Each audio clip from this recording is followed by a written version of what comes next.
Vice Provost for Research at Northeastern. John?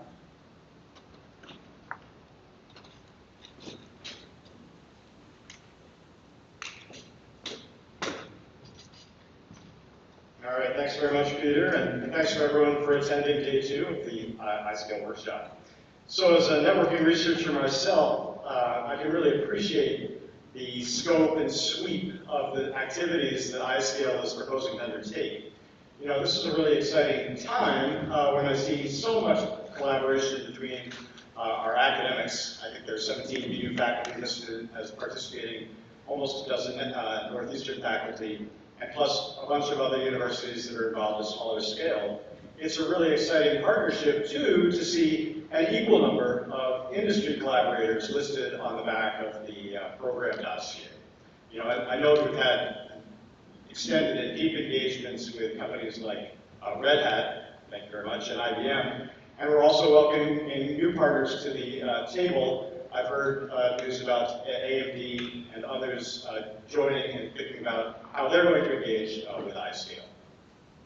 So here at day 2, I think we're turning the page from yesterday where we looked at the accomplishments and the activities that we've undertaken in the past, which I'd love to touch on actually, because both the 2 cornerstones, the real pillars that iScale is building upon, in my view, are the MOC and the MGH PCC. Starting with the MGH PCC, you know, this is a really visionary activity that we've been undertaking to build a really high-performance computing center that enables academic research. And naively, one might think that this is mostly about scientists and engineers who are the consumers of the MGH PCC resources.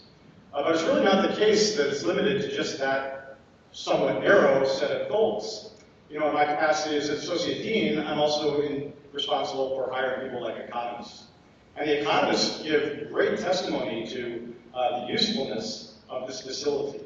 Both the IT staff that helps run it and helps the economists actually onboard their stuff onto the platform, but also just the resource itself as something that's what they view as world-leading, something that really those outside the state of Massachusetts kind of can't match in terms of the types of things it offers to these economists.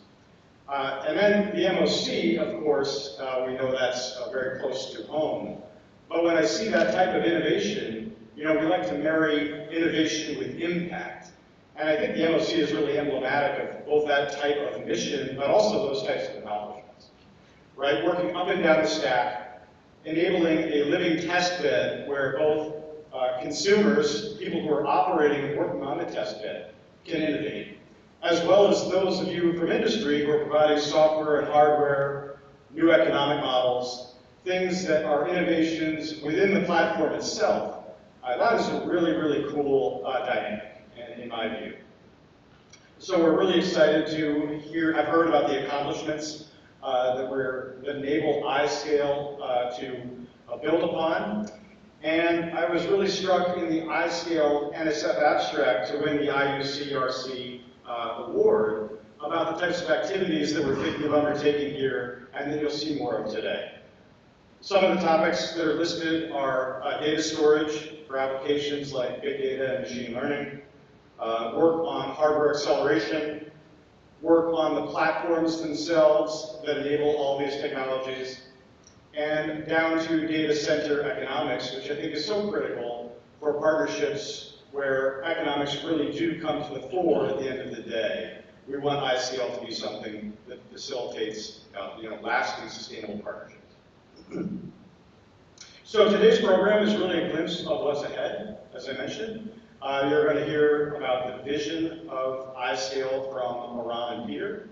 And then later in the day, we'll look at a whole bunch of fascinating research proposals, again, that are kind of up and down the stack, thinking about data centers and scalability more broadly, involving researchers, and I think all or almost all of them involve, by design, an academic and industry partnership.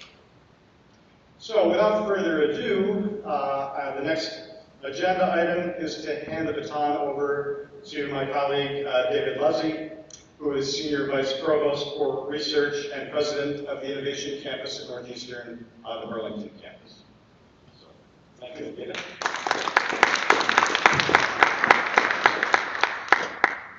Yes, good morning. Pleasure to be here. You know, and that was such a great introduction by John. It's so much substance. So I'll just say what John said in terms of excitement and commitment. You know, there's a great history here in the recent decade plus of doing real interesting things in Massachusetts around scaling computing, finding ways to come together to provide serious resources in terms of high capacity computation and storage. There's, of course, I'm referring to something that occurred when I was Dean of Engineering at Northeastern, which was the Massachusetts Green High Performance Computing Center, which MGHPCC, which was really something very special in Massachusetts at the time, but also a recognition right up to the governor of the importance of bringing high performance capacity here to the Commonwealth. And you know, together, Boston University, Northeastern University, with other universities, Harvard, MIT, and the UMass system, came together to build something that would not just address computing at scale at that point in time, but really be built for the future. And there's exciting stuff going on. There has been exciting stuff, and I want to acknowledge the engagement of the National Science Foundation with programs and funding of programs out at the MGHPCC. Of course, the MGHPCC was really a core component of building out open cloud, which I think has been a tremendous success here in the Commonwealth. And we have continued to build on that capacity. Of course, we were successful in bringing Coliseum to Massachusetts. That's up on the Burlington campus for a Northeastern University, which is, of course, the largest scale emulator for radio frequency environment, all done within a computer, a great safe space, if you will, safe space, so not over the airwaves, to do very complex simulations of radio frequency environments, whether it be complex downtown, whether it be disaster zone, whether it be adversarial challenges. And this has enabled us to continue really the legacy of this region in radio frequency, radar, sensing, communications that has dated back to before World War II. So these are really foundational things, and I think very important for iScale and what we can see going forward. I just want to also mention the commitment of the area of the region, but also our institutions to the IUCRC program at NSF. This is not our first IUCRC, and we are very proud of and also very grateful to the NSF for seeing the value in funding IUCRCs here in the region. They have been quite successful, whether they're in renewables and energy efficiency, or in cybersecurity, side channel aspects, etc. So I'm delighted to be here to kick off and get out of the way so you can actually get to the more fun, substantive parts of the day. But I want to welcome the National Science Foundation and everybody here to the iScale and join John in doing that welcome. We're looking for great things to happen here. Thank you very much.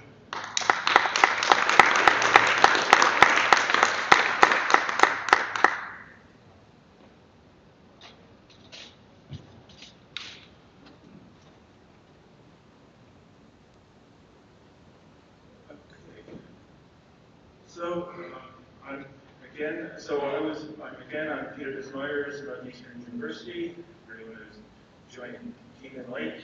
And so what's next on the agenda is, and Ron Krieger with me. We're the director and co-director for iScale, and we want. He's done all the real work, just to be clear. It's your network with tech. So we wanted to talk about the vision and the mission for iScale. So I wanted to welcome you. There's over 20 companies represented here, and 8 universities have been here, 4 with participants in the center. In addition to everyone here in person, we've got about a dozen virtual attendees that were registered when I last checked, including Lily Ben Yehuda from Lightbits Labs in Israel, Yan Bozao and Georgie Zhu from Alibaba Cloud, who very unfortunately weren't able to visa processing delays. We were really looking forward to them. John Bent from Seagate Research, Eric Van Hensberg from ARM, Ivan from NVIDIA, Phil Schilling from Dell, Wes Wilson from OpenInfra, and Brad Spears at JP Morgan Chase. And Peter Corbin. We've had new additions. A quick overview of the schedule. Iran and I are going to be speaking about the iScale vision and mission. Then we're actually going to have Pete Brock and Larry Rudolph from Red Hat and Two Sigma talking about why they're already supporting research in the open cloud and why you should too. And then there will be a description of the NSF Industry University Collaborative Research Program by Mohan Kumar of the NSF. And after lunch, we'll have a series of presentations describing the proposed research for the center, followed by an industry feedback session of the NSF, and posters and a reception on the top of the fancy building down the street. And just to be clear, these are, the iScale is this is, every year till now we sort of had the second day of the MOC, we describe research that has been going on. This is a new twist for us as a part of this IUCNC process to describe where we're going and stuff. And there's a series of also, alongside in the afternoon sessions, alongside the proposed research talks, there's also going to be a series of tutorials in the schedule that cover how to use NERC, the production cloud services, how to use Fabric, and actually the whole agenda we have up for folks. Yes. The QR codes on the tables will give you the schedule and the agenda. And then the last thing before we get started, I wanted to introduce the team here from the NSF. So Mohan Kumar is a program director in the SCIES Directorate for Computer and Information Science and Engineering, and a professor in CS at the Rochester Institute of Technology. And then Drew Rivers is our NSF evaluator. He's a management expert who did his dissertation on organizational factors that affect, which impact industry membership in centers like this. I and the rest of the iScale team want to thank them for the help they provided in getting to this point. All right, so I'm sure everyone here knows it, but we're in the middle of the era of cloud and hyperscale computing. Some of you know I was in industry for a decade and a half before I went back on a PhD, but that was back in the days of enterprise computing, and the world's different now. So here's a few milestones marking the turning points, how we got from the world in the 90s that I used to work in to today. So, Amazon started earlier in the 90s and got big enough IPO in 97. Google started the year after. Facebook started in 2004. Each of them quickly scaled to the point where they could no longer use commercial off-the-shelf systems that were never designed to run at that scale, and had to begin building their own hyperscale architectures. Then Amazon launched the first AWS cloud services in 2006, and the rest is history. The cloud has absorbed just about everything. Almost all the apps on our phones, and most of what we do on our desktops and laptops today are relying on backends in the cloud. There was a period of a few years when business leaders said they'd never move to the cloud, but now they're bragging about being cloud native. This is a tremendous change. It's an industrial revolution in computing. It's moving from artisanal, handcrafted computing installations to large-scale industrial operations. A few generations ago, the same thing happened with electricity. The building on the left is a couple of blocks from here, actually, across the pike from Fenway Park, and it used to be the electric power plant for Boston University. That was the era of DC transmission, and you had enterprise electricity. If your enterprise wanted electricity, you needed an enterprise electric plant. a mile away across the river, there's a modern power plant, a little one, but it's wired into the whole New England power grid, and it's part of the network of electric plants that we take for granted today. We no longer build our enterprise electric plants. Plug something in. More specifically, what we've seen in computing is going from enterprise computing centers to industrial scale cloud facilities. With the uptake, in a couple of years, the majority of enterprise IT spending is going to be in the cloud. So clouds, it's done some amazing things, and one of them is it's enabled a whole new model for software development, deployment, and use, enabled by the delivery of services over the internet instead of software sent out on a disk. We can know how the user is using our software in ways that we never could in the past, and we can adjust and deploy new versions based on that information. The cloud offers resource elasticity to its users and access to high-speed networking. In each case, it's statistically multiplexing a large resource or resource pool across a large user base. It's got a rich and evolving service model. So half a century ago, the researchers behind the Multics operating system had a vision of the computer as a public utility. And in the last decade and a half, we've really finally achieved this vision. But there's a dark side to the cloud too, for many of us, and for the researchers in this room and others. So clouds like AWS and hyperscale operations like Facebook and Google are proprietary, and they're closed to most researchers. So you may be wondering why I've got a picture of some grad student in a lab with an auto engine. This is at the Sloan Automotive Lab across the river. And he's got a car engine on a test bench, and he's doing something research into it. I have no idea what. Now, what would happen if the car companies went and they bought Uber and they bought the taxi and rental companies, and they started saying, we won't sell you a car anymore. You've got to rent it from us. It's going to work for most people out there, but how is this guy ever going to finish his thesis? What about the industry that's building parts and accessories and innovation in that space? So that's what's happening with the cloud and hyperscale. So one of the hyperscale operators had a meeting with academic PIs recently where they said, if you want, we know what the problems are. Only we know if you want to do relevant research, you need to come to a hyperscaler for a sabbatical and focus on the real problem. Now, if you're not, we just don't do that all the time. Only a few people are going to get to do that.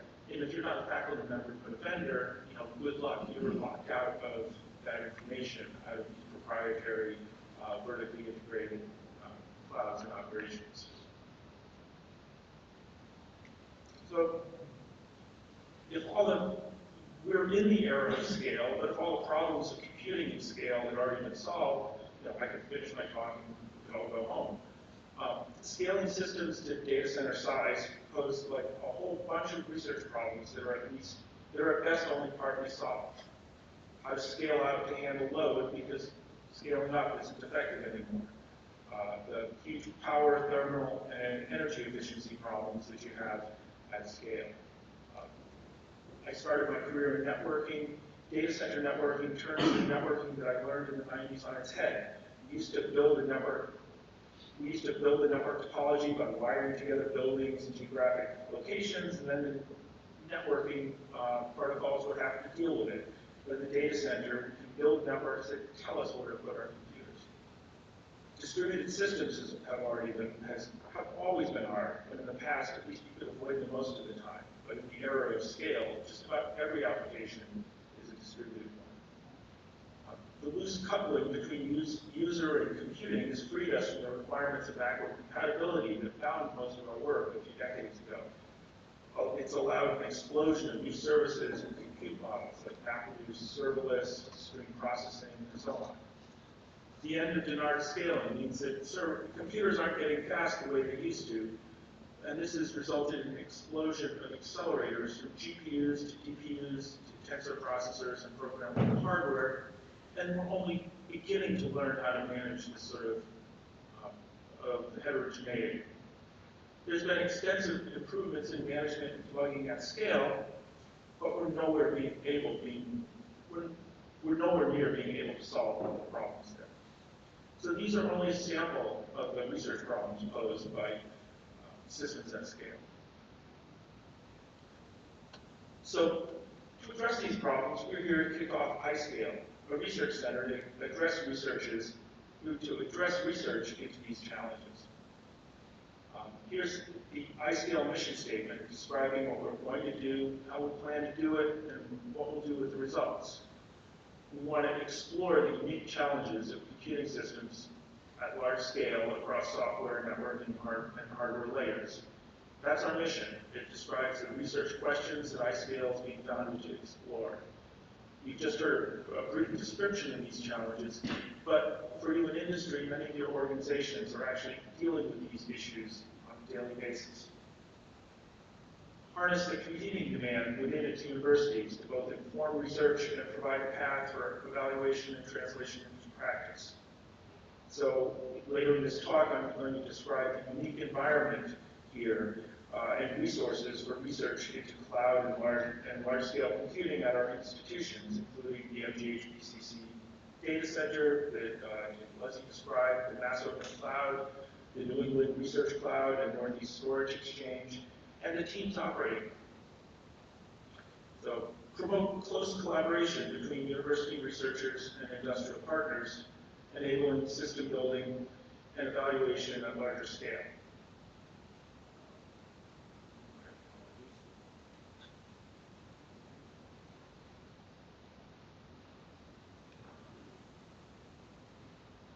It's showing Okay. I'm going to describe the research path that led to this collaborative model and some of the successes we've achieved as a result. So the goal of the center is to expand the collaborative industry university research across the community we've built and to involve more institutions, more research faculty, and broader representation from industry guiding our research.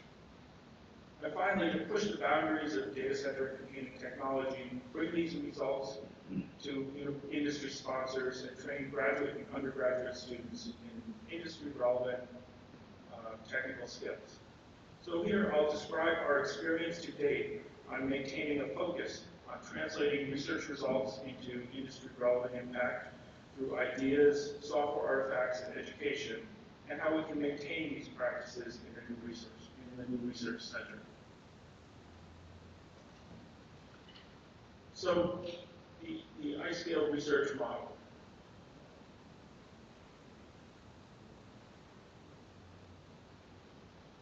In iScale, we're hoping to replicate the collaborative nature of the research that's been going on in and around the MOC to date. By collaborative, I don't just mean externally funded or with an external passive observer. I mean true collaboration. When I look over my publications, I see a lot of industry authors. A few of these are traditional internship papers. A student goes for a summer or a term, works on a paper with colleagues there, and I help them finish it when they get back. But the other ones, the ones from the collaborations leading towards iScale, are ones where the industry members were part of the research team. They were participating in regular research meetings, helping student researchers solve the problems, and in general, participating in the research in the same way that you'd see when I collaborate with faculty members of other institutions. So this research model requires communication, frequent meetings between industry representatives and research teams. On the industry side, this isn't just someone tasked with oversight, but employees who are invested in the problem, often engineers working on it. On the other side, it probably shouldn't be just the PI, but the students doing the research work should be involved as well. I've got a number of recurring meetings like this on my calendar with co-PIs, students, partner engineers, and we hope to replicate this model in iScale. So the second model is cooperative development enabled by open source. So most of the work of industry in this field is open source, and when it isn't, research collaborations can use open source systems as models to develop technologies that you can then translate into proprietary products. And the engineers and developers of these open source systems are the engineers at your companies. And we found their involvement in research is invaluable. From the beginning of a project, they can assist and mentor our graduate students in understanding the systems they're working with.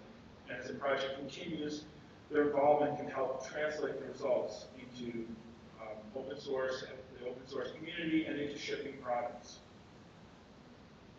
And we all know that shipping open source software isn't just a matter of slapping a license on some code and putting it on GitHub. It's a long and difficult task, with the upstream community typically resulting in testing, reviews, and modifications that go far beyond what it took to get something out to publication. My labs had multiple, well, Arad and I have had multiple features accepted upstream into Ceph, for instance. We've got other pull requests outstanding, and the involvement of engineers from our partners has been invaluable in gaining the attention and respect of the open source communities. iScale values this model of active collaboration and will seek to have modest commitments of engineering effort by industry partners on the projects that it funds. Finally, for research to be truly useful, it has to reach the people who can use it. We're proposing that as part of the reporting process, each project will be responsible for an online presentation by the PIs or students, scheduled and announced so that it's available to employees at the member companies. So the goal here is to have a low-friction, low-effort way of conveying results from the researchers funded by the center directly to the people who can actually use the results, with minimal overhead to researchers or industry members. Now, I mentioned that now iScale brings, there's challenges in doing research at scale, research in how to build the cloud, things like that. The iScale institutions bring some key resources to help address those challenges. So the first is the MGH-PCC, the Massachusetts Green High Performance Computing Center. A lot of you know about that. To explain where it came from, I wanted to point out that before Google and Facebook, since sometime in the 90s, research computing departments at universities have been piling up bigger and bigger high-performance computing installations. This gets expensive when you're in Boston, and nearly a decade and a half ago, the 5 big research universities in Massachusetts, Northeastern, BU, MIT, Harvard, UMass, got together, and Northeastern got together to build a data center. So you can think of this as a co-location cooperative. It's the building, power, cooling, some of the networking, and the organization that allows the institutions to work together. And then the institutions and groups within them are responsible for the actual computers inside. It opened in 2012, and you can see a couple of the rows here. I think it has room now for 1,000 racks on an 8-room machine room floor, and 15 megawatts of power to this building, with additional power for a second building on the same property. It's wired into the core of the internet with dark fiber connecting it to Northern Crossroads in Cambridge, a fiber loop that actually goes as far as Albany and Baltimore. Since the fabric guys are here, it's got 2 terabit links across the country now.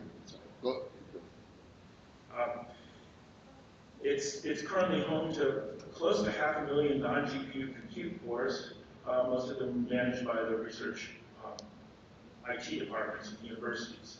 It's a unique resource in so many ways, not least of which is the collaborations it sparked. By putting us together in the same building, working with the same people, it's enabled collaboration which would never have happened before. So for instance, the fabric node, basically, if you bring that to one of the universities in MGH-PCC, you've brought it to all of us. Sometime in the last year, we had to run a 100 gigabit link between I guess it was between Northeastern and UMass, basically. Yeah. We ordered a fiber and some transceivers. It took an afternoon to, with it. And just pull the cable. Yeah, exactly. I can't conceive of what it would have taken to do that, physically in Boston. I couldn't sneak out to get a photo of the systems I've got in the data center. It's a 2-hour drive there. But here's a screenshot of the monitoring console for a few of the racks that we have. It's, it's a state-of-the-art data center. It's got modern, efficient cooling and power distribution, monitoring, and interestingly, it's designed for research. It's cost optimized for research. So there's things like, we save a lot of money by having a day of downtime per year, and a lot more than the 1/3% that costs us. And trade-offs like that to ensure that as much of the money goes to research computing. Now, the MGHPCC is more than just a building with a lot of power and cooling. It's this historic collaboration between the 5 largest universities in the state, 4 of them located within minutes of each other in the Boston area. I did my grad work at UMass Amherst, at a big state school. My office is closer from here. My office at Northeastern is closer than going from the management college to computer science on that campus. And we have people from UMass here too. Yes. Yeah. It sparked collaborations that never would have gotten off the ground before on grant proposals, research, education, and production services. It's also the leadership of the MGHPCC. John Goodhue is here, Jim Colbert, and the staff who work with all our institutions. So beyond the data center itself, there's the resources housed in it. The Northeast Storage Exchange, NESI, the 50 petabyte Ceph storage pool and 130 petabyte tape library, shared by the institutions, started with NSF funding and sustained by buy-in. The Open Storage Network is basically a mini NESI that developed to deploy at Internet to connected universities. They've got a network of sites at 8 universities now and growing across the country. If you were here yesterday, you heard a description of the Open Cloud testbed. For networking researchers, there's a fabric node. So, I think I've mentioned a bit, but I wanted to get back to an important resource is the research IT departments who manage the compute clusters for universities. And that their clusters comprise the majority of the computers out there in the center. These groups have been managing large compute installations for decades, since before the Googles and Facebooks existed. Originally focusing on traditional high-performance computing, but recently they've been branching out to other services as more and more areas of academic research turn to computational methods. Which brings us to the Northeast Research Cloud, growing out of yes, growing. These actually the start ones here all are very closely tied to the Mass Open Cloud, growing out of it, things we've learned from it. The Northeast, the NERC is essentially the commercialization of the MOC. It's taking the MOC's not commercialization, productization. Productization. I keep getting, we gotta make sure we don't get sued for being losing a nonprofit status. Yes, yes. But we started out with a bunch of students running. First we had machines on tables. Now we have professional IT staff who are actually running the open, like Wayne and Scott Yokel, Wayne Gilmore, who are running these OpenStack and OpenShift Kubernetes services for broad use by the universities with a charging model and everything. Can we take over? Okay. So we had this vision, and Peter, kind of did so much of the technical body of stuff, too much of the front face of things, but yesterday we talked about the Mass Open Cloud. And today what we really want to do is talk about the future of the research collaborations behind this. And Peter's being the person that did kind of all the real work to pull these things together, so thank you, Peter. But, you know, like we talked about how the MOC started, the collaborations, and the unique relationship when we created this thing. So we did not want this to be just another regional cloud or another another systems research center or another open source community, but it's the relationship between these things that actually led to kind of all the results that have actually happened out of the project to date. And I was going to kind of go back, but this is, the MOC sort of spawned off a bunch of things, or they were created in the ecosystem between the MOC and the MGHPCC. And Peter's alluded to them. I'm going to kind of walk through the history of it shortly, based on, Peter told me to reuse the charts I did last time, so I'll do that. But it's, that sort of spawned, it's no longer the MOC, it's really the MOC Alliance. We decided to keep part of the name. But, you know, the engineers on the MOC are now working. So Scott and Wayne ended up telling us, this is how you can stand up a production offering at scale, set the requirements, and then they're actually operating the things at scale with facilitators that can help users do this. Because a critical factor is for this thing to kind of grow to this scale so that we're pushed by real problems. So that we can observe the problems, as Peter said, that you can sort of see in some of the hyperscalers. Build on these capabilities that we have. So, did you want to, actually, sorry, I didn't. Yeah, I'll take over that. So, as you can tell, actually, you know, our collaboration has been, Ron gets up in front and talks to people, and I go back and I write the grants. Do the work, yeah. No, not do the work, but I'll write the grants, yes. So a lot of the achievements in the Mass Open Cloud have been enabled by, you know, one thing that we don't really realize, we don't think about in our field, is that we're working with software which is truly unique. You know, anything else, if I build something physical in my lab, you know, you can go and build it, you know, in your company, but it can't magically just replicate, unlike software. So, you know, we've all sat, I mean, every time you've used something based on Berkeley Unix, or you've used Ceph, or Spark, or any number of systems, you're actually using lines of code that came from researchers at universities. And this, you know, so our field enables this collaborative model between the universities and industry that is almost impossible to achieve in most other fields. And that works in the other direction too. It means that, especially when enabled by open source licenses, it lets us take real scale systems and bring them into the lab so that our students can build on that basis, observe things in them, modify them, and implement their research ideas there.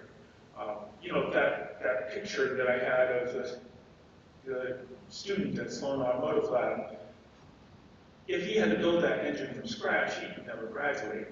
You know, he's taking an existing system and modifying it, and that's what we're able to do. Even when we're collaborating with places whose products are proprietary, we can take existing open source models for the problems that they're facing. So this, and what that lets us do, this can become this virtuous circle that, you know, it then lets research results go back into industry, into the open source community. So, you know, I've mentioned some of our research results are upstream as part of the Ceph distribution. If you've got Ceph, you can enable them and give it a try. You know, Laurent's unikernel work is being argued over on the kernel mailing list right now. Argued, yeah. I got an email from, you know, anyway, we have kernel mailing list war stories. So this, and this wasn't easy, but it was enabled by close collaboration with engineers from our partners who are themselves valued members of these open source communities and were able to give us assistance with this. So this two-way transfer of knowledge and artifacts can add incredible value to research collaborations. We're not just writing papers and sending it off for you to read something. Okay, so where's the Mass Open Cloud to date? We've built a production cloud. I mean, Iran kind of covered this. We have a production cloud used for research, teaching, and actually the open source community has several projects in it. The industry gets trained a generation of students, either through internships, operating and developing the MOC, being exposed to infrastructure technologies they were working with, or in class and class projects through, for instance, the Fundamentals of Cloud Computing course that we've offered at both campuses. And it's enabled and been involved in hundreds of research papers and secure funding for many of our colleagues. So one measure of the Mass Open Cloud success is a community. You can see this in the annual workshop. We had 119 attendees registered at the first one 8 years ago. It's grown to twice that size before COVID, and when we were back this time, we've got over 300 people registered. And it's enabled cloud research in a way that wouldn't be possible without it. So I'm a systems researcher, like most of the faculty who are here today, and we can't do work in a vacuum. Our work has to be informed by actual practice. It's not like the physical sciences where I can be pretty sure which universe I want to be trying to find the secrets of. But here we're trying to build useful things and solve relevant problems. So something's useful because it does something that someone wants it to do. A problem's relevant because someone has that problem. And finally, when we work on these things, we can't say that we've solved it until we build a solution and show that it works. So what the Mass Open Cloud has done is it's enabled research with real users running real applications at real scale. And this is something that really hasn't been possible. Okay, actually, so very quickly, during the Mass Open Cloud, it's been both a research incubator and enabler. It's had a lot of, originally it was just development on the MOC, then support from, for instance, the Air Force and IARPA to continue that, and then a lot of additional support from NSF, from others. However, a few years back, one of our partners, Red Hat, has recognized the key role it had for them in establishing the Red Hat Collaboratory, and which has supported a lot of the faculty who are going to be here today. And the iScale is the next step in this growth. It brings in more institutions, not just Northeastern and EU. There's UMass is interested. We have, in addition, there's a way for other affiliated researchers. One of the talks here is by a colleague of ours at Tufts. And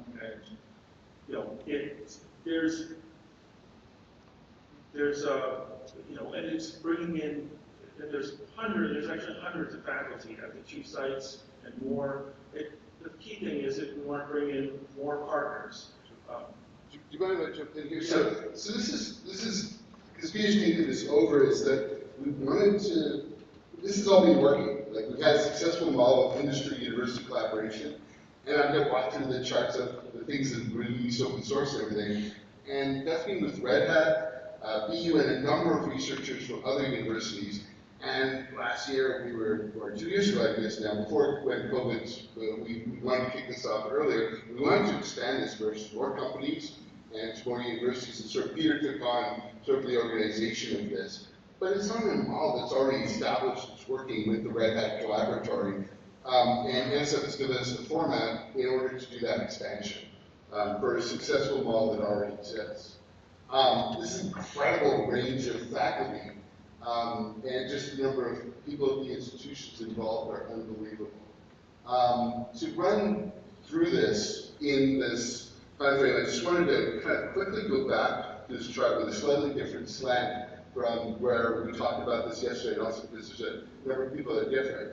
But this kind of shows the relationship between projects where yellow or orange or something are kind of the major projects affiliated as part of the MOC Alliance. Green are projects that are, or red are projects that were research projects. Green are the things that have actually transitioned into open source, either upstream or in the process of it, or they've really been a part of the open source community.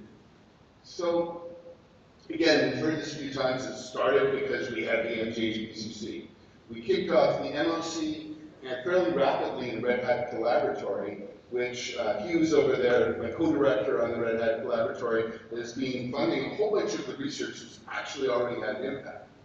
We wanted to move computers, again, driven by a real problem. We wanted to move computers between testing, staging, production. We also wanted to steal computers from the other groups here, like Wayne.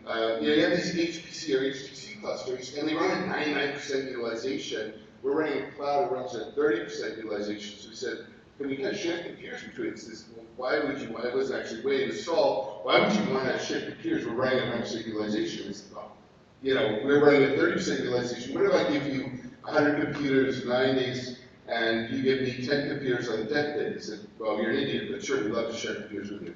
So the idea of actually being moved computers around was sort of radical. Data centers have fixed clusters. You heard a couple of talks about that yesterday, of how this thing got built. It turned out, and we also want to support bare metal OS research. So the Hill project resulted, get higher security and make it faster. We had a series of projects that came out of that. Bare metal imaging, which was a disaggregated storage. And then for security, we integrated efforts from MIT Lincoln Labs. So I think some of the people are here from that. And that now, that actually is now upstreamed. It's got a big open source community around it. And it actually is in production in IBM's cloud. I think there's a few IBMers that can attest to that now. So this is actually a product now, as well as a continued major open source thing. To take everything that we've done here and productize it, a team from Red Hat worked with us to now transition this into using components of OpenStack, Ironic, and Neutron, and it is now something that is battle-tested code, supports a wide number of switches and many different kinds of computers, and this is actually deployed on a whole bunch of computers in the data center today, and we're moving all the clusters, so we have these capabilities, which has spawned new research like marketplace models. Out of that, because we could actually move computers around, we could build an elastic test environment, or an elastic test bed, the open cloud test bed, which makes things here for. And that's incredible, because every national test bed that existed till now was stood up on the side of computers. And we have a community of people that all have the same publication deadline. What do you think happens before the publication deadline, or the rest of the year for that matter?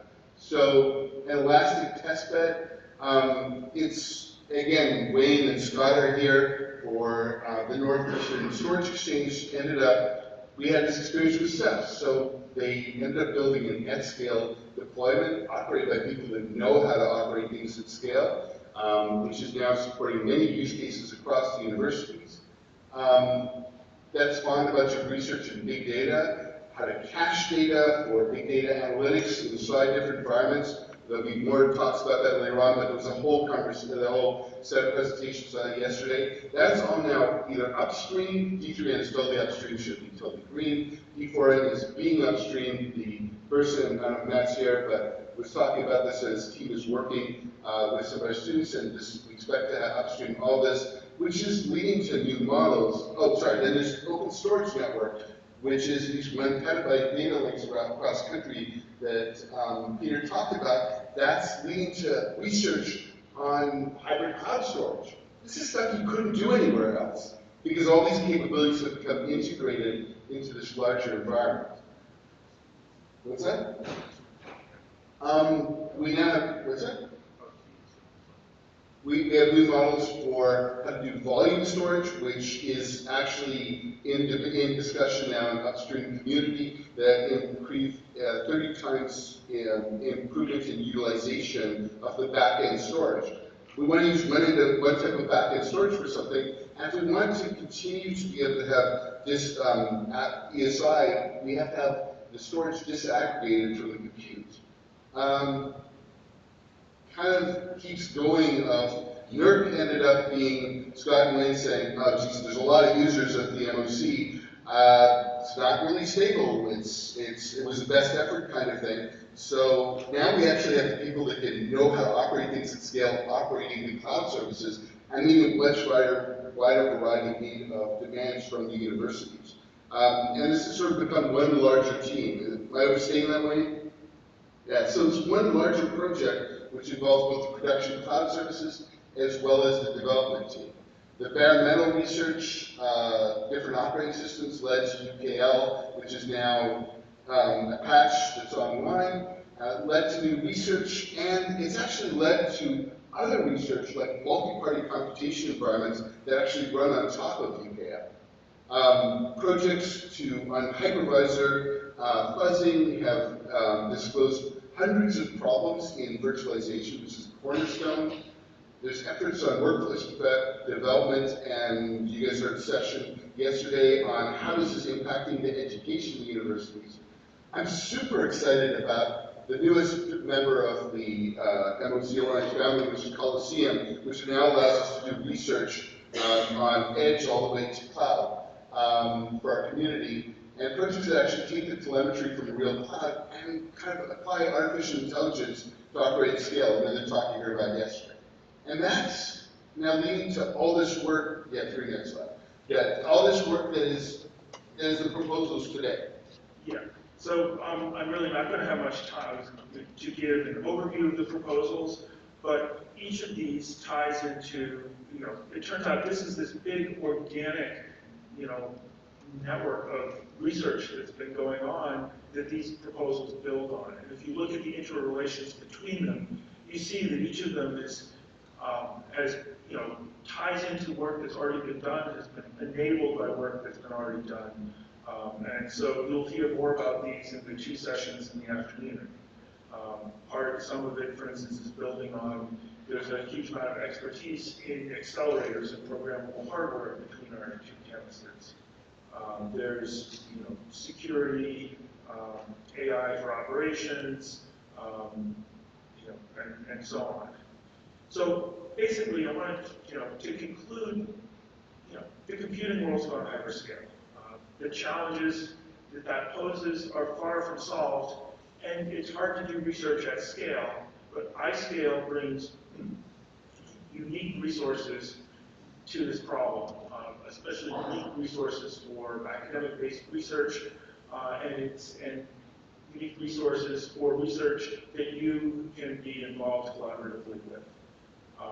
So it's, we have the resources and the researchers, and finally we developed over time, we've been able to demonstrate an industry-guided model for collaborative research that emphasizes communication and translation of results into industry-ready artifacts. And there's no way that our students could have, for example, made the changes that have gone upstream now into the Rails gateway and are available to cloud. There's no way we could have actually done the UKL project without guidance, weekly meetings from Uli Draper, Larry Woodman, on how to affect these changes into Linux so that we could apply unique kernel techniques. So every project you talk about there that an impact is really being kind of tied into what the IU CSC model is of that industry-university collaboration, of engineers working with students and helping. I know a lot about operating systems in general, but we're being told time's up. So, but actually having those industry folks involved has been huge. Right. So basically, yes, we've been doing collaborative research, and we want to establish a collaborative research center with all of you. Next, thank you, and next I wanted to get this over to 2 of our early research partners. So Hugh Brock and Larry. Actually, but we have 5 minutes for questions, so. Ah, okay.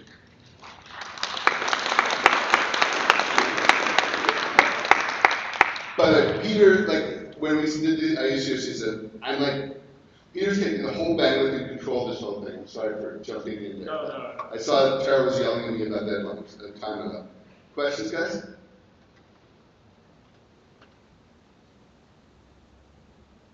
Yeah.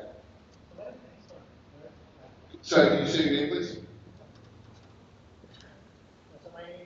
Yeah, we've got some online for we have some Hello, online. my name is Atatürk. I used to be in MOC actually. I now work at State Street. I'm a cloud architect. So what is the next step for NERD? Because like today, I mean, it started early in technology industry, but now in finance industry as well, we are getting this illusion with the offerings of the public clouds. Mm-hmm. Not because of the capabilities, but because of cost associated issues. And this can be seen easily on the profits reported by the cloud divisions of these big 3 public cloud offerings. So, and I'm hoping that like, you will have some solutions also in terms of cost optimization for us, so that we can start using it and actually democratize the solution, so we don't have to pay premium. Yeah, that's a great point.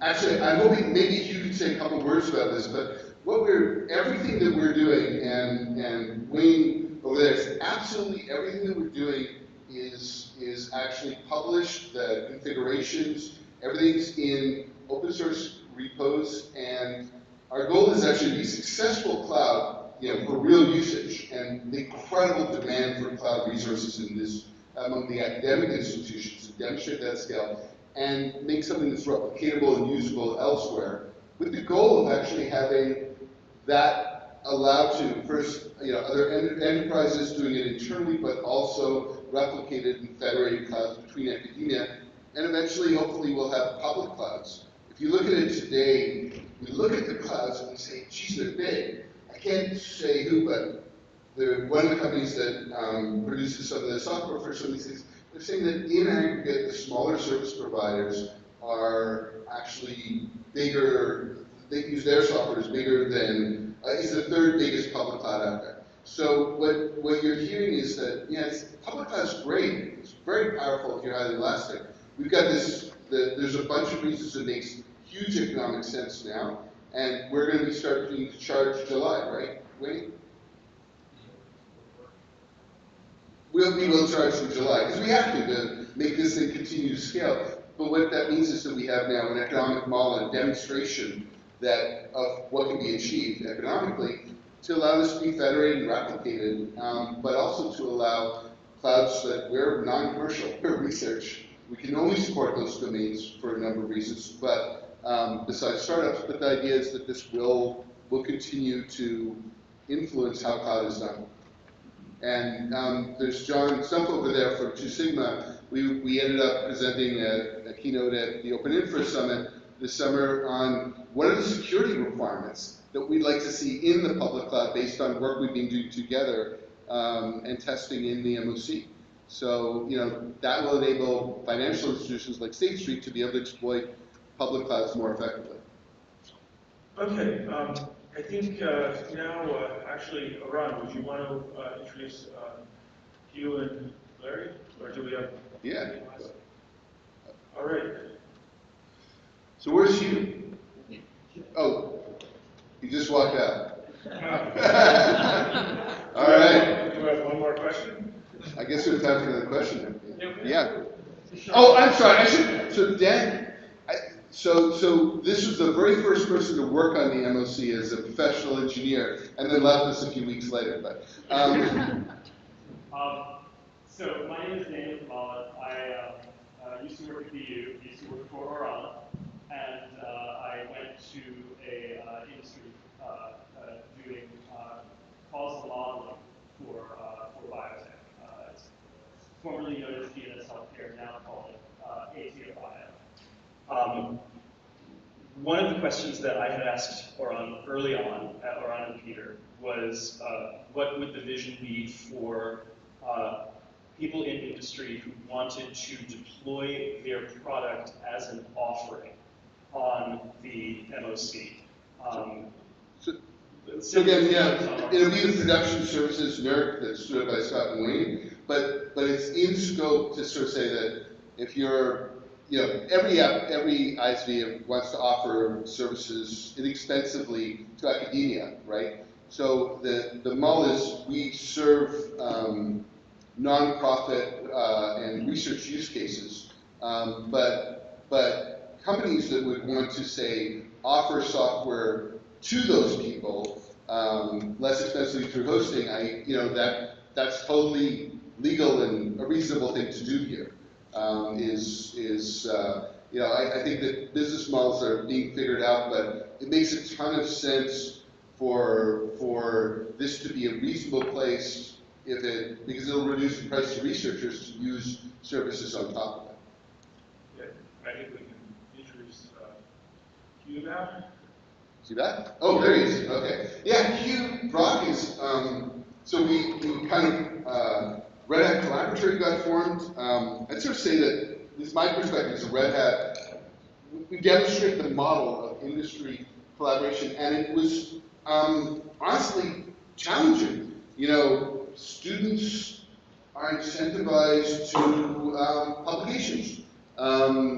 Engineers are incentivized to open source contributions or impacting products. Red Hat was very excited to start something here, and then Hugh took on the job of leading Red Hat research and leading the collaboratory, and it was a learning process of how we could engineer successful relationships between engineers and research groups. Yeah, I will say, I think I sugarcoated that a little bit. What's that? I think I sugarcoated the process of getting to those close collaborations. Yeah, and I like, it was a commitment from Red Hat and from Hugh in particular to make this successful. And the successes you've seen there of things that have had an impact are because of the set processes that have taken kind of years to develop, I'd say, on how to have effective collaboration that works across while meeting the incentives of the faculty, the students, and the engineers within their organization. So I'm really excited to have Hugh come and speak. He's been one of the reasons we've gotten, or perhaps one of the biggest reasons we've gotten to where we are today. Well, he's not really an engineer, he's a musician, he's a great engineer. This is very true. All right, so I want to talk about research with an open cloud. When we kind of kicked this thing off years ago, we couldn't decide whether it should be research on a cloud or research in a cloud. It actually is both, is the interesting thing. But so I called it research with a cloud, and there's a lot of things I can talk about. I can talk about all the collaboratory projects. We kind of did that yesterday. I can talk more about that. I could talk about lots of different research aspects. I could talk about things we've gotten into open source. But I don't really want to do that. What I want to talk about specifically is what's useful about what we're doing with the MOC Alliance and with NERC in terms of our ability to learn and to improve Red Hat, our products, and to improve what goes into open source. This is kind of what I want to focus on today, partly for benefits of our partners who are in the audience and our potential MOC Alliance partners who are in the audience, but also just, as we spend a lot of people's time and effort on this.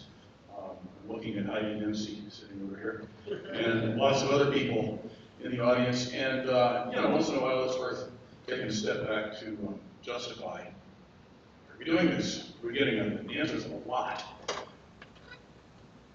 So why do we invest in MOC? There's a history here. History goes back to Iran and Paul Cormier, our former CEO and now chairman, I have to say I was lucky enough to sit in on an interview with Paul and Iran a couple of weeks ago. and it reminded me how central Paul's vision was for making all of this happen. We, if you'll indulge me in a tiny bit of history, we wanted to come into Boston back in 2012, 2013. We had been only out in Westford, and we want to connect with students. We want to connect with a new place to find new Red Hatters, and Paul's vision was move into town, start getting connected with universities, and sort of see what happens.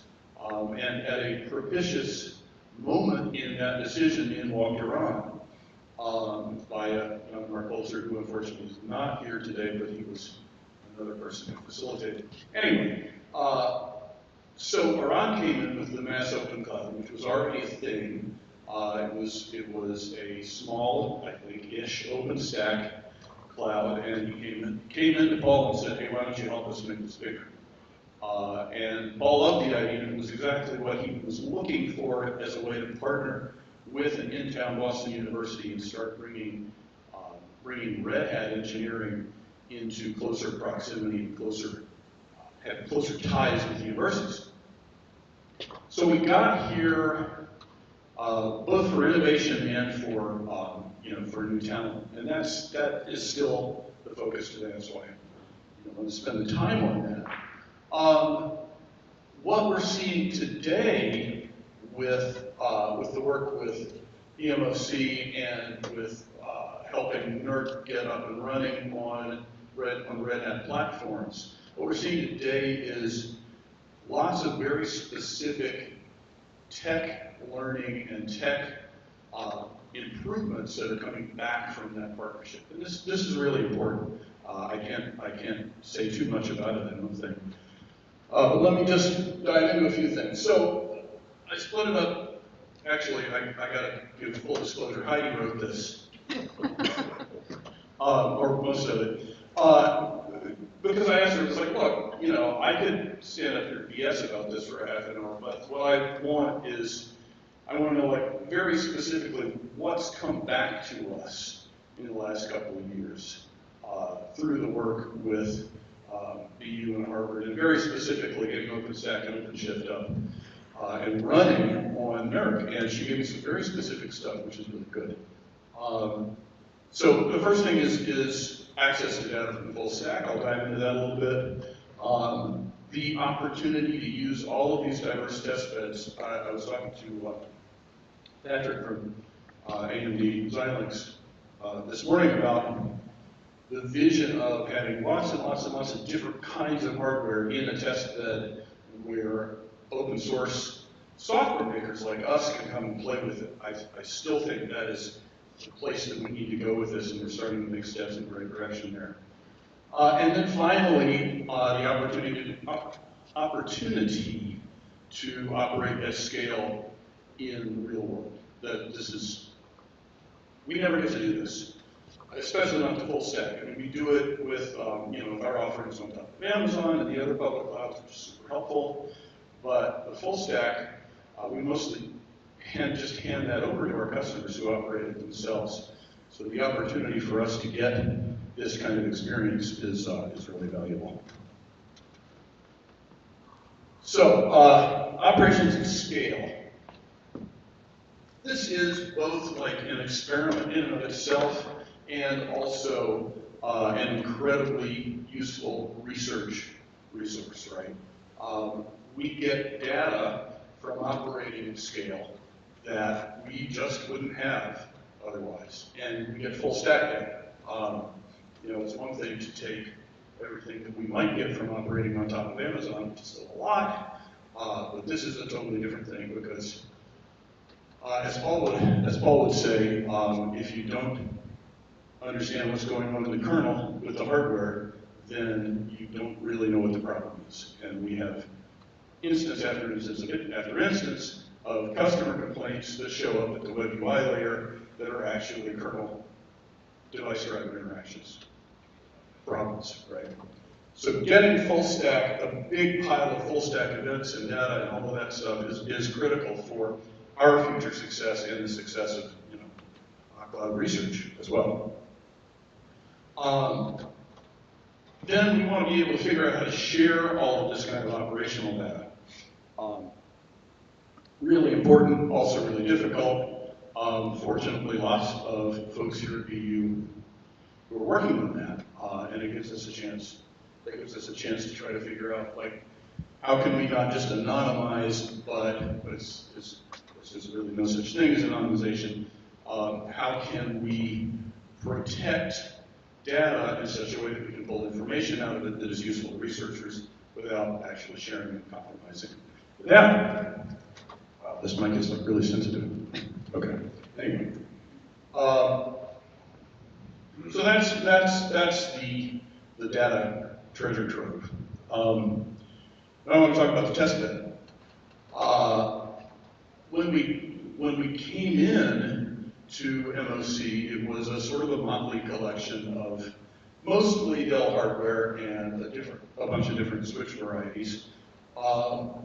Since then, it has kind of broadened out into a much richer experience, if you will, for our folks working on deployment. But the more interesting thing is the way we've been able to partner with other systems and other infrastructures to make things work. For example, Cloud Lab, when we were trying to bring up ESI, we could do it within the MOC, but having Cloud Lab work on it and bring it up themselves exposed a bunch of bugs, taught us more about how it should be deployed, and now we have a better system. Colossi, the Wireless IoT Center coming out of the Wireless IoT Center in Northeastern. This is going to be really, really interesting for OpenShift, our ability to manage radio from OpenShift and the other things around that. This is all going to be really important for our tech and for open source down the line.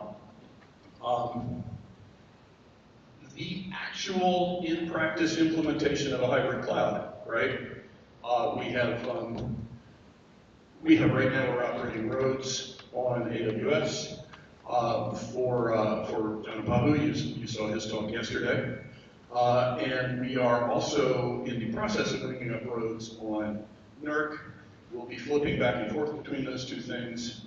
I think the folks on my team who are actually doing this are going to really get a chance to do a hybrid cloud, even though that's the thing that we kind of talk about as our value proposition at Red Hat. So this is really, really valuable. And anybody, if you want to play in a hybrid cloud space, this is the place to do it.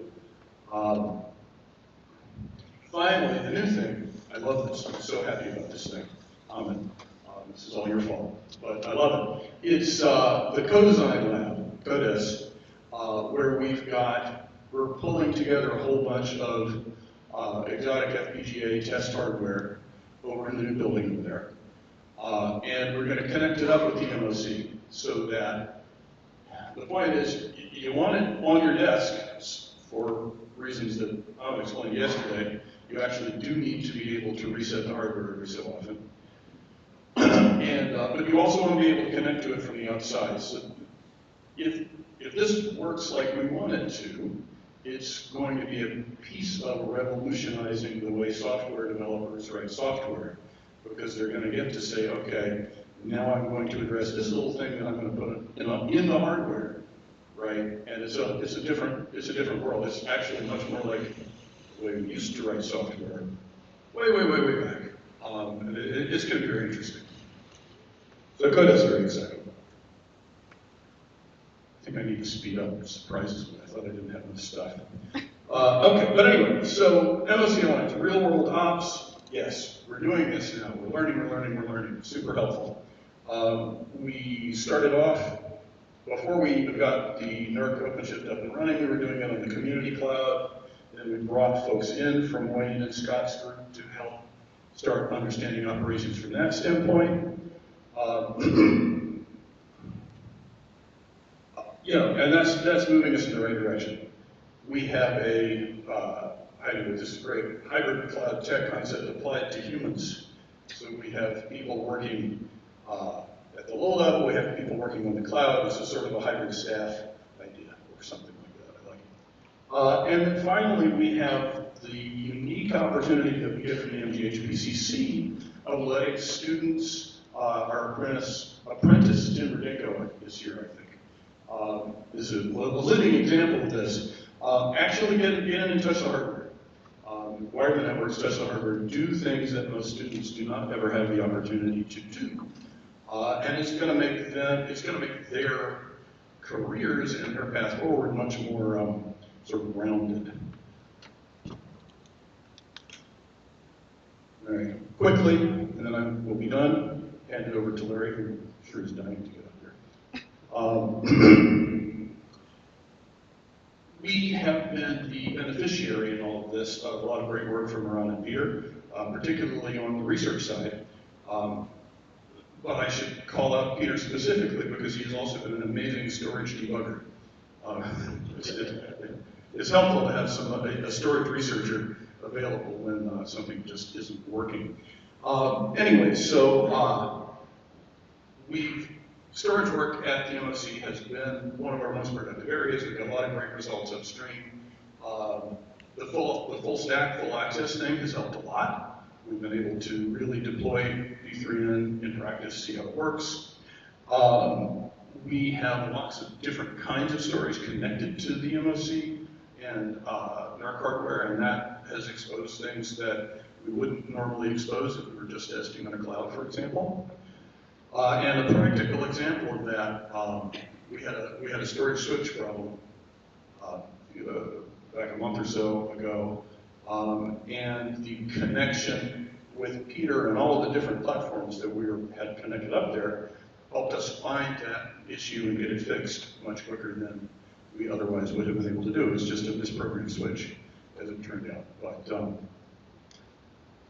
all worked out very nicely, and it's all because of the kind of intersection of smart people in this place. So this is why we're here. Access to data, the data gold mine, the opportunity for diverse test beds, lots of different platforms connected together, and finally, the exposure to real world operations. I should add, just in terms of why we're at BU, not just the MOC Alliance, this is a world-class systems research effort. I don't know if we say that enough, but if I was to start from square one and say, I'm going to pick a university to go to, BU would be at the top of the list. And especially the combination of BU and Northeastern is really quite powerful. So it's that and the student body. We've had more success recruiting from BU, Northeastern, UMass Lowell, the group of universities in this area than I ever dreamed that we would. And it has been it's been super valuable, and I thank all of the university folks here for that, and looking forward to the many years more. Thanks very much.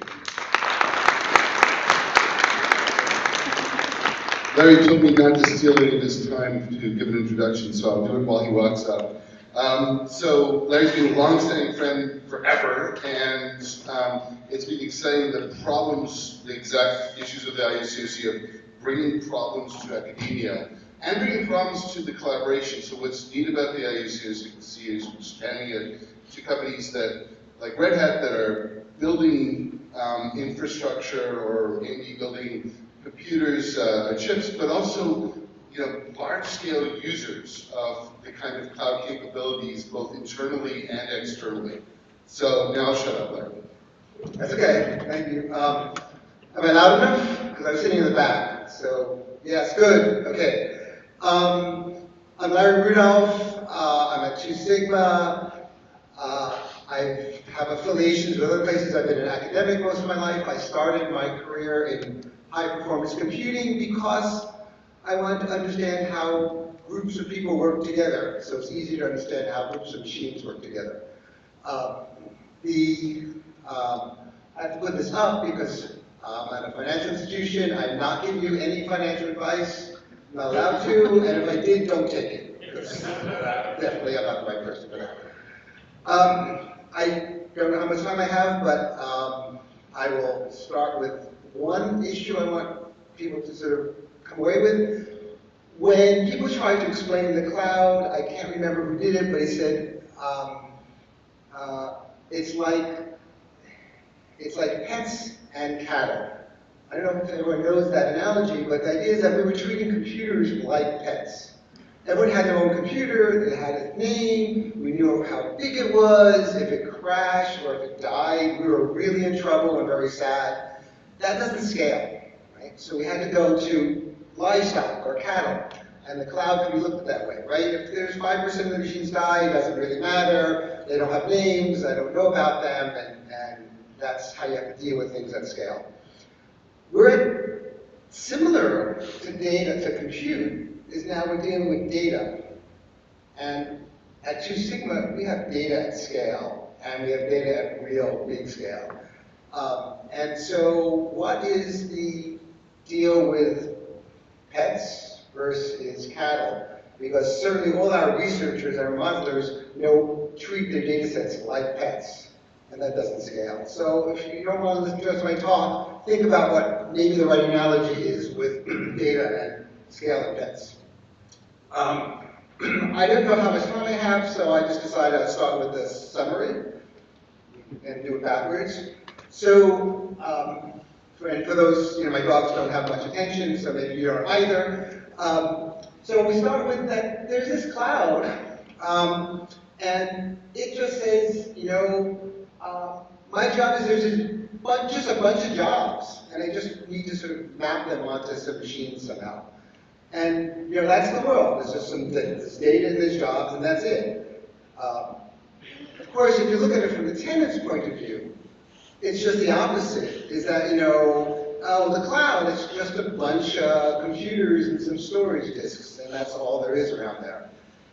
Now, here, if you work in the cloud, no, that's not the case. We have different kind of machines, we have networks, we have reliability, we have blah, blah, blah, right? And if you're from the data side, the same thing, no, we're not just, we have different data sets, derivations, da-da-da. So it really is obviously somewhere in the middle, and there's this connection, right, between the workflow, not the individual jobs, it's not the job, and the clouds. So, this phrase, my nice saying is that, no application is an island. Right? It's not just, it used to be that way. When I grew up, that was a job. You ran a job and that was it. You didn't care about anything else. Jobs now are not an island, right? They're services, they're connected, there's pipelines, they get run every day, they're sort of just part of the assembly line. In the same way, no data is an island. You can't just look at a data set, it's just sitting there, right? No, some of it's indexed, some of it's not. It gets transformed, it gets every day more and more it's extended and the like. So, there's sharing, there's lots of data that's shared. If you do machine learning, if you start to learn AI, ML, you can say, oh, we're talking about the MNIST data set or ResNet or whatever, but everyone's using them. It's not just your job and your data set. People are sharing data sets left and right and repeating within a single researcher, within an organization, between organizations, data is being shared all over the place with the code. So there really is this way of trying to figure out how to map. And this interconnected pipelines of shared data, jobs, this whole sort of mess there with the same mess of the cloud. But it can't be that each one looks at the other one, it's like, oh, you're just a bunch of jobs, or you're just a bunch of machines, right? We have to sort of make that connection really strongly. And because, no server is an island either, I guess I missed that part, right? And the Mass Open Cloud has certainly taken this step along the way with a lot of the projects we've heard about, right? If you give me the DAG of your Spark job, right, we've learned that you can do much better caching. You can do improved jobs even more. If you say, okay, here's HPC and here's HTC, and we put, balance those together, we can do much, much better. So really, Mass Open Cloud has sort of began to take these steps. So I'm saying we have to think about it in a much deeper, longer term interactive way, and that's sort of the main message I want to give. So at scale, right, lots of things happen at scale, and we talked a little bit about that, but you have to think about it even more and more and more. Right? There are emergent properties that happen at scale. Right? There's 10 minutes left, and I'm going to try to sort of put this big thing in 10 minutes. At scale, these emergent properties are fun when you look at schools of fish or starlings in the sky, but emergent properties means that you sort of lose control of your data. Bad things happen that you don't know about. Someone changes a schema somewhere, and no one knows about that, and down the pipe, some job crashes, and no one knows why. Yes, the kernel and the hardware have to get intermediate. That's the low level, and that's really true, but it happens at every scale. And so I'm saying let's repeat what we've learned from hardware and software and scale it up. So this picture I took when I was at the zoo in Jerusalem, and these are black swans, and it's like so ironic that in fact in Israel they only have black swans, at least in the zoo. So, so it's just all these anomalies going on all the time. And that's what we have to worry about. We face that with data daily. And it's not just Two Sigma. It's anybody who starts dealing with data that somehow, at some point, they lose control of their data. They don't know who's using it, who's writing it, which jobs are looking at it, and it turns out to be the scale problem we had with servers we had with data. How do we make progress with that? With metadata, data about data, but not the data itself. With lineage, the dependencies. We use the word provenance to mean it's metadata plus lineage. Each are on its own. It's really hard to get lineage, but a lineage is really important. And it's becoming more and more important. I'm not the first to notice this. There's lots of companies, startups, big companies trying to deal with the lineage problem, trying to collect it. Well, whatever. I can go on and on and on about lineage. Where do you get lineage? Well, if you have all your data in a database or a big query, then you have to sort of worry about the queries, and that will tell you who's reading and writing the data. If you don't have that, if you just use data frames and pandas or just CSV files and the like, you can go and annotate your code, or you can go and look at all the HTTP requests, and some low level, some high level. All of this is really hard, and for Two Sigma it's been especially hard. You don't want to always go into every piece of code and rewrite it, and looking at things at the lowest level, there's just too much going on. So we picked this intermediate level, which is looking at the logs, scraping the logs, and you get lineage from that. That was the wrong picture. I was supposed to have my wife, my daughter, and my grandson together, but oh well. Anyway, in really having metadata, having lineage, having provenance, it gives you a lot of benefits. A lot of side benefits that the community, the bigger world community talks a lot about. It talks a lot about, what am I list here? Observability. I can debug things when I know the whole chain of dependencies. I can put governance in to know, has this data been code reviewed before it's put into production? Is it allowed to see which data and the like? There's data discovery, which is a big problem. We have so much data that we don't know sort of what's where and the like. So metadata, lineage, provenance, those are all have a lot of benefits. They're hard to get and they're hard to keep accurate, but once you get them, they have a lot of benefits in many different dimensions. For the MOC and for the collaboration of what's going on here, I say, well, it's really about just this connection between the two. It's between the data center and the data. I heard a talk by Chris Asimovich on RISC-V yesterday, and it's all about domain specific. So let me just give you this little review with my summary slide, which we're back. So in the old days, we had a job and we had hardware.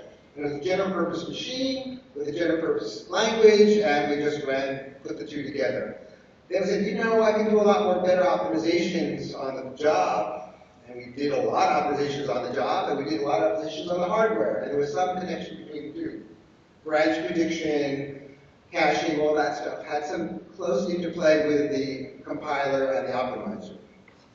But then what happened is that what happened now, the current generation, is, you know, Apple's building their own processors, Tesla's building their own processors, and they're not being sold as processor chips. They're part of this vertical. I know my workload, I know the right hardware for that, and I put those together. And that's just the natural evolution. That's just what's coming along the way with the right standards. Where are we with cloud and workloads? Are we at the batch early stages? Are we at optimization stages? Or are we at the main specific stage? And I think we're not quite down there yet, but I think we're moving there. And we need to sort of go there, which means get the metadata, understand the uniqueness of data centers. We've already seen that. I said, Azure, now people are talking about they have better low latency, and suddenly HPC wants to live there. ChatGPT wants to live there because they need that low latency. So clouds may start becoming sort of specialized in part of this vertical, and I think we're taking the first step. Do the hyperscalers, a company who rents out machines, they don't really care that you're optimized, that your code runs faster. In fact, the less optimized you are, the more money they make. Right? The mass open cloud, on the other hand, right, is all about, right, getting the most work done, bang for the buck, right? Because that close collaboration. So really, right, we're aligned. The goals of the tenants and the goals of the MOC are really aligned, and I'm saying we should sort of move in that direction. So I started with the slide, I ended with the slide, and I thank you.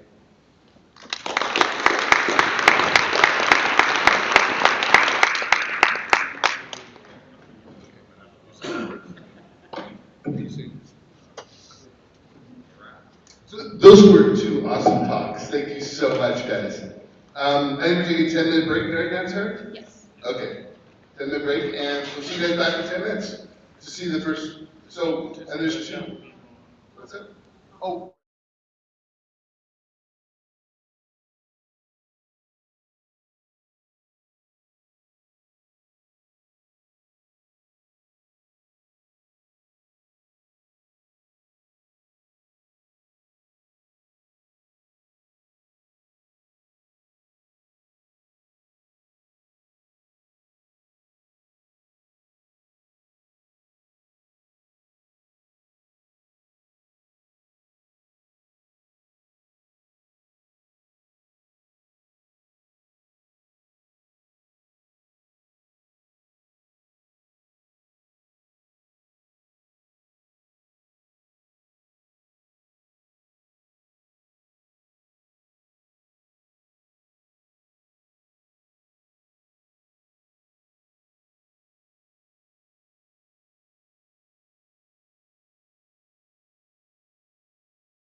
break is finished, I wanted to welcome Mohan Kumar, Program Director in the Directorate for Computer Information Science and Engineering at the NSF and Professor at the University of Rochester Institute of Technology in Computer Science, who will be giving an overview of the NSF IUCRC program.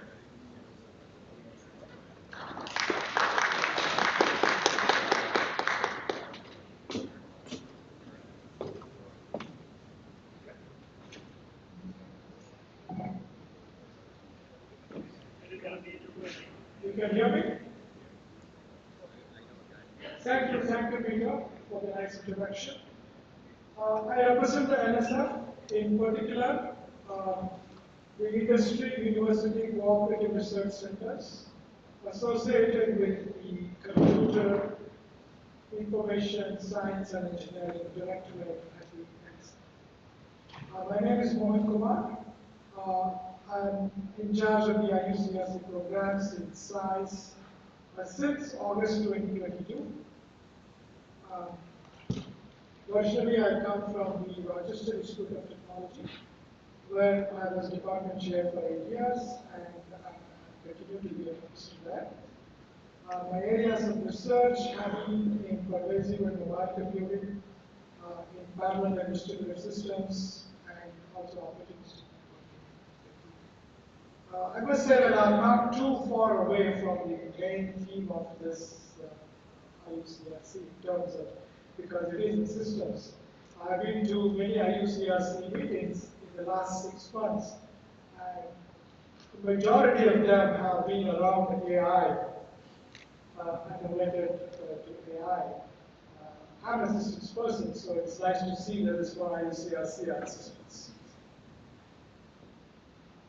All right, so enough about myself. Let me talk about NSF. A few slides on NSF, and then about the IUCRC program itself, and how the industry can participate in these IUCRCs and contribute to research. So, as we all know, NSF is at the forefront of research and in the forefront of technology for several years, and it has a global leadership. Promoting the progress of science, advancing national health, prosperity and welfare, national defense are the priorities.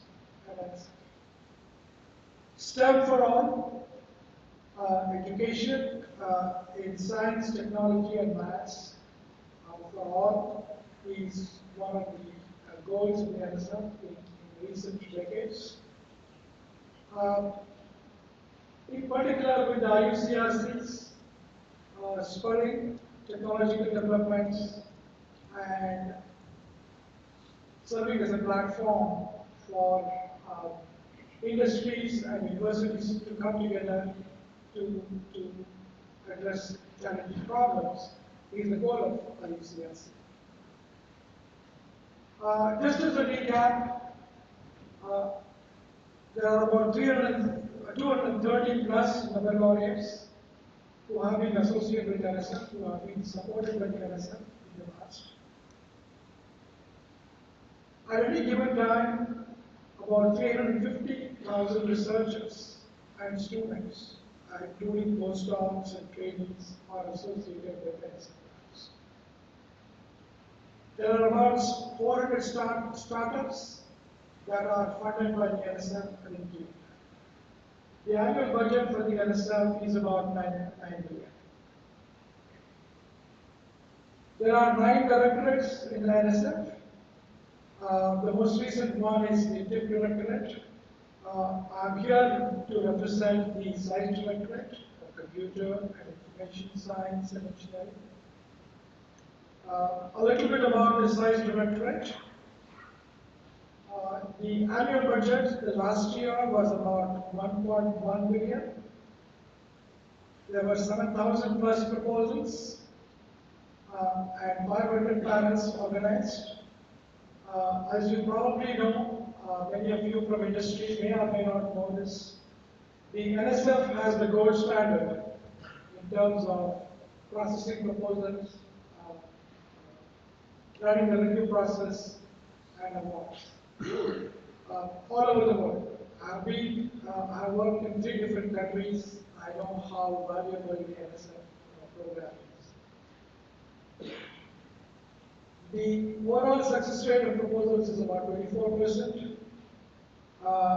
Again, at any given time, approximately 1,700 proposal awards are ongoing through NSF. There are about 2,000 plus people are supported and 400 plus institutions involved in these grants. This is only with size. And at any given time, the numbers in the yellow boxes indicate the individuals associated with NSF in size supported grants. But I would like to focus on the number 87% on the right side. I think this is apt to build this up because I see a number of industry colleagues here. As you most likely know, that everything we do today, whether it is health, transportation, or even computing, is because of the innovations that have happened in computer science over the last 25, 50 years. Okay. If it had not been for the networking, architecture, Wi-Fi, etc., we would not be here today. But interestingly, 87% of all research in computer science is funded by the NSF. 87% of all research in computer science is funded by the NSF. So it is time for other industries to get involved in research. The IUCRC itself was initiated in about 50 years ago. And this is a statement made by the president. The IUCRCs were created to determine effective ways of stimulating non-federal investment in R&D and of improving the application of R&D research. So this statement was made in 1972 and it's still very much true. In particular, the IUCRC has evolved over the last 50 years. And the current solicitation is what we refer to as the 5570 solicitation. There are not a lot of acronyms and numbers with NSF. You don't have to remember everything, but at least the PIs like Peter and Orange know what is 2570. So I refer to whatever I talk about now with regard to IUCRC is with reference to the 2570 solicitation. It is in the process of evolution again, and we'll be coming out with a revised solicitation very soon. As far as research goes, typically there are 2 kinds of research. The traditional research is funded by the NSF or some funding agencies like DARPA. And these are long-term research projects that are carried out at universities by professors and students. And these have long-term impacts. On the other side, we have industry-funded research, which is mostly at the other extreme, that is where it is close to the production of the product. And these are short-term projects, project-oriented, product-oriented, and these happen through one-to-one collaboration with university professors and industries. Of course, there will be students involved in working on these projects. But between these two, that is what we call pre-competitive research. There are research challenges that are common to multiple industries in the US. Okay. These are use-inspired fundamental research problems. that can be jointly funded by industry. And this is happening through IUCRCs, through a trusted relationship based on delivering value. So this is what we call as the IUCRC way, or the pre-competitive research. So the IUCRC is a platform for universities, for the government, and industries to come together. So I mentioned two extremes, that is early stage research that is typically carried out at universities with very little interaction with industries, and there is research at the other extreme where there is one-to-one collaboration with industries, with a specific industry or company and collaborators. So IUCRC's focuses on the middle path of this, that is the pre-competitive research. The IUCRC's goals are to drive innovation through this collaboration, through the creation of this platform, carry out high impact research that will help all the industries working in a particular area in the US, and very, very importantly, develop skilled workforce. So as we all know, students are the drivers of the future, and IUCRCs provide a platform for university professors and industry colleagues to mentor and train students while they are working on projects at IUCRCs. And through this, we hope to achieve the goal of meeting the skilled workforce needs of the population. One point to note here is that while working on projects, many of the industry colleagues are successful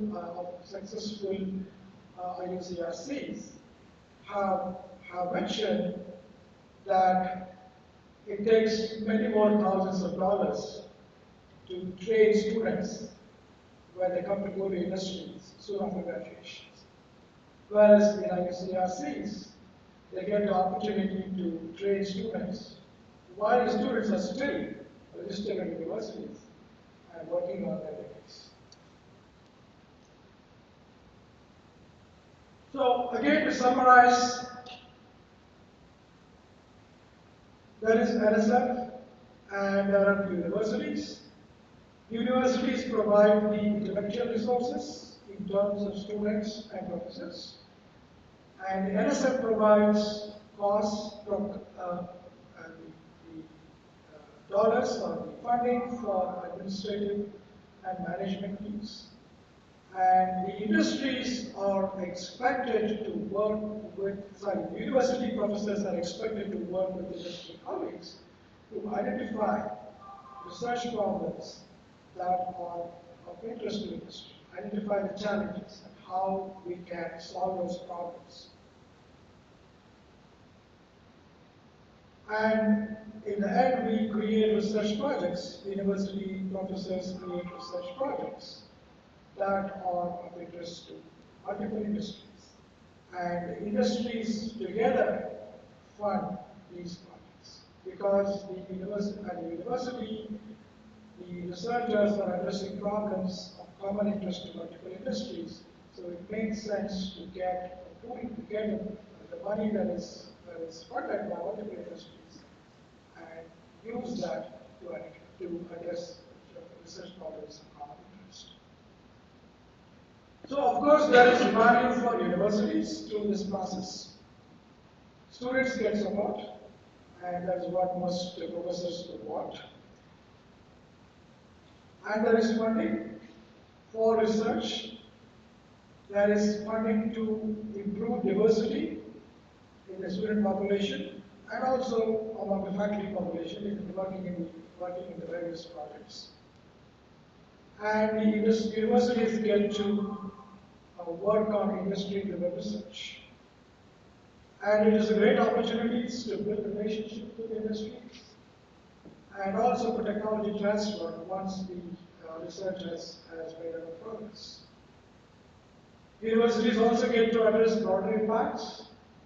They get to work on problems that have societal impact.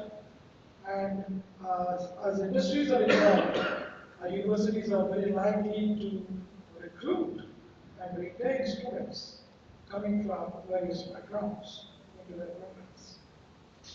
And on top of that, students also will have access to industry. They get to know what are the challenges and problems in industries, what is happening technologically at industries. So that is a win-win situation for as far as the industry members are concerned, the advantages are they have access to talent. So this is a center which has two, at the moment there are two universities. So the industry have access to professors and students at two universities, but as the center grows, there will be more sites, and the industry colleagues will have access to students and professors from all these sites. So you are not, the industry is spending a small amount of money as a membership fee to be part of this consortium. And university, as I mentioned in my previous slide, pools money that is coming from multiple industries together to carry out research projects. So the actual research, the money that is spent on research is much more than what each industry is contributing to. So they can effectively leverage the research dollars, and they have access to not only the professors and students of universities, but they get an opportunity to network with other industries. They get an opportunity to network with their own competitors. And in the IUCRC under the NSF umbrella, the industries get to work with each other. And that is what I have heard from other successful sectors. So the two competing industries, because they have a common problem. Like for example, privacy in the cloud, they have a common problem. So the university addresses problems that are of common nature, and that is applicable to multiple industries.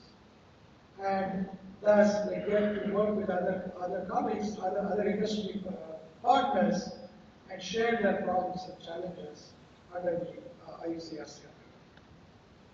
And of course, the industries will have access to intellectual property. And very important for both industries and universities is in the IUCRC programs, the indirect cost is only 10%. Other funded projects, I mentioned two different paths for research funding. One is the traditional research funding that comes from NSF and defense organizations, and the other is industry funding. There is a huge indirect cost. Almost 50% or more goes to the university administration. But in the IUCRC model, the administration costs are covered by the NSF through the NSF grant. And only 10% of the industry pool money is subject to indirect costs. So 90% of the money that is coming from industry is used for actual research, to train students, to support faculty. A little bit about the IUCRC structure. The iScale or the IUCRC is a center. It may have multiple university sites. So in this case, there are two sites, and there are industry members. And the IUCRC model, the 2570 IUCRC model, has the concept of a lead site and partner sites.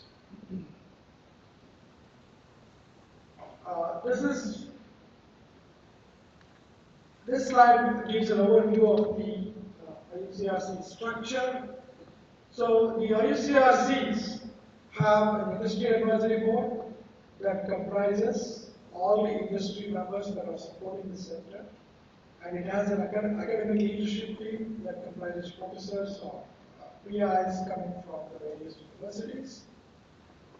And they will create, once the center is set up, they will create academic policies and then how the interaction takes place.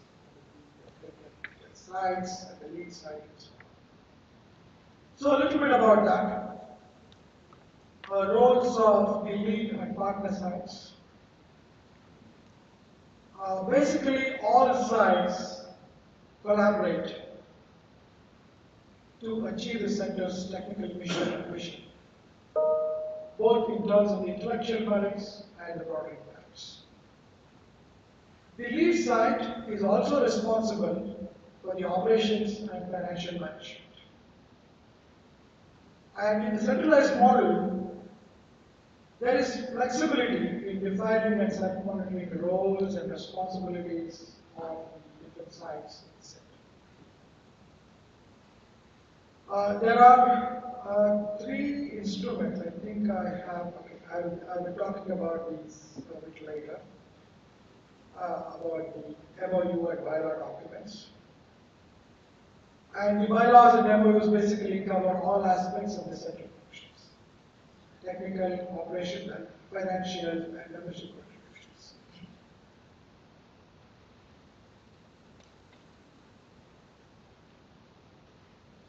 Okay, I'll skip that. So what is the role of the Industry Advisory Board in the center? The Industry Advisory Board is at the heart of the ISPs, and that is in fact the objective of the NSF space. So they are involved in determining the center's vision and mission. They define the research roadmap for the center. They are always involved with the center's progress, continuously monitoring and engaging themselves with research projects. And they also bring the challenges, research challenges, to the universities. They not only recommend research areas, but they also have the ability to recommend other partners. Okay, so there may be these partners may be member partners may be industries, competing industries, but they share the same challenges, so they come to the same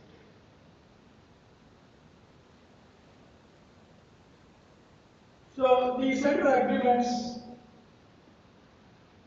there are 3 of them. There is a memorandum of understanding that is between the sites in the center.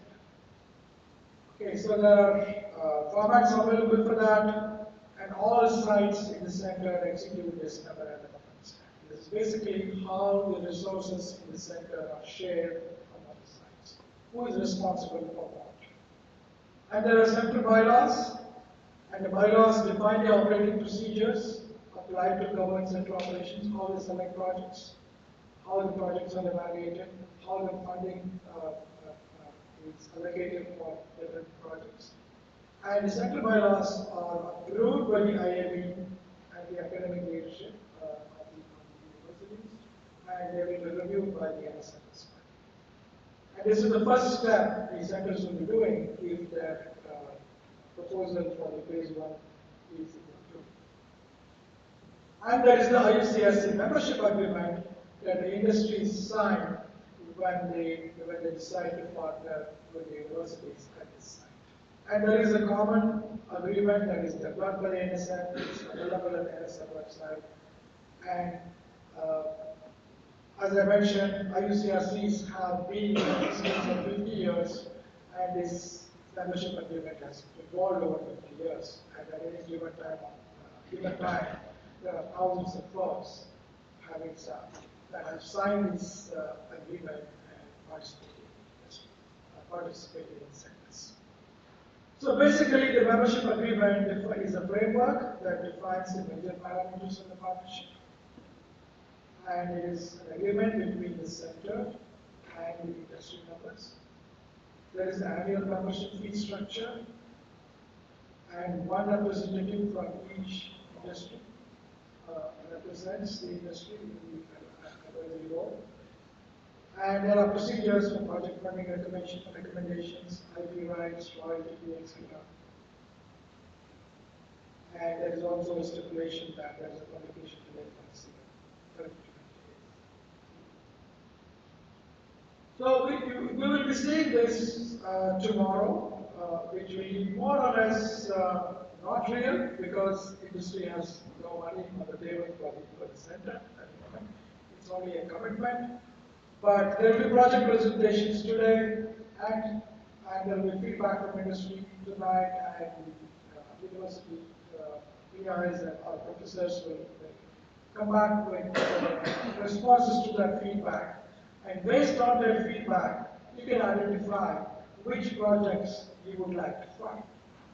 So that's, suppose there will be 10 projects presented today, and tomorrow the industry board can decide. I'm just giving an example. Because these 6 projects are great, we want to fund these 6 projects. And 4 projects we want to pursue. So that will happen. We will do that tomorrow. It will be like a mock voting because we don't really have projects starting. So the industry will be engaged with the center and the projects that are going in the center on a continuous basis. Typically, there will be 2 meetings. So this is the minimum requirement. So the minimum requirement, one of them is, of course, the annual membership fee. And the second is participation in these annual meetings, 2 annual meetings every year. Annual meeting and the semi-annual. So during the annual meeting, the industry members select the projects and monitor the progress that has happened over the project that were funded last year, the previous year, and then give some directions for the future. And in the semi-annual meeting, we monitor the progress and make suggestions for improvement of it.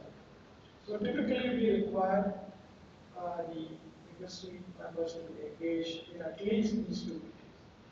But how much you engage yourself with the projects is entirely up to you, depending on your time, interest in the project, and the progress that is made in universities. I have talked to some industry colleagues in other centers.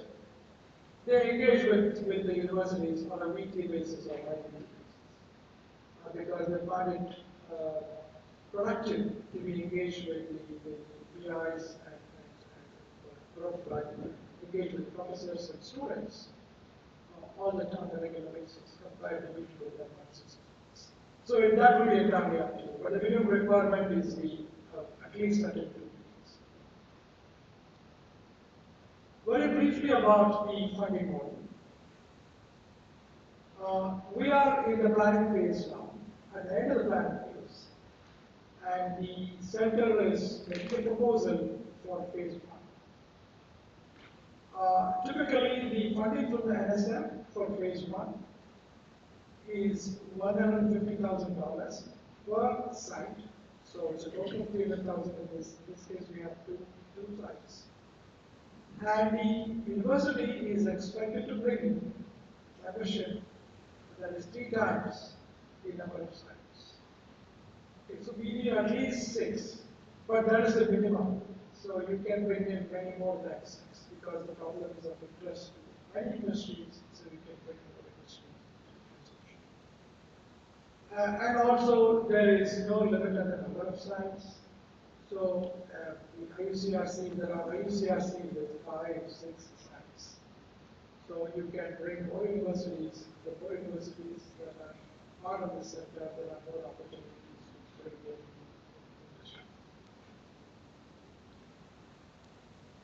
So these are examples. Suppose you have a 3-site IUCRC, the total funding from the NSF is 2.5, and the minimum funding from industry is 2.5 million.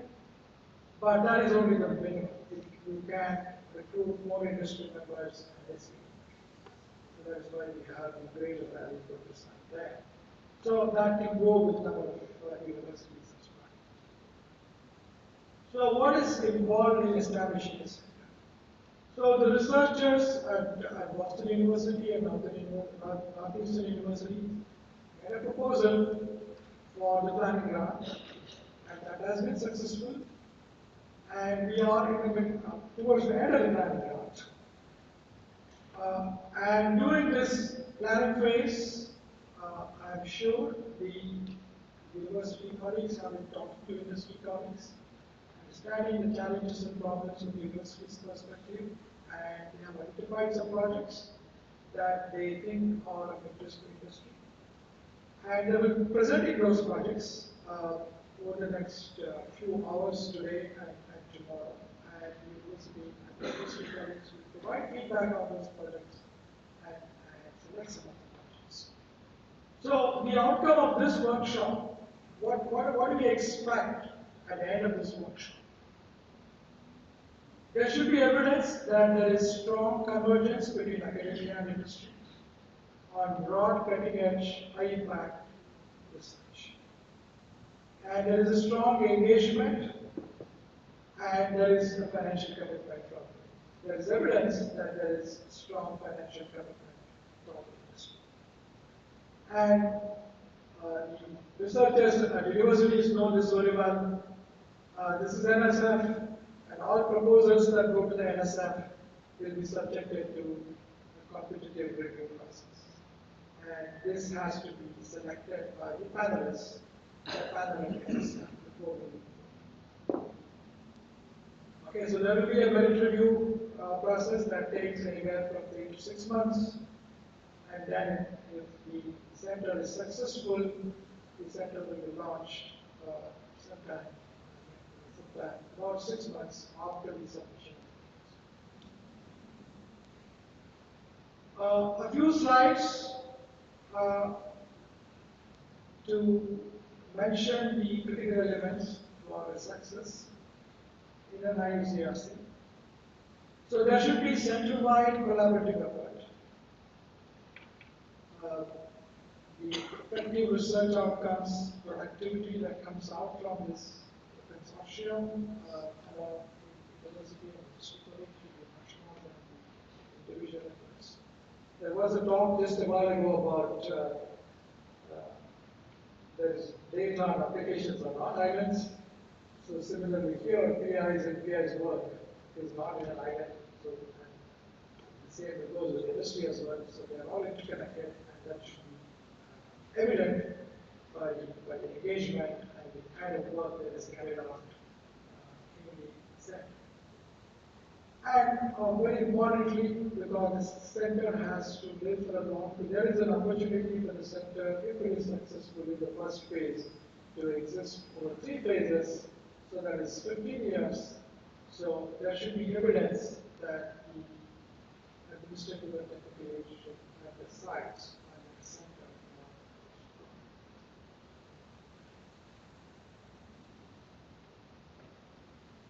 So building and launching a successful IUCRC, it is like starting a startup. One should have, particularly industry university colleagues should have an enterprising mindset, because when you talk to industry colleagues, make them understand that the research work they are doing is useful to industry. And also very important to sell IUCRC to their own colleagues in universities, because these are research projects that is carried out by professors and their students at universities. So it is important for the leading researchers, featured forum, to convince colleagues at the universities to get involved in IUCRC. And very importantly, listen to industry colleagues, understand their problems and challenges, and engage in networking. How are the centers assessed? So it is sort of summary of what I have said earlier today.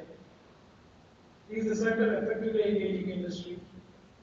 Is the center meeting the minimum requirements in terms of position? And whether the research that is carried out at the center is cutting edge, collaborative, transformative, and it is making economic benefits. And the vision and mission of the center, and very importantly, it is very critical for IUCRCs or for any NSF grant to train students coming from diverse backgrounds, to train students coming from underrepresented groups. And the IUCRC is a very good platform, because particularly students coming from underrepresented groups will find the motivation, because there will be an opportunity to join industry.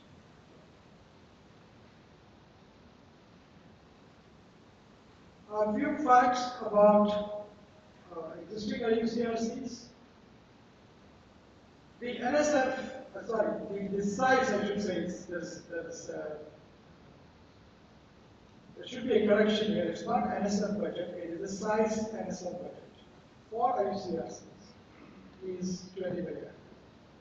But at the moment, and universities are expected to bring in at least 20 million to industry sponsorship. But at the million, there's about 60 to 80 million coming from industries. From these. This is very high, this is highly encouraging. And in the last 10 years, the IUCRCs in the nation have trained 7,200 plus students. Not in the last 10 years, between 2010 and 2020. At any given point, there are 84 active centers. Out of them, about 30 of them are in science. 120 plus universities involved. 700 plus member organizations. 380 of them are plus are large firms.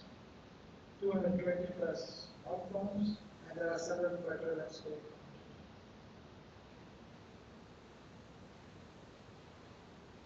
How much time do I have? Sarah or Hector? 10 minutes. There is a one. They're the ones in control. How long? 15 minutes. 15 minutes. There's a 1 minute video. Let me see if I can play that. From a center. This is not in the science directorate. This is in the engineering directorate. I'm Mike Beck. I'm a technology manager here at Pentair. I also serve as the chair of the Industry Advisory Board for the Water Equipment and Policy Research Center, also known as WEP. Our center is funded by the Advisory Board for the Water Equipment and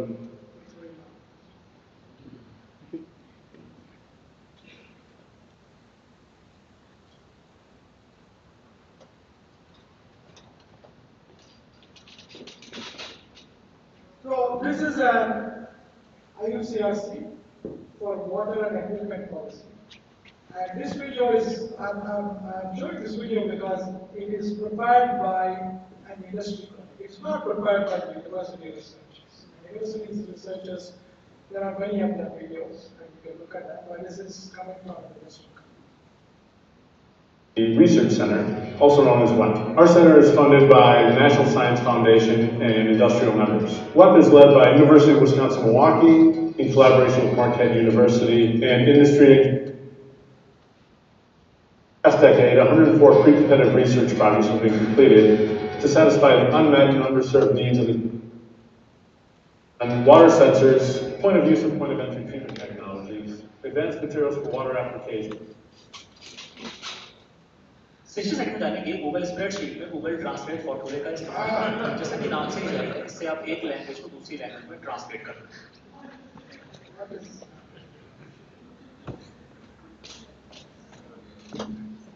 60 second में जाने के Google spreadsheet में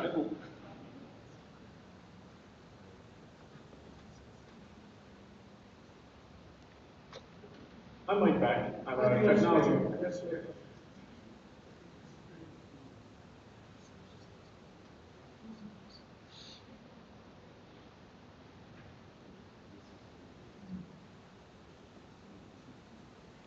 This is the problem with YouTube.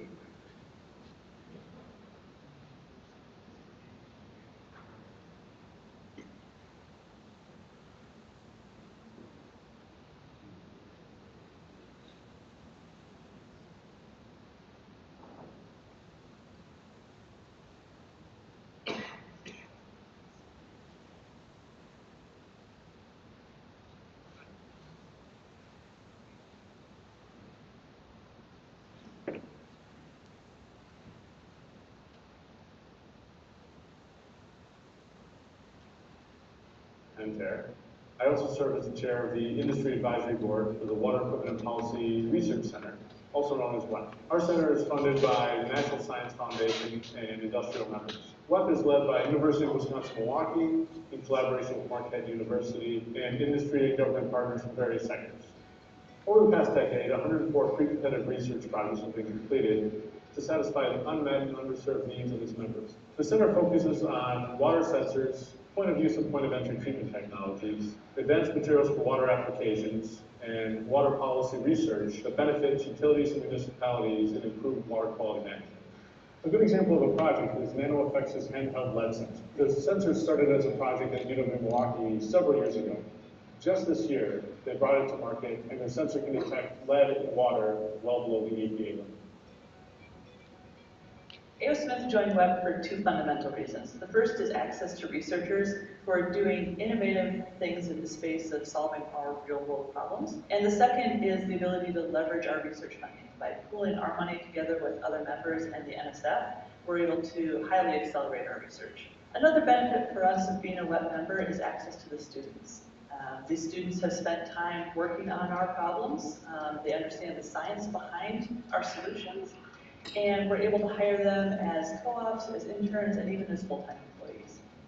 If you need access to world-class research for a minimal funding fee, I think Web Center is a great way to go about that.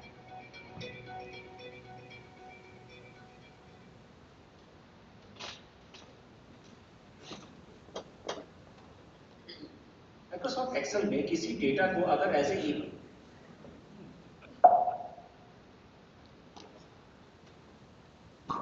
Thank you. I'm sorry, my apologies for the noise there. But I think the video was worth it. We picked that. One of my colleagues in the engineering directorate said, please use this, but unfortunately it is on YouTube, and we saw it. Anyway, that's not part of the NSF presentation. Okay? This is to give you, this spreadsheet basically gives you a sample of various organizations involved in IUCRCs. I'll give you a couple of examples of successful IUCRCs from the Science Directorate. One of them is CHEST, stands for Center for Hardware and Embedded Systems Security and Trust. There are 6 universities here. Is this Northeastern University? So there are 6 universities here, and these are the numbers in terms of funding from the NSF and funding they are received from various industries, and the partnership in terms of industry.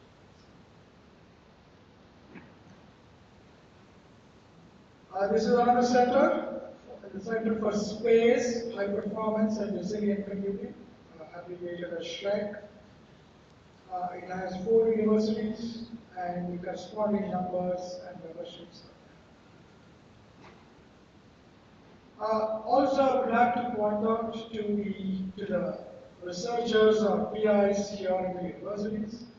So, although the NSF funding is about $150,000 to each university, there are several other opportunities for universities to get funding for that. And these they have to write supplement proposals if the center is successful. And these include REUs, research experiences for undergrads, which most of us are familiar with. There is something called RET for research experiences for teachers. And there is a program for veterans. There is a program for K-12 institutions to involve K-12 students, and also students from community colleges, 2-year community colleges, in research programs. So that gives an opportunity for universities to recruit new students to the program, and also motivate them to carry on research at the industry. And there's also something called the intern program. That is for PhD students who are about to graduate. So the intern program allows the student to work in industry for 6 months to a year with funding from the NSF to work in industry. So these are additional opportunities. There are many centers across the US who are making use of these other opportunities as well to carry out research. So There is information available at the NSF website. And you can reach out to me and other NSF program directors if you have any questions. And very importantly, the NSF 2570 solicitation has all the information that's needed to know about the IUCS. We'll stop here and we'll be happy to answer any questions. I hope I was in time.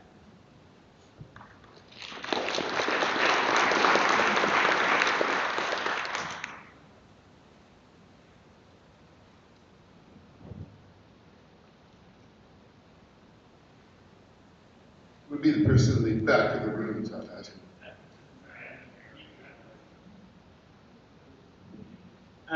You were using, in your workforce development and in other aspects, you're using the term students generically. Can you differentiate the support between undergraduate and graduate level students? Kind of what's the approach or your experience?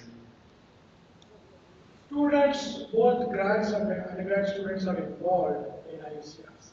And there's no limit. For example, the REU I mentioned is for undergrad students. It is research experiences for undergrad students. But in existing IUCRCs, there are students at both levels, graduate and undergraduate. So there will be many more from undergrad population compared to grad students. But every IUCRC has both types of students. Depends on the work that you are carrying out. The grad students will stay on the project for a longer period of time, whereas the undergrad students may stay for one year plus 6 months. Other questions? Yes. Thanks. I saw grants, patents and other metrics associated with the products of the different centers. Because of the federal funding, is there some government purpose rights or something that the government maintains throughout the life cycle? The IP is owned by the university. Okay. Will be owned by the university. The government has no, unless there is a funded project of the government. As part of the IUCRC, there are federal organizations which are part of the IUCRC. Not the NSF. Thanks.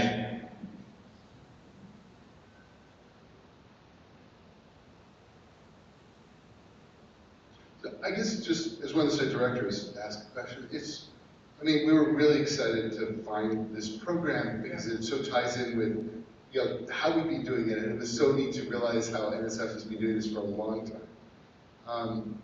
And a lot of this is and a structure that actually really encourages what we've been trying to do, and that has a set of rules that have been proven on this. So that's fabulous. Thank you. One of the things is the definition of pre-competitive. Sometimes things have had an impact very, very quickly in this field, where things are rapidly moving from a research idea to, very quickly it turns into something real. Is that a constraint in some way that it's just? I don't think it's a constraint. There are projects, IUCRCs, where after 1 year, 2 years, the PIs and industry colleagues have been able to go to the research. Translational activities and writing patterns. Great.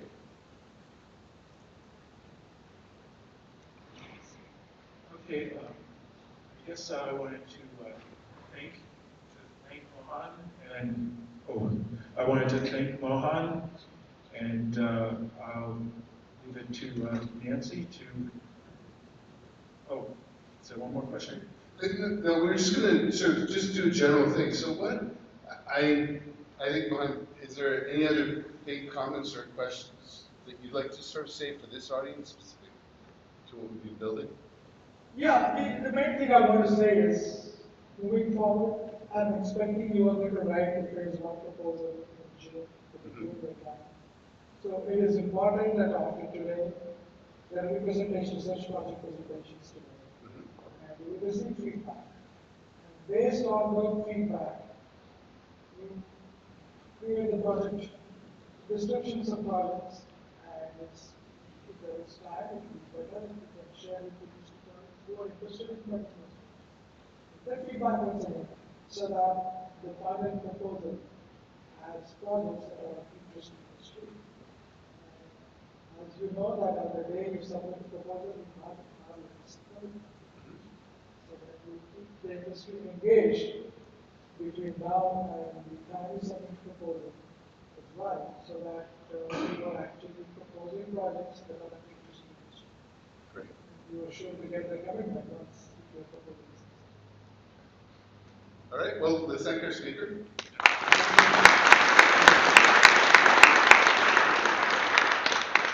And that hasn't been a particular problem, I guess, for this larger alliance of that industry engagement. But what has been, oops, what did I feel? So, but what has been the problem is actually, you know, defining the structure around things, the agreements between universities in order to let this be a multi-institutional effort. Actually, one last question I wanted to ask you is that, if that's okay, is that one of the things is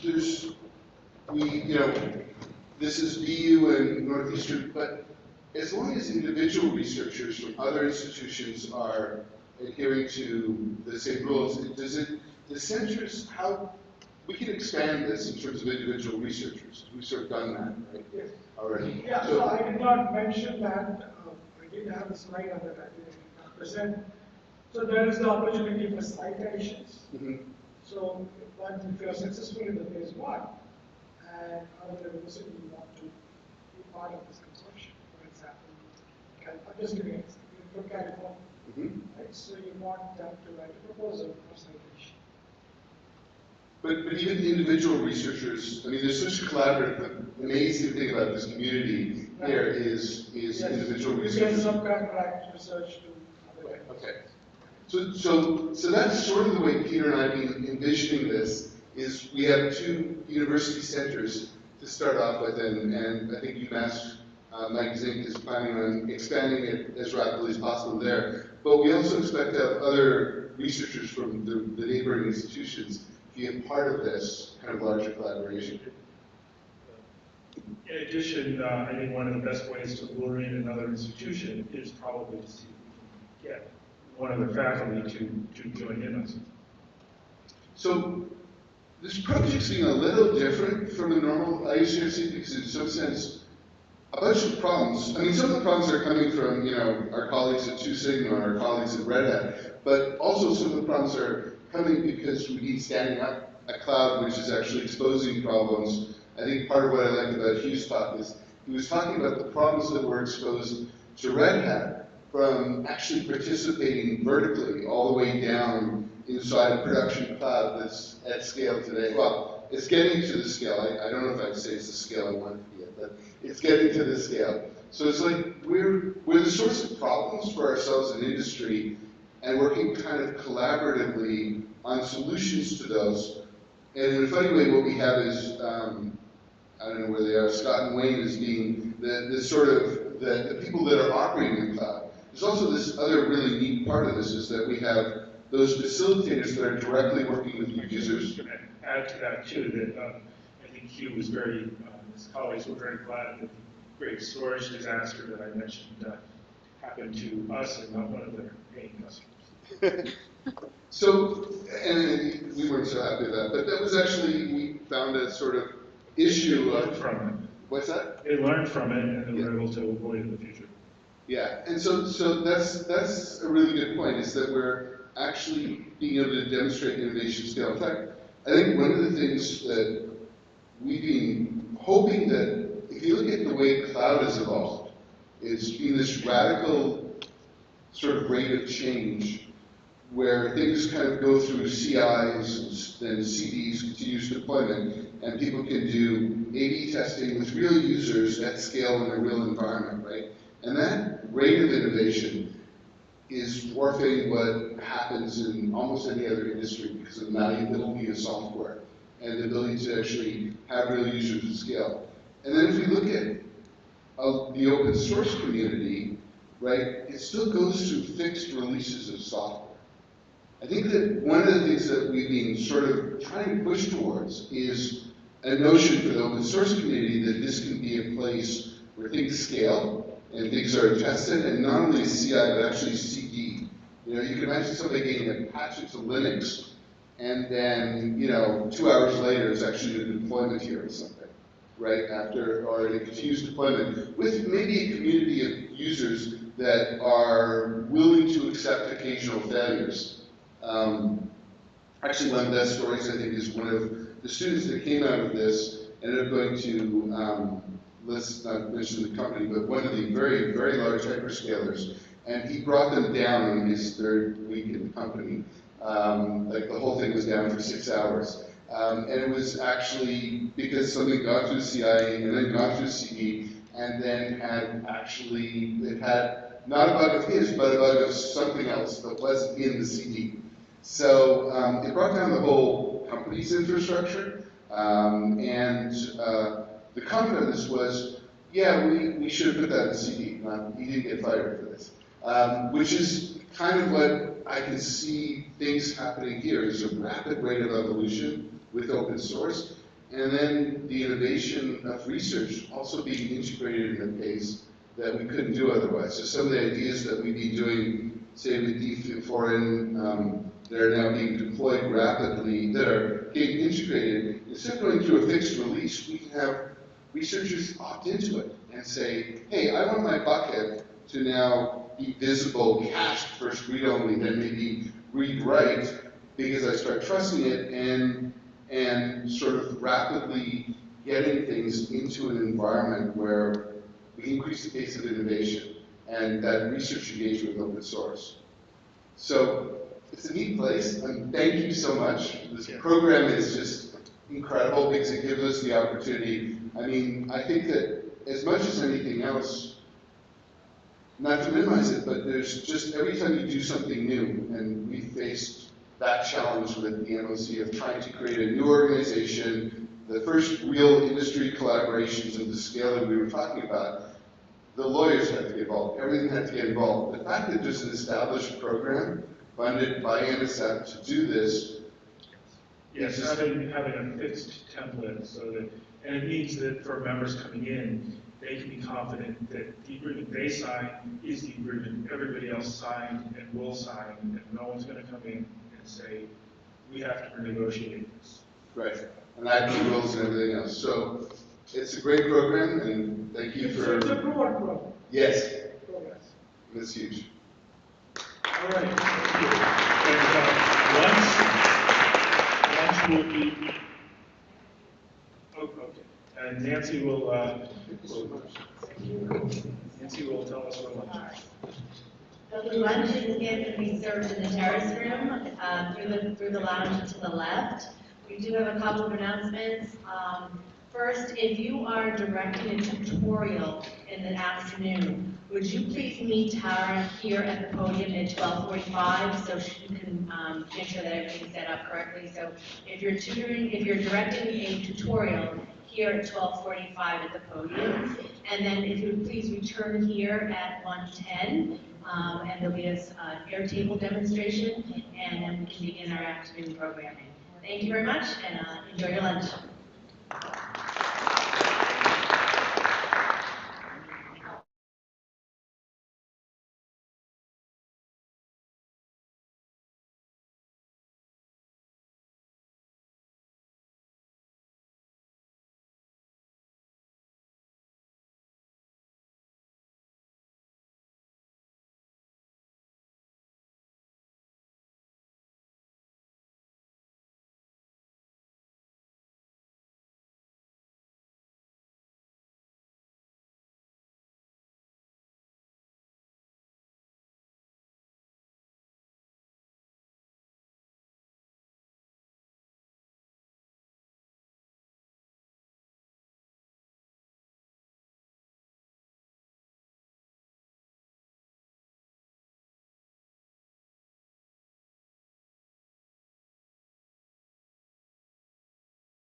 So in this section, we are going to be splitting between the tutorials and the IUCRC research proposals. So we ask that involved faculty and industry participants stay in the ballroom for those research proposals, but everyone else is welcome to choose between watching those proposals or going to one of these two tutorials that are right up the stairs. So you can either take the stairs in the back of the ballroom here, go through the doors at the top of the stairs, and there will be signs pointing you to the right rooms. There's also an elevator available if you go into this room directly to my left. In the back corner, there's an elevator that will take you directly out to those rooms as well. Should we just say keywords what those tutorials are? Sure. Yeah. So just to make clear what those two tutorials are for, this is for students and other users of the cloud. So the FPGAs, this is the ability that we created the Open Cloud Testbed so that systems researchers can go in and actually program those FPGAs and design them in systems experiments. And so there's a whole bunch of work going on there. The person that's been leading that work from Northeastern is Suranga, and I think Miriam will be talking there too. And NERC, of course, is the production cloud services. And right now we have the OpenStack. I don't know if he's going to be talking about the OpenShift stuff yet, and how you can actually use those services and for your research. So you want your students to be able to pick it up quickly.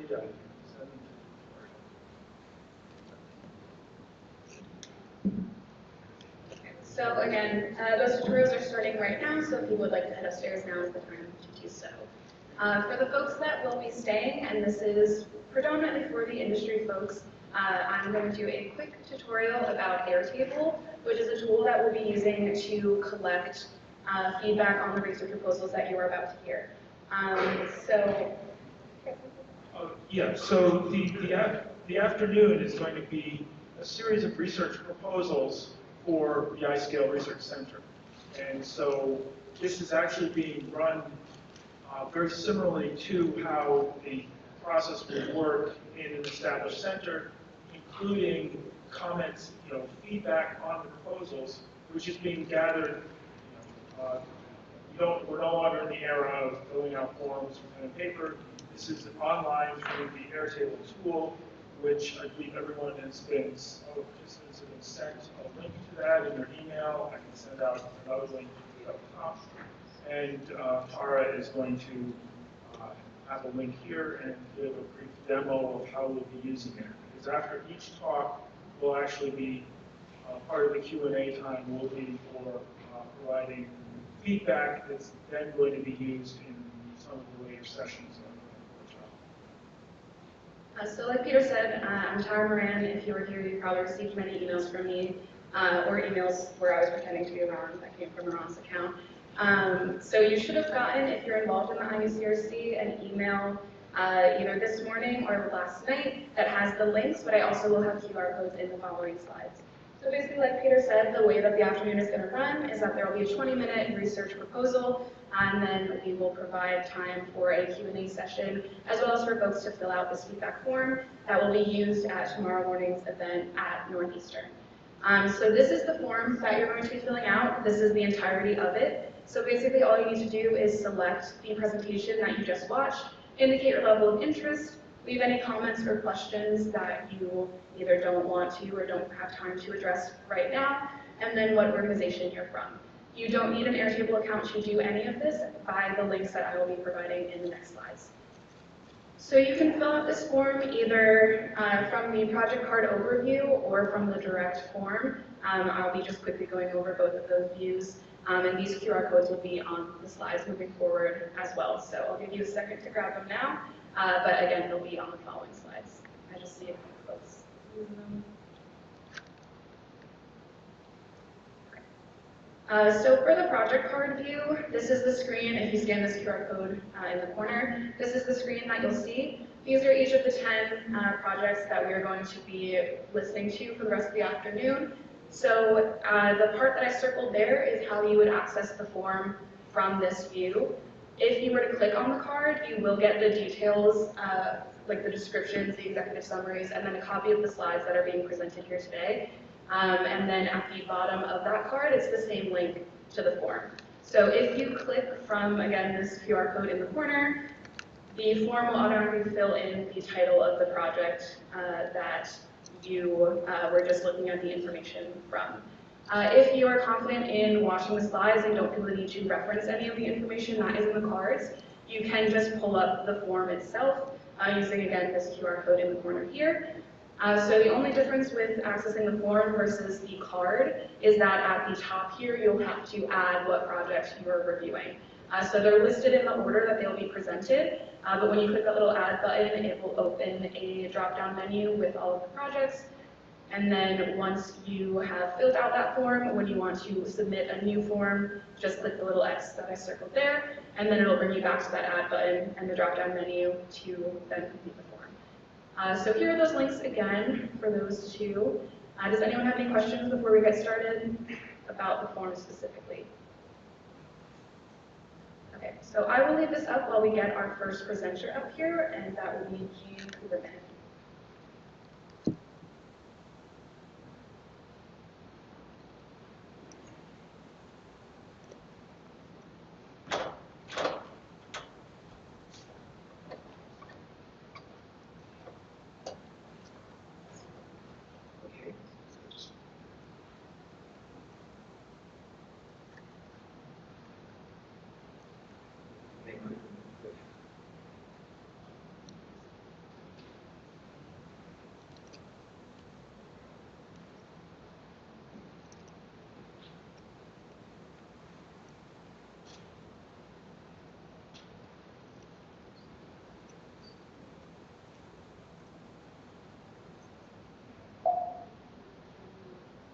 We've got 10 faculty giving 10 presentations. Anyone who's been at the beginning of a lecture will know that there's going to be some amount of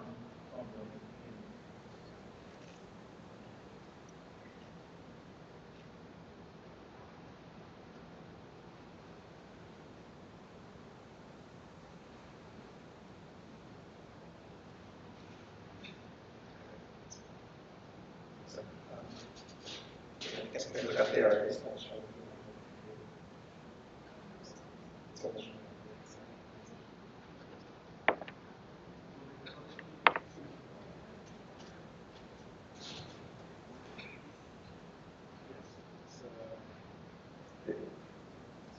Okay, but these are not my slides. Those are my slides.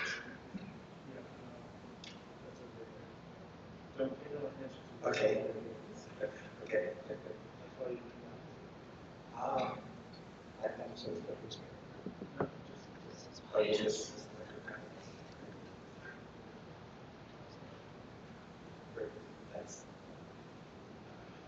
Okay, so thank you, everybody. I'm pleased to talk, as you see, on split processes, bringing the process to a data. I'll just say that I have to go teach after this. I'll be back in the evening and tomorrow, but also two of my PhD students have worked on this project and can also answer any questions. So one right up here is Yao Shu. Just stand up, Yao. And then second back there we have Twinkle James. Thank you. So the idea is this. In fact, I've been working a lot lately in high-performance computing as opposed to cloud and data storage. But of course, this is a talk that's joint with Peter and Oren, who have the expertise in the data storage in the cloud. And I think at this point, we have something that has been proven in near production, which can be quite useful also for the cloud and data. So the idea is process migration has been a dream for people for a long time. In a sense, we have it right now if you use a virtual machine or if you use a container. On the other hand, if you want to do it directly on essentially bare metal, the host, that hasn't been easily available, and here it is. And that's nice because otherwise you have to worry about the plumbing between the virtual machine or the container and the actual host. So here we can do it directly with no compromises. So As I said, the motivation here is going to be bringing the process to the data. So imagine in the cloud you have processes which need to access various data stores, and they may need to take many hops. There can be quite a lot of inefficiency there. So if we can remigrate all your processes so they're closer to where they need to be, then you're better off. So, so this is the idea. So we want to be able to do this dynamically in the middle of production to stop and reorganize where your processes are being hosted. The advantages here are that you don't need any configuration files in advance, and furthermore, you can just do dynamic realignment. So let's talk first a little about the background. So here, first, just a very brief introduction to MPI. MPI is the de facto language behind parallel computing on large clusters. MPI more or less falls into two families of calls. Point-to-point, the classic send a message, receive a message, probe, is there a message waiting for me? And collective communication, classic barrier broadcast, many-to-one communication, one-to-many, and so on. So, in particular, one of the features of MPI, so this is the motivation which I'll then bring back to the cloud, I haven't forgotten, is the idea of what they call a Cartesian communicator. So often in your scientific simulation, you want to have a Cartesian grid right there on the right-hand side. And each node will represent either one of those grid points or maybe a collection. And now the problem is that in the simulation, we know what nearest neighbors look like, but this is unlikely to match what you have down in the hardware. In the hardware, very often you'll have some kind of, for example, toroidal topology with a weird interconnect. So this idea of creating in software a Cartesian grid is fine, but then it's not going to map well onto the hardware. And so this is where vendors right now tend to provide a utility in which they try to measure the performance and how many hops are needed.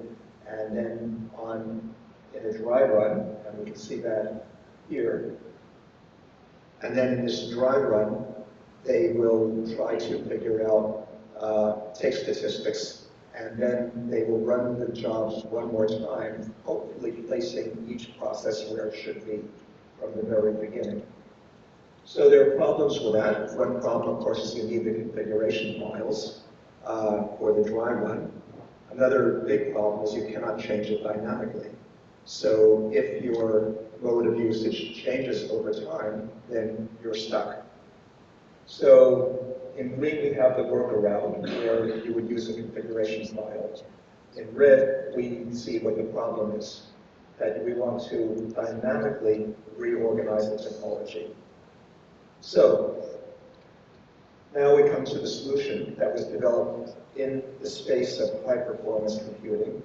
And then I'll just say a few words again about why this should be relevant to processes in the cloud and bringing the process closer to the data store.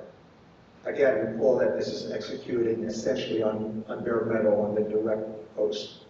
So we don't have any of the possible inefficiencies because of plumbing going through a virtual machine or a container. In particular, this technology works also with standard accelerators such as GPUs. So my student Twinkle Jing had presented at SC how to extend the techniques I'm describing here to also work well with GPUs. So in any case, VMTCP has a long history. It's been around for about 15 years. It should be easy to use, standard commands, launch, checkpoint, restart. A bunch of publications by now of other groups using our software. So it has a track record. And here's the basic idea. Here's what split processes are. I'm going to show you this essentially 3 times just to make sure that I really hit it home. Because this is a technique that was developed quite recently. The original technique was published in 2019, and now we have an improved version that's still more performance. Furthermore, we have a 3-way collaboration going in which this is now in near production with the NERSC Supercomputing Center, where they host the number 8 supercomputer in the world, and a startup company called MemBridge. So the key idea is that we can load 2 programs into a single process, single address space, single thread. And from the viewpoint of the operating system, there is only one process, one thread. That's the whole story. But in fact, we have an upper half program and a lower half program. Each will have its own libc library and so on. They don't interfere. They can each execute independently. Except here's the game that we're going to play. The upper half program is whatever your application is. Presumably your application is following is going to make calls to some nice library. In our example, it's MPI, but it can be whatever library that you happen to have chosen as a convenience library to access the environment. So at that point, we will call the lower half. In this case, we will be making calls to the MPI library. So at the time of launch, the upper half will have wrapper functions which bind to the lower half. It turns out to be extremely efficient. And then, when it's time to checkpoint, the secret is that we have tagged all of memory so that memory is either part of the upper half or the lower half. And now, we'll save only the upper half of memory, the memory associated with the application. And we're going to throw away the lower half. We'll throw away the system libraries. We don't need them. And that's good, because they're very closely tied to the hardware, and we don't know how to save hardware. Saving hardware or restoring hardware would be a very difficult operation. So at that point, we can then go to restart. And then when we restart, we'll just bring in a new, fresh lower half that we will then restore the upper half memory. And this upper half memory will then rebind its calls to the lower half MPI library. And now everything works fine. And all of this is based on top of our VMTCP checkpointing project that's been around for 15 years with a number of users, including, for example, Intel Corporation. Okay, and then here's another close slide.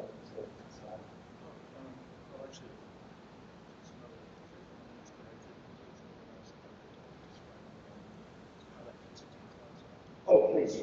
Good. All right, so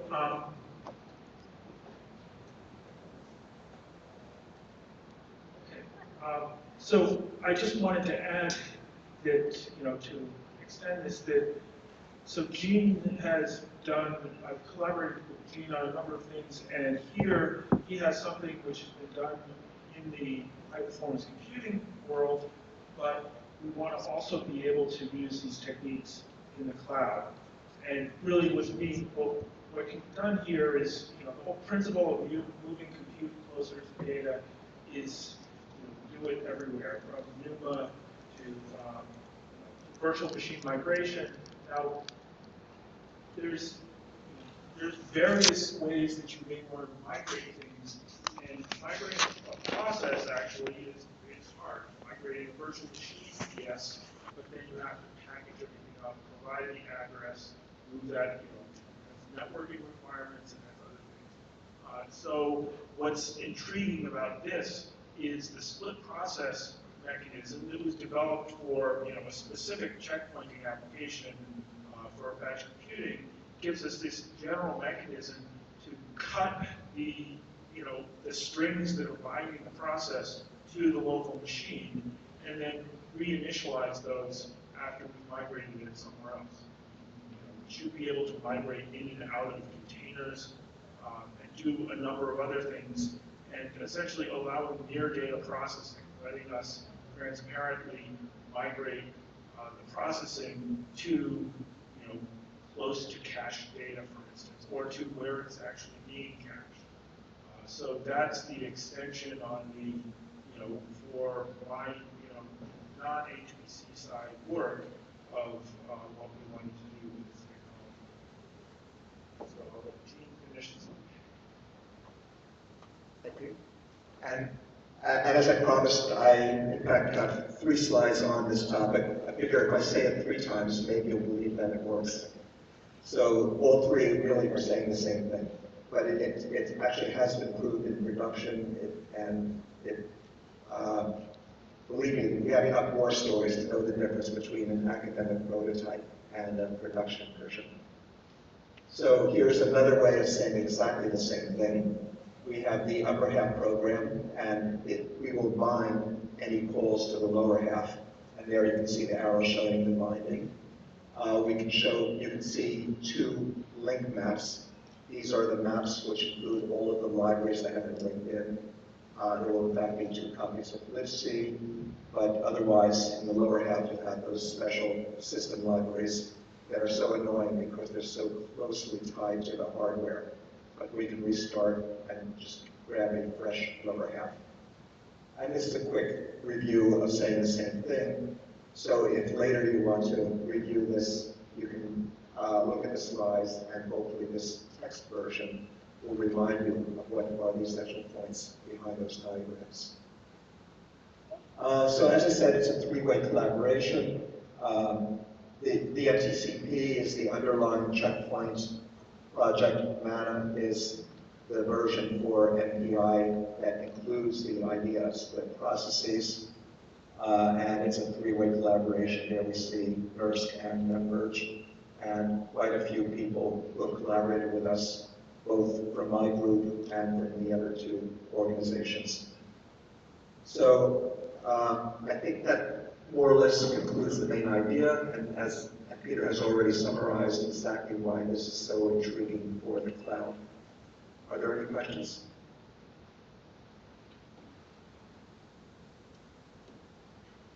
Thank you. Oh, I didn't see it. Please. I worked on EPROM many years ago, which is the because it's a matter of how the process migration that you're talking about that works. I know that there are a lot of issues at the memory. I know there's a lot of issues at the memory dumping level. Could you talk a little bit about that split? And I'm thinking applying what I know there to a generic cloud workload. Actually go back to the slide right there. So if I have, say I have a linear algebra library, so it's doing a lot of math and a lot of hardware level stuff. Is that going to be the lower half or the top half? And if it's in the top half of the migratable part, how do you deal with the memory mapping of that? And what do I have to do to get some other application to work the same way? So you will choose at what API you want to use to split between the upper and lower half. You can put the linear algebra library in the lower half, or maybe you'll put it in the upper half and put some system libraries only in the lower half. You make the choice, and that determines where you place your wrapper functions that will have to bind things. And I'm getting a hint that I wasn't supposed to spend too much on questions. So you have 5 minutes. Yeah. Oh, okay. So you have 4 minutes left. Actually, I think the library, that library should be up in the upper half. I mean, there's the preserving the memory mappings that has in fact been, a key part of the checkpoint and presumed, work for quite a while. Now, how it interacts with ASLR and some other things like that, honestly, I need to talk to Gene more about that. We haven't actually discussed that. So. Yeah, the ASLR is not a problem. We've seen that. Great. Okay. It doesn't. Great to hear. Yeah, and similarly, in the case of MPI, we chose the MPI API as the interface at which we want to split. In principle, we could have chosen a lower level network library as the API. We do have that flexibility. We can do it either way. Other questions? I will remind industry participants, if you can fill out the Airtable entry, and if you don't have a link to it, if you could email T Moran, T-M-O-R-A-N, at eu.edu. My apologies, Tara. Then she should be able to get you a link. Hopefully everyone has a link, and so we'll get those emails. Any further questions? All right, we'll give you another minute to give me any updates while we're getting our next talk queued up. Thank you.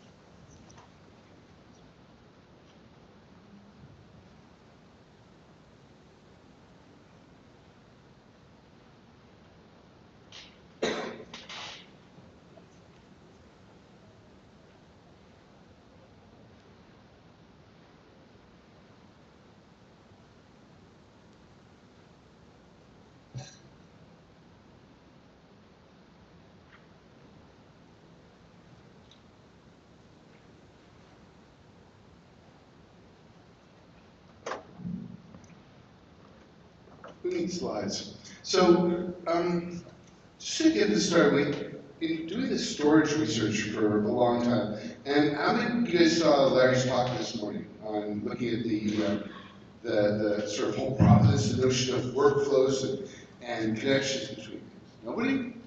Oh. All right, so this idea, I think, is really kind of fundamental, is that work doesn't happen in isolation. Work is actually most of the time a connection of something publishes something in storage and then something else accesses it.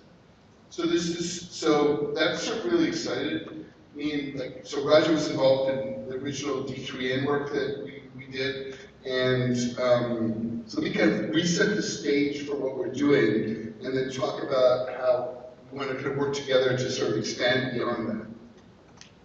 So again, like imagine big data center, you have Nessie at the bottom, servicing block and object storage. So what we've been doing, the big data work first of all, or the D3N work, we kind of moved the Rados gateway that satisfies the AS3 request away from that centralized storage and up into the cluster. So the high IOPS requests are happening near to the compute. And put into it a read cache was the first project. And that's all now upstream. It's in the Rados gateway code itself. And Ur, who's here, who did this for a PhD, she got tremendous performance results out of doing that. So now all requests are going through these object implementation that are near to where the compute actually is. Then we added a write-back tier to it, with a directory that tells you whether the data is sitting in the SSD tier or in the hard drive tier that's in that centralized storage thing. And all kinds of interesting results that were done on top of that, including coalescing small requests into larger requests before they actually go to that backend. So again, you're seeing sort of the coalesced requests that have a tremendously lower utilization of that back-end storage, but there's really only one ultimate source for all the storage. The work on Cariz, then, and this is where this really was inspired from, said, you know, we have these, data analytics environments, things like Spark, and they actually have a schedule, and that schedule knows what data is going to be accessed when. It actually is scheduling the processes, but it actually indicates the data set. So if we could extract from the big data environment, from the client of the compute, what that schedule is going to be, then we can inform the caching from it. I mean, caching is essentially using normally historical information, guessing at what's going to be needed. Well, it's a lot easier to make a good guess at what's going to be needed if you know the future. And by extracting the schedule from the Spark environment, we actually knew the future. So informing the caching by that, you saw that particular workloads could get dramatic improvements. In this case, it's actually caching the critical path through the set of requests to accelerate it. So that sort of was a great result. And where all this work is going, oh, sorry, and the last piece of it is the work that Peter Group has done very recently, which is we're actually doing, on top of that same object storage, virtual disks. So this has a dramatic reduction. We're using large structured techniques to, instead of writing things in place, we're aggregating to locally attached SSD and say large writes back. And all this work is either upstream or going upstream or in the process. In this case, you're sort of seeing, we went from the traditional RPD, which has a 70% utilization of the disk at just 13,000 IOPS, to getting the disks in the back end only 10% utilized at 50,000 IOPS. So massive improvements in performance. And this is now actually out for review to go upstream. So we're moving to a world where everything is sitting on top of object storage. And once you have that, everything sitting on top of object storage, on top of immutable objects, then you can do some really neat things. Everything is talking from the compute to the back-end storage using, in this case, we've done everything on top of an S3 interface. We have the open storage network, which is these 1 petabyte data lakes distributed across the country. So now we can stand this up inside there, and we can have a world where we can be talking S3 to the object storage, we can be caching things geographically distributed to wherever the requests are coming from, again, transferring using S3, talking to object storage that's outside of our own object storage, and even talking to archival storage, tape storage, deciding where to go. And this all becomes then a policy decision inside this intermediate form. So that's kind of where the storage research that we've been doing has been going. And one of the things when Larry started talking about, could we take the provenance information, could we, nothing ever happens just once. You sort of have data come in from, say, the marketplace or something else, or new AI algorithm, and then that's going to have some predictable name. That's going to come into the object storage, and then, next time 1,000 things are going to access it. Can we start predicting those things? Start collecting a pattern of them? Can we actually record, not just the traces, but actually in the metadata of the objects, both the individual objects and the buckets, things that will give us a hint about what we should be doing with these objects? I think there's a richer focus of this on provenance for all kinds of other purposes, from security, etc. But one of the questions is just for managing the caches. And now I'm going to hand it over to Raja, who actually can talk about what we do with it. All right, so I'm Raja. I'm a faculty member at Tufts, and happy to be here as well. So Arun almost gave the entire talk to me, so thank you very much. Right, that was great. I was going to let him keep going, but So just to set the stage once again, we're in this world now where objects live everywhere across the world in many data centers, and access to these objects are coming from also everywhere, right? There are lots of jobs, some that big data jobs like Spark, TensorFlow, or just like custom programs are written. They're coming in to access these objects, right? So unlike the prior work, like queries, which Ron mentioned, which really relied on one execution graph, right? Knowing the execution model of a single job, and then knowing, oh, this job is going to access these objects and prefetching based on that.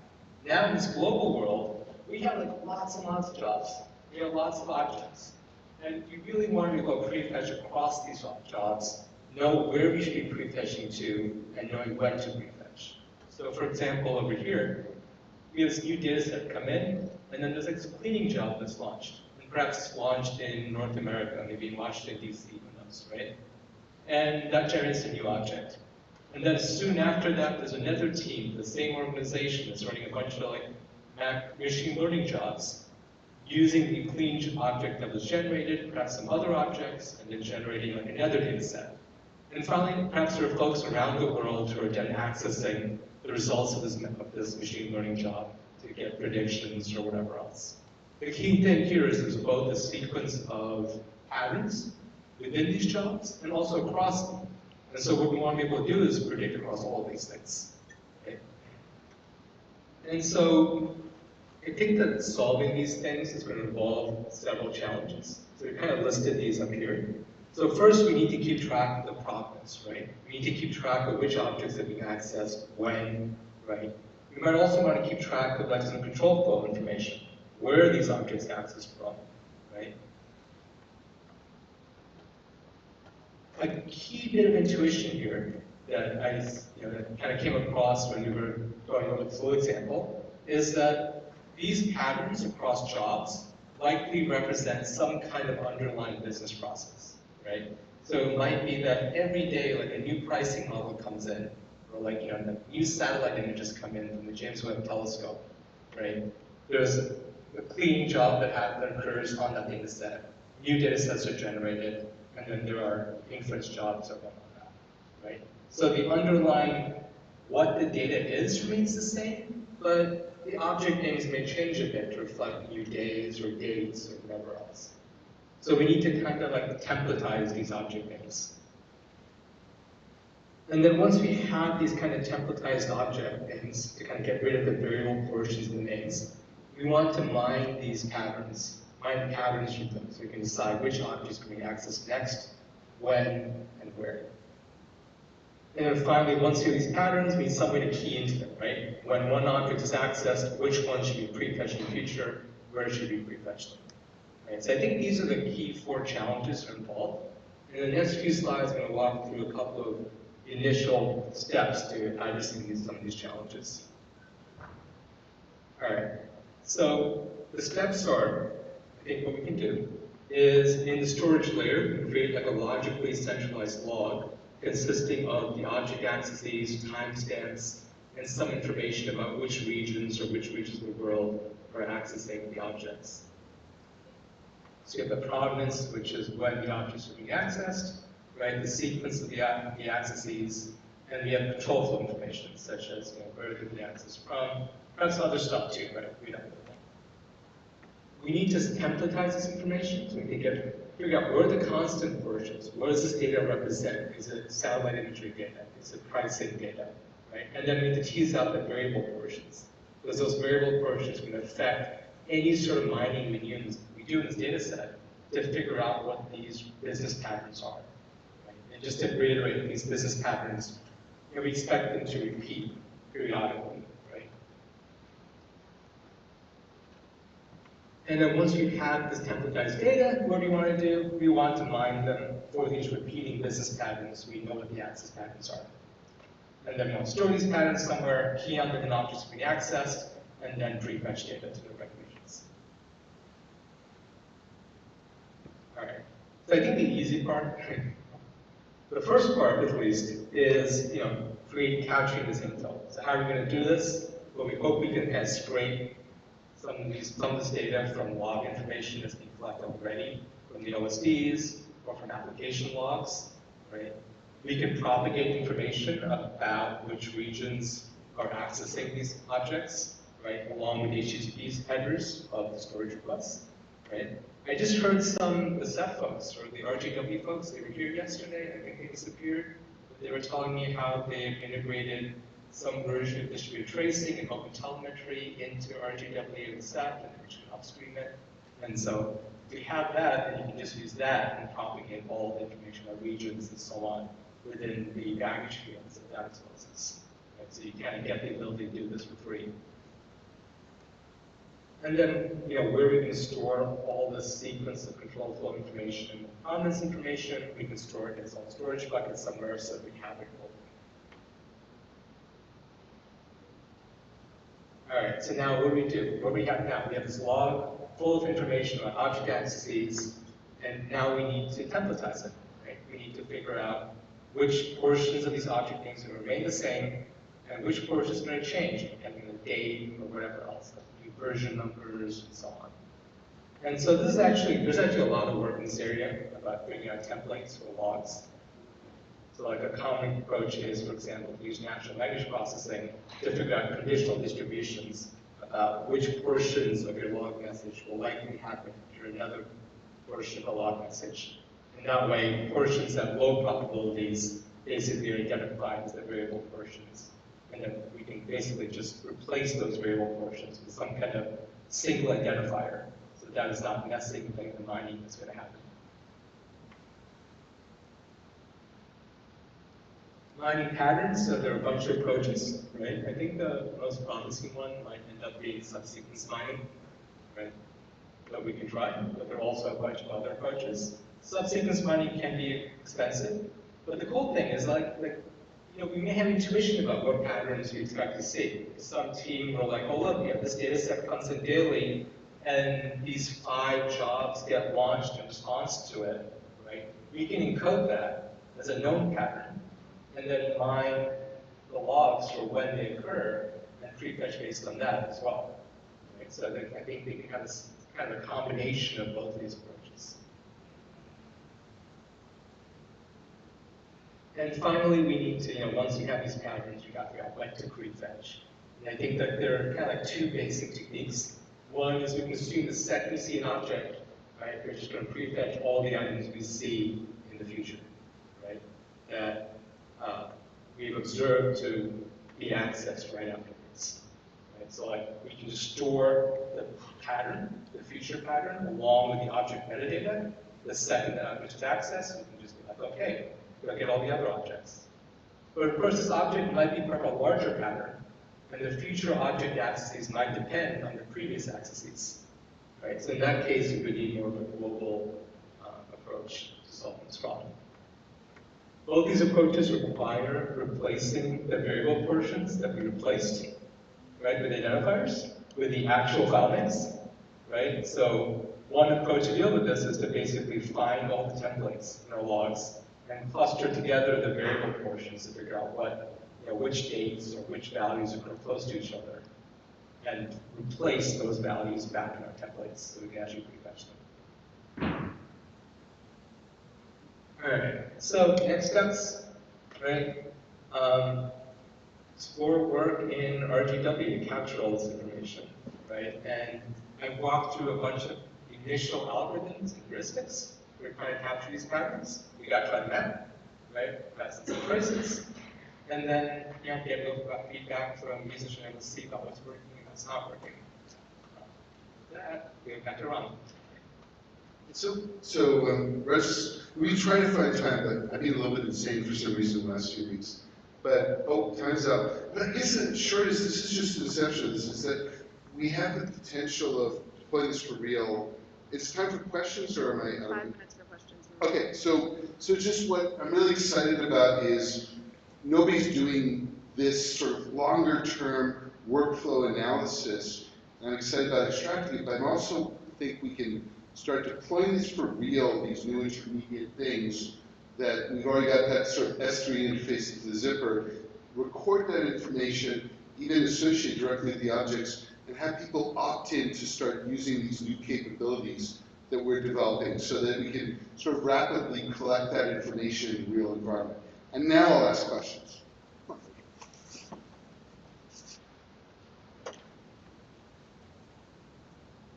Or just talking. Yeah. I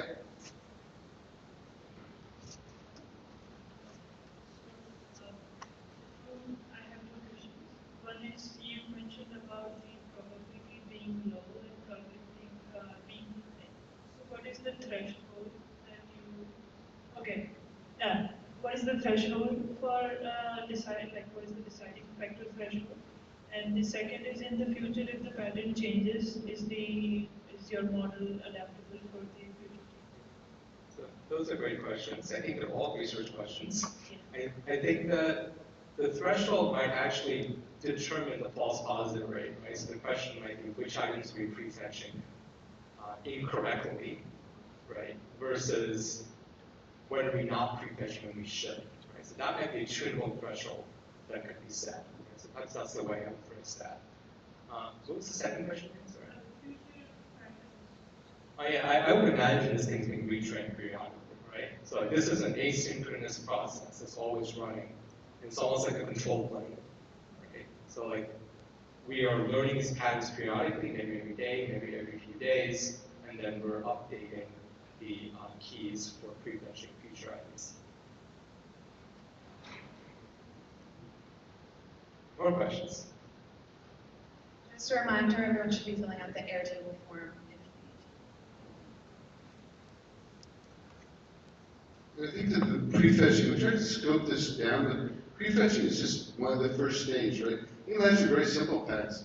Something that's in a bucket is always small objects. And you saw the big advantage of this right coalescing, combining many small objects into a big object. You could start sort of making those decisions. Or if, let's say, objects written into a certain space are always, I never actually read, which I think is a very common pattern for, say, many of our papers, then it sort of, you can imagine just sort of directly writing it out to the tape drive rather than intermediate things. So figuring out sort of the larger patterns, most of the work that I've always done, and most of us have done, have been sort of just looking with no history at what's going on right now. This is trying to capture history to drive sort of the future demands. And in fact, just to add to what Ron said, if you like knew, for example, that we're looking for a pattern that's like no writes after a bunch of reads, or all reads after a bunch of writes, or no reads after writes, if you know these patterns, then it's actually much easier to key on them and then mine those patterns and kind of discovering unknown patterns. So I do think it might be a mix of these two things moving forward. Okay. Cool. Thank you so much.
This is always the hardest part of the talk.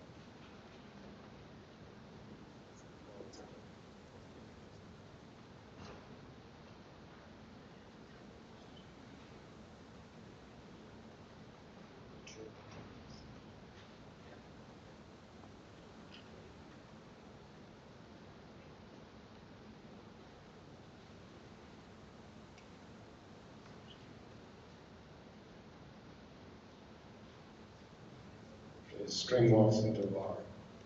Bartender sends it out, saying, "We don't serve your kind of beer." String gets very upset. Comes back the next day, all in a tangle. Bartender says, "Hey, didn't I kick you out yesterday? Aren't you that string?" He says, "No, I'm afraid not."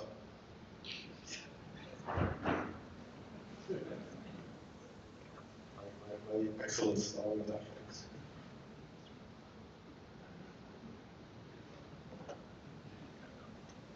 All right. Hello, everyone. So thank you for attending. So today I'm going to talk about our proposed project, real-time telemetry and observability for cloud operation and security. So I'm Alan Liu, I'm in the faculty in the EC department. We are a group of researchers at BU, including me and David Starbinsky, and my colleague Ari Chandler, also PhD students Ying Zhu and Jonathan Chamberlain. So today, in the cloud and edge settings, we are seeing a lot of compute and data-intensive applications. They are pervasive. For example, we have the big data framework, like machine learning system, big data frameworks, like Apache Spark, OpenAI models.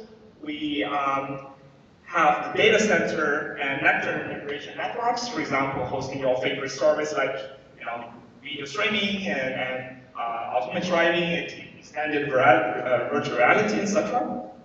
We also see Internet of Things that have big roles in all generating data and then running edge computing and federated learning. So across all these applications, I think we see increasing demand on security, cost, and performance. So with development of these applications, the entire computing stack is facing significant data challenge. So you can see here, right, for example, in the network infrastructure, we're seeing the traffic grows massively. And in the platforms, for example, the cloud and containerized platforms, we see a lot of data centers and clusters, and then generating a lot of system logs and metrics. Of course, in the different variety of applications I just mentioned, that we're seeing the data generated each day. So across this entire computing stack, we see that this generated of the data needs to be monitored and then captured for security and diverse purposes, for performance optimization, and for network management, etc. Right? So the key to enable the performance and cost and security efficiency, everything is relying on the observability of the systems. So here we're trying to propose our project that given these data challenges, we want to develop approximate telemetry systems. What I mean is, ATS is across its different system layers, including networking layers, hypervisors, virtual machine and containerized, that we already have an existing toolchain of telemetry. For example, in the networking side, we have DVDK to do high performance network processing. On the platforms and hypervisors, we can monitor the metric using Prometheus and Grafana to virtualize it. But the key missing piece is that they all store everything. They have to, run and linear scaling in terms of the data. So what we envision here is that given this data growth, we wanted to propose a toolchain of approximate telemetry, which we integrated this approximation techniques into different layer of the toolchain. For example, integrating DVDK to integrating into FDIO VPP, and then we want to turn this old type of time series data with metric monitoring into a real-time schedule-based query and telemetry systems. So you might be a little bit confused when I mean ATS or approximate telemetry systems. So what I mean, the ATS is a telemetry system that can produce real-time and approximate queries results that by storing, processing, and computing less data. And also provide high accuracy guarantees that, for example, some bounded errors with like, for example, 5% of errors that can still maintain the operational guarantees, right? So we can still generate highly accurate alerts and then notify any changes in the systems. And of course, we envision all this kind of telemetry that process using an approximate way can give us several order of magnitude in terms of like cost and performance, energy trade-offs. And we really have high hope that it can address the very massive data growth across all the computing layers. So to realize this project vision, we have a few objectives, right? So we have two research directions to really fulfill this vision. So one is that it's not only an implementation of system issues. We also need to fundamentally think about the way we implement the telemetry algorithm. We need to bring in a lot of approximation algorithms, for example, like sketching algorithms, sampling, and smart sampling, randomization that can really bring down the processing cost or storage cost of processing this all kind of telemetry data. And at the same side, we also need very smart techniques that can implement efficient system libraries that can work for systematic monitoring, can work for high-performance networks. So to combine this together, we will have the approximate telemetry systems, or ATS. So we really envision we build a practical and principled approximate telemetry system to handle the substantial system data growth across all the layers. Then you might be a little bit confused that here, how about our methods? What kind of method we're bringing, right? So as a system builder or system researcher, do we just need to implement this algorithm? Sometimes the algorithm is already there, the very smart Siri guy and Siri community already come with some algorithms. Is that our goal is just to implement them? I guess many of you already have the answer here. So it's very common for the system builder to implement an efficient algorithm that claims to be many times faster, many times resource efficient, but not seeing it in practice, right? So the fundamental reason we observe here is because of the mismatch between the system goals and algorithmic design goals, right? So it is not the case that the algorithm is wrong or theory is wrong, but it's the case that, oh, we need to kind of bring in the, for example, the system requirement, like hardware constraints or performance requirement, really bring this into the algorithm side. That when the algorithms are developed, we need to reformulate the theory goals and theory modeling to really reflect the system requirements. So in general, to achieve the approximate telemetry system, we need to combine the system and theory systematic. So one such example I want to introduce is, for example, in SICOM 19, we have a work called NitroSketch. It's coming primarily from a research prototype. Like we start from studying a virtual network switch called Open vSwitch, and then we want to bring in this approximate telemetry vision into that platform. And then we published the paper, we talked to the maintainers of this software, maintainers, and we find nothing happened because the telemetry may not be a priority goal for the software switches platforms. But then we're not giving up. So we also continue talking to the other platforms. For example, we talked to Intel guys at the SICOM conference. We start to meet and co-develop. And then we finally upstream this sketch-based approximate telemetry library into the Intel DBDK-based load balancer and become an internal product. And then we find that, okay, we're still not enough. We don't want this to be an internal product. We really want to benefit the open source community. And then we continue to work with DBDK maintainer, which is a data plan development kit, which is a popular high-performance network processing library used in all kinds of scenarios as well. And we talked to them and finally worked with them after a year. We upstreaming and develop all this approximate telemetry capabilities and merge it into the Intel DBDK most recent major release. So it becomes the first of its kind that we introduce this ATS vision into one of the important high-performance networking library.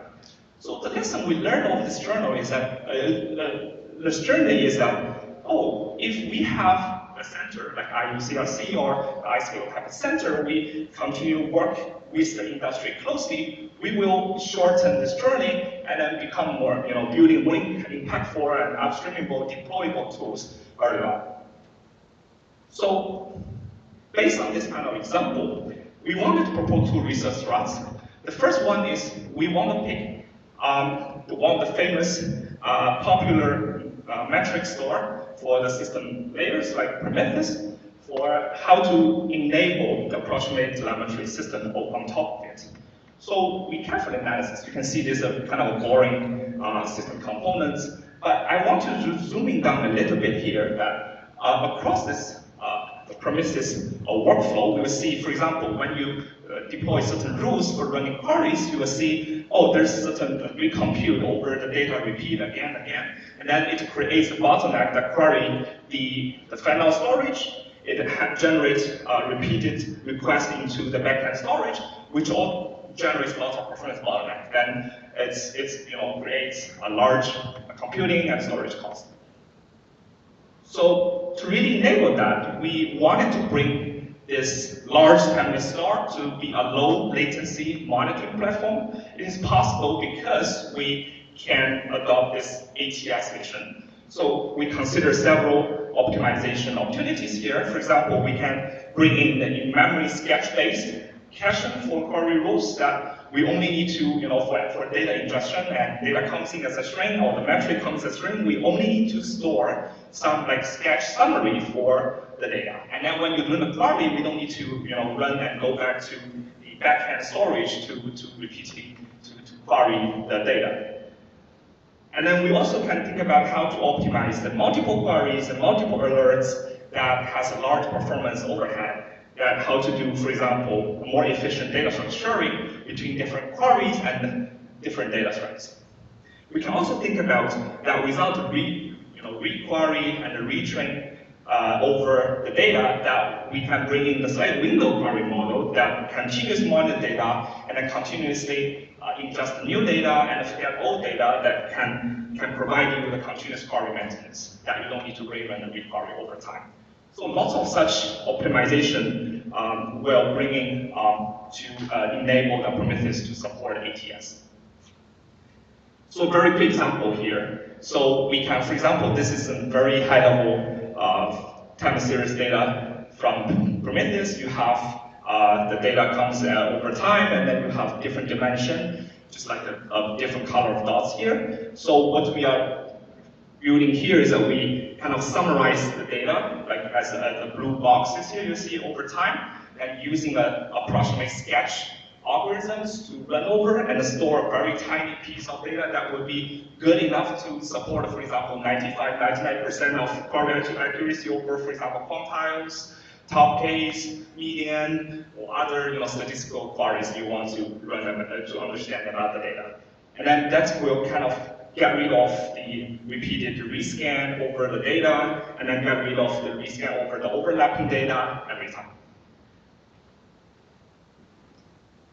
And then the second steps we want to talk about after we enable this approximate telemetry system is we wanted using the telemetry for something. We want to use the telemetry system to enable fine-grained security applications. So one quick example here is economic denial of sustainability attacks, or EDOS. So a very good example is called the UU attack. Is that instead of a traditional DDoS attack, you send a lot of traffic to certain containers, and then because of the auto-scaling mechanism, you might scale over multiple nodes, and you keep scaling up in terms of resources, then finally eating up your cloud bills. But instead, if we can periodically generating the bursting traffic to cause the cycles of scale up and scale down, then you can still achieve a similar effect of this vertical auto-scaling with much lower cost at the attacker side, right? So this kind of security attacks is very hard to be detected, and we hope this more fine-grained, more real-time detection over Prometheus can be able to, together, for example, with the networking traffic, telemetry can be able to capture that. Okay, so we also think about another type of attacks that are targeting the resource sharing, or the other, another application area is in side channels. Okay, where we've done a fair amount of work. So the classic side channels, many of them involve things like flush and reload, or page cache attacks that we worked on. And one of the interesting things about page cache attacks is that it's not so easy to mitigate them. In fact, there was a patch that was instituted and then rolled back when Netflix complained that it was hurting their performance too much. And more recently, we've seen attacks on containers through the overlay file system. And so mitigation is kind of a problem. It's not really easy to do. And so the alternative to mitigation, if we can't do mitigation, those who can't do educate, those who can't mitigate, monitor. And so the question is, can we monitor systems at a lower level, operating system, kernel, whatever. Again, we're talking about very high frequency events, so we need some sort of sketching, some sort of way to compress the data, monitoring, for example, cache flushes, which are a key component of many of these attacks. You have to flush the cache in order to be able to identify what has been changed. Read times, page accesses, and the like. So you can see we are proposing over the telemetry techniques, over using approximate algorithm and system libraries. We talk about summarized outcome and deliverables for this project. We are intent to deliver the open source approximate telemetry system library for Prometheus as a first step. We hopefully provide a few additional telemetry plugins for potential upstreaming. We also envision that we can develop open source monitoring tools for other platforms, as Ari just mentioned, that, for example, to monitor the kernel operations using eBPF and using the approximate-based algorithm like Sketching to compress the data and to support more frequent and more fine-grained operation monitoring. And third, we hope we can, do the large implementation and evaluation over the real cloud deployment under iScale. Yeah. So in terms of the project benefits, we hope to, as I mentioned, hope to develop this, deliver these telemetry tools for easy adoption. We really hope we can co-develop with industry to fulfill practical requirements. You will see one preliminary successful example of streaming to DVDK. And then we hope this telemetry data sharing for the research community by doing the real cloud deployment. We're going to connect the real workloads, and then in a fine-grained manner, then we hope to share this for the large community for research purposes. And very quickly, in terms of timeline, we hope we can be supported by 3-4 years, and including benchmarking, initial design, code release, and then also the platform demonstration and code development, etc. So we are a team that has expertise and experience over systems and algorithm and security. So we hope to, looking for 3 student support per year, and then do some summer research internships in the partner industry companies, and then, as mentioned, that to upstream our research and then do the code development. So this is real-time telemetry observability for cloud operations security. Thank you for your attention, and we're happy to take any questions.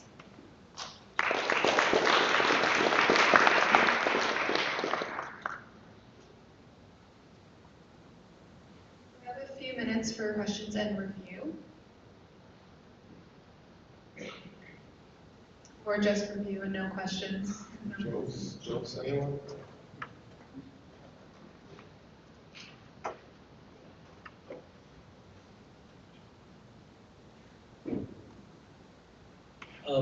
About security, do you guys have a benchmark to evaluate the security attack, through the methods you guys are talking about? Not yet. This is all in development. We have the attacks.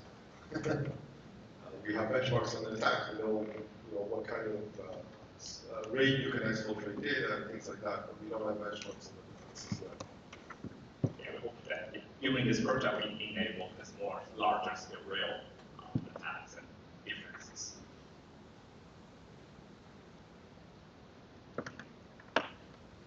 Any comments, questions? Okay. Thank you very much. Oh, that's okay, because I want to talk to you offline. It's a specific attack that it's probably best to talk directly. Okay, I hope it's not classified. It could be.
Okay, hello, good afternoon. I'm Jiyoung Shin from Northeastern University, and I'm going to present a proposal for a more general serverless framework for supporting more diverse applications. So this work is in collaboration with Abram from the So I guess I want to first talk about, I guess for those who are not familiar with what serverless computing is, I want to first talk about what it is. So serverless computing is a new programming paradigm in the cloud, I guess. Serverless platform abstracts away the server usage or VM management at all. So users get to write simple program logic in the form of function. Then they just deploy it into the cloud. And then what happens is that whenever the user or user of the program needs to run that program, they would trigger an event or send a request to the cloud. Then the cloud provider will on demand execute that piece of code, often called a function. And the benefit of the serverless computing is that users don't have to get involved in maintaining any of the resources that's happening behind the scenes, and serverless providers will automatically scale them, manage them, and only charge for how much compute that the function instance has triggered. So then, why am I proposing to augment the serverless framework to host general applications, and what do I mean by that? So serverless framework, as good as it sounds, it also has a lot of limitations. So current serverless computing applications are more optimized for compute-only tasks, and if you have to deal with continuous states that outlive your computation, or if you have to do some networking operation and so forth, then you'll hit a limitation. So from the user point of view, if we can enable a more general application in this domain, then they'll obviously benefit from these auto scalability and all these features provided by the serverless framework. From the cloud vendor point of view, if you can support a more general application, then you can have more customers and a large set of applications running in your framework. So the high-level goal of this proposal is to enable general applications or systems to run on the serverless platform. So today, as I mentioned, compute-centered applications are mostly running in the current serverless framework. What we want to do is we want to support stateful application. There is a lot of research ongoing to support such applications. We want to, however, move a step further to even build back-end cloud systems that people generally use from the serverless instances. So we want to even build back-end system using this paradigm. So we're going to use a file system purely built out of this serverless paradigm as an example to drive this project. So the general objectives, some detailed steps that we plan to pursue are investigate a new design or new features that could augment the serverless framework to support these more general applications. So augment the framework with some server full service, meaning VM-based services that could really augment and enable more general applications. And then also we want to give back some control to the users in terms of how they can manage the resource. In the serverless environment, all the resource managements are happening by the backend cloud, and we want to give some feedback back to the user so that they can fine-tune the resources, and also vice versa, users can give some resource usage hints to the serverless provider so that they can optimize internally how they consume resources and prepare resources for the application. So we have a prototype file system that is purely built out of a serverless paradigm. Well, it's not purely serverless because it has some serverful components. So our file system is built on top of backend key value storage system that most serverless applications rely on. But the file interfaces are purely implemented as serverless functions. So there are client libraries that enable us to access these serverless functions to access the files.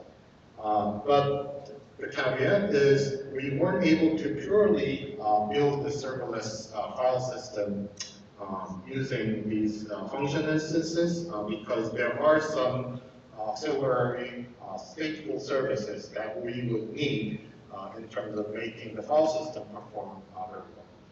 So there were some considerations in terms of building this file system, such as how are we going to control concurrency. For example, we're pinning like a special function per file so that there isn't concurrent access to a persistent file. There needs to be some caching support in terms of improving the file accesses, transaction support, atomicity support, states, metadata management, and so forth. So all these features, unfortunately, weren't able to efficiently implement it using serverless functions. We believe these server full implementations could be migrated into the serverless framework in a smarter manner, such that these kind of features could be used in a more useful way to support other general applications. So the steps that we plan to take is using this file system as a driving example and try to break down the serverless file system components and deep dive into what kind of feature would be really helpful in terms of supporting generalized application. So Abraham has been working on designing a cost and performance analysis tool that would divide up a general serverless application into serverful versus serverless components. So that kind of principles can be applied into our file system in terms of what would be best to run on the serverless part versus serverful part.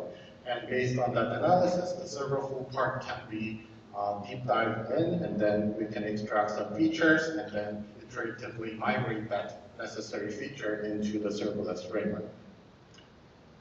As a second thrust, we want to optimize the resource usage, both from the serverless user point of view and from the cloud provider point of view. This is another ongoing project where we want to give continuous feedback from the serverless framework to the users in terms of how much cost that they're spending, how much resource they're spending, and how much performance you're getting out of your configuration, such that users could iteratively control the amount of resources that they're using. And something that we plan to design in the reverse direction is to create a new interface such that cloud providers can get some hints from the user such that the cloud provider can optimize the placement of resources. So for example, in a file system design, when we want to design a page cache for a file system, then that memory component would benefit if that memory component is co-located with the serverless function that is processing a particular file. So such a co-location could be enabled only if there is a user-side hint. So the way how current resource allocation works is almost working based on blind information. So we want to at least provide some interface where both serverless users and providers can benefit. So some deliverables and outcomes include identification of some missing features for supporting these generalized application in serverless frameworks.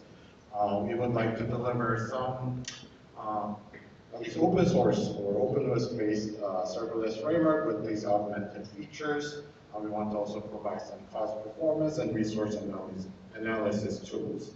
And of course, the file system, the main applications that we've been using to derive this project, which should be efficiently run. In terms of impact, assuming everything goes well, then we will be able to run even more diverse application, not just a file system like backend services. We're thinking of even building like a backend key value store on top of it. Some applications that weren't generally well supported in the serverless application would be runnable in this domain. We want to also enable better resource utilization, so the outcome of the tools would allow us to give better feedback to the user as well as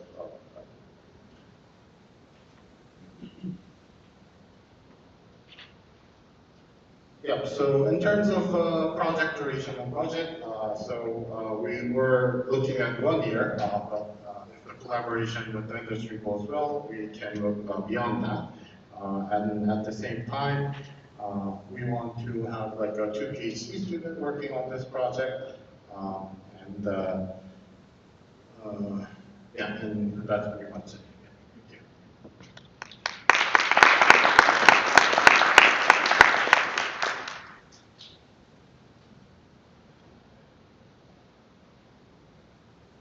Any questions?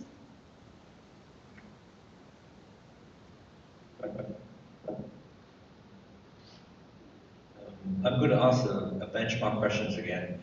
How is that going to compare to existing file systems? So I guess it's a distributed file system, so it's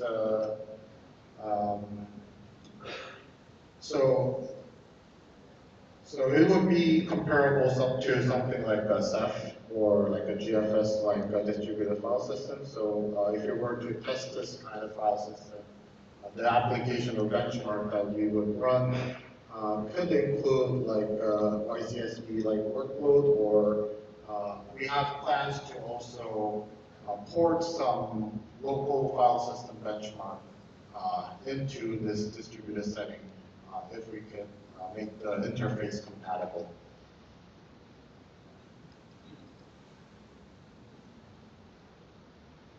Any other questions? All of our industry folks are completing their review. Thank you.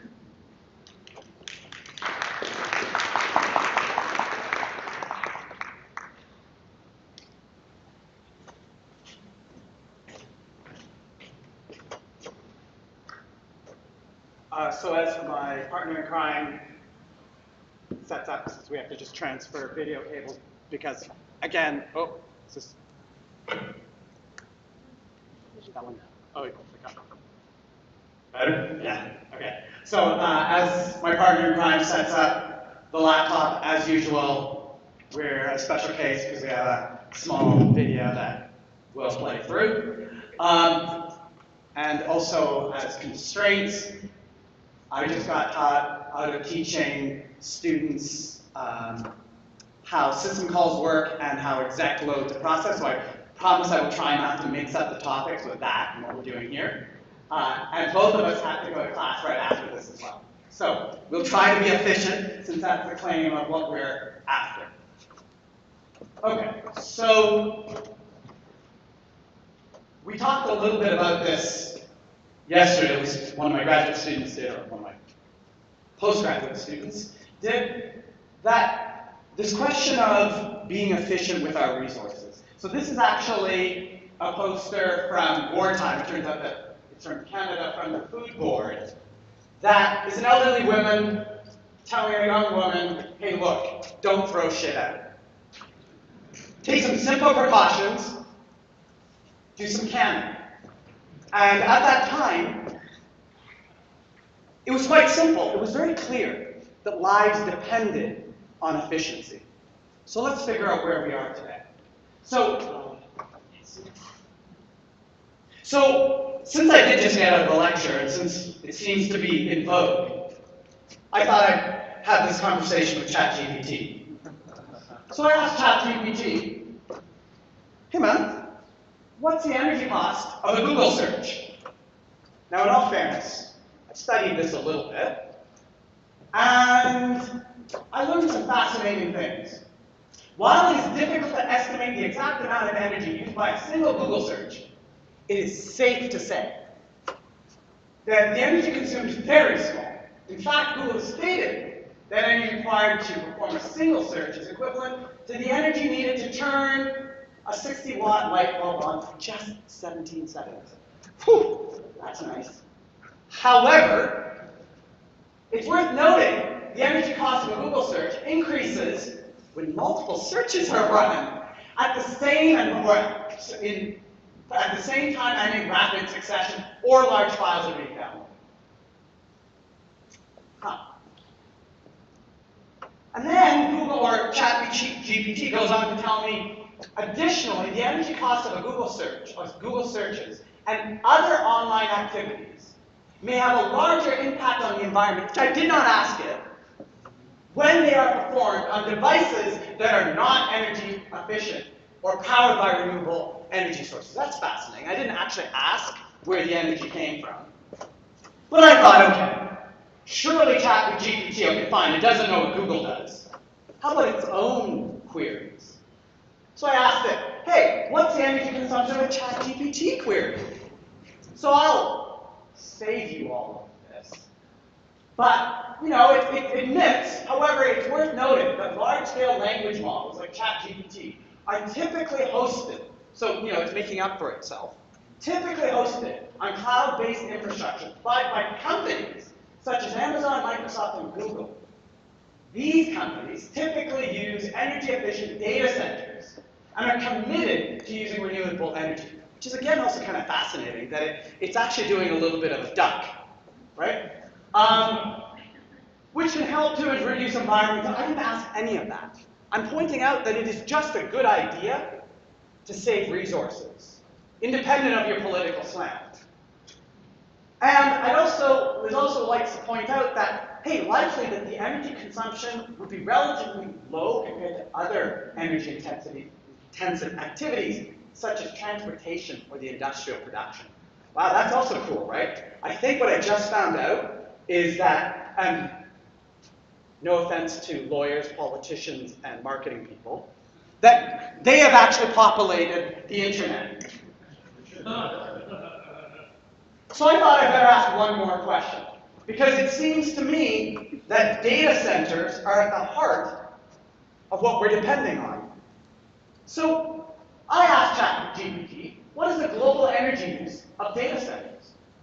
The global energy use of data centers is difficult to estimate. Wow, ChatGPT really always has a hard time. But is widely believed to be a significant and growing contributor to global energy consumption. So now it goes on to tell me that an expectation is, so right now it's 1%, and that by 2030 it's expected to be 651 terawatts, and right now it's at 194 terawatts. But largely, it still comes down to this statement: services requiring large amounts of computing, power, and data storage, which in turn require energy-intensive IT infrastructure, including servers, networking equipment, and cooling. So, in the end, I argue that the notion of making our data centers efficient, independent whether it comes from renewable energy or not, which is all the vogue for my colleagues to claim, well, it doesn't matter. Imagine what we could do if there were just some simple things, like canning, to save on the energy consumption. What could we do with that savings? Whether it's a reduction in footprint, whether it's a reduction in cooling, or actually spending that money on other things, like food production. Okay, so we've been playing around with trying to understand if there are some simple things we can do. And what we have been discovering is quite interesting. That in the end, if you start studying a system, and you say, look, all the software and all the hardware combined, independent of what kind of software it is, we should just study it and think a little harder about how it behaves. So let me set this graph up a little bit. So on the y-axis is joules. So we measure the actual joules consumed. Now, we are measuring it on processor meters, not at the node. However, we have seen these numbers bear out. Savings that we show here translate into savings on the node level. So, now, I've got energy on the y-axis. What I'm going to do is I'm going to take a memcached workload, so a memcached server, caches, all kinds of important data based on back-end web services to ensure that we can reduce the latency of web traffic, right? So it's a core operation that we run computers to do. And the nature of load, so queries per second, which is each graph here, so there's 200 1,000 queries per second, 400,000 queries per second, 600,000 queries per second, 1,000, and 1,500. That is the rate at which I'm throwing work to one of these Memcached servers. The x-axis is a form of delay. But what I first just want to walk through here is that it should, I hope, be intuitive that if we batch work, right, we're all sort of used to this idea, that if I batch up work, there's an opportunity to be more efficient at it, right? All you got to do is have somebody tap you on the shoulder every 15 seconds while you're trying to write, and you know that actually it's really nice to have somebody in front of your door stopping them from tapping you, right? So it's really a good idea to be able to bunch up your time and work hard. Now that's something that we can actually control ubiquitously. It's not a phenomenon of a particular processor. It's not the phenomenon of a particular operating system. It's the phenomenon of this workload that I want to be able to just simply delay. Now, of course, I need to get my responses back at some particular time. That's why we did this whole thing, right? So we establish a threshold called an SLA, Service Level Agreement, or a Quality of Service metric that says I want 99% of all my requests to be satisfied within 500 microseconds. Remembering a microsecond is a millionth of a second. So, what I'm going to do is I'm going to study the system. Now, what I've got here is a Linux operating system configured with its Memcached stack. Every point on the plot represents me batching the traffic by some factor. In other words, I just stop and I say, hey, you're not allowed to actually process for a while. You don't even know that the work is there, and then I'm going to release it. At the far end of the curve, well, actually, what I see happening is I change this batching factor. The 99% tail, which is the x-axis, I am seeing that what happens is, on the green curve, right, I am reducing my energy consumption while roughly staying in the same range of 99% tail latency. As I move further down, and all of these are meeting my SLA requirements, right, because I'm cutting the graph off. So I'm seeing that simply from the outside, changing the rate at which work is received, I can actually make quite a dramatic impact on the system's ability. So let's dig into this, and we call these kind of business behavior as a sweet spot. And just to make sure that we weren't bullshitting ourselves, we used a different operating system as well that was custom designed for this work. And so yes, that's the red curve. So yes, while it is better because it was designed just to do this job, it still behaves the same. And actually, it has a broader range. You can get up to higher QPSs where it doesn't fail, but it still actually has sweet spots in its behavior. So, in the interest of time and my office hours, I'm just going to briefly discuss what it was that we found scientifically that we believe is ubiquitous control that we can play with. Now again, in all fairness, the workflow that we've been working on is pretty highly regular, right? It's a server running Memcached. We also did things like Memcached silo, so that we actually added computational work. We also did the idea of, these are called open loop, right? So the requests are coming in independent of what I do. But of course, there's closed loop work too, right? Where I get a request, I send a response, and then the other side can send me a request. So that's the two basic categories. So just keep in mind, this is quite limited in terms of what we're exploring. But, so it turns out, all the way back to the 1960s, when we started introducing the idea of high-speed I/O, it was very obvious to us that we needed to be able to throttle that tapping on your shoulder, the interrupt rate. Right? Remembering everybody, an interrupt is when something happens on an external I/O channel, it causes me to go, shit, I gotta go pay attention to it, right? And so the OS has to come over and pay attention. And that's how I actually find out that I have packets. So all modern NICs have a feature that enables what's called interrupt coalescing, which just simply says, hey, I know that it takes me some time to dispatch an interrupt. I better not let that overwhelm me.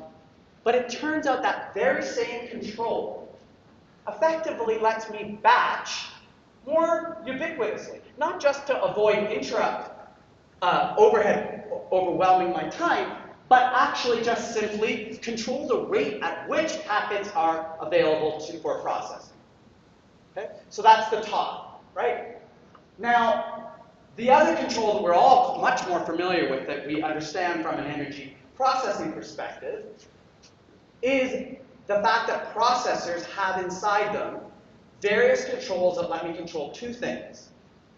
The frequency, and a combination of frequency and voltage, called a DVFS, right, dynamic voltage scaling, because we know that the physics of a CPU, that if I can change either the voltage or the frequency, slow it down, I can reduce its power consumption.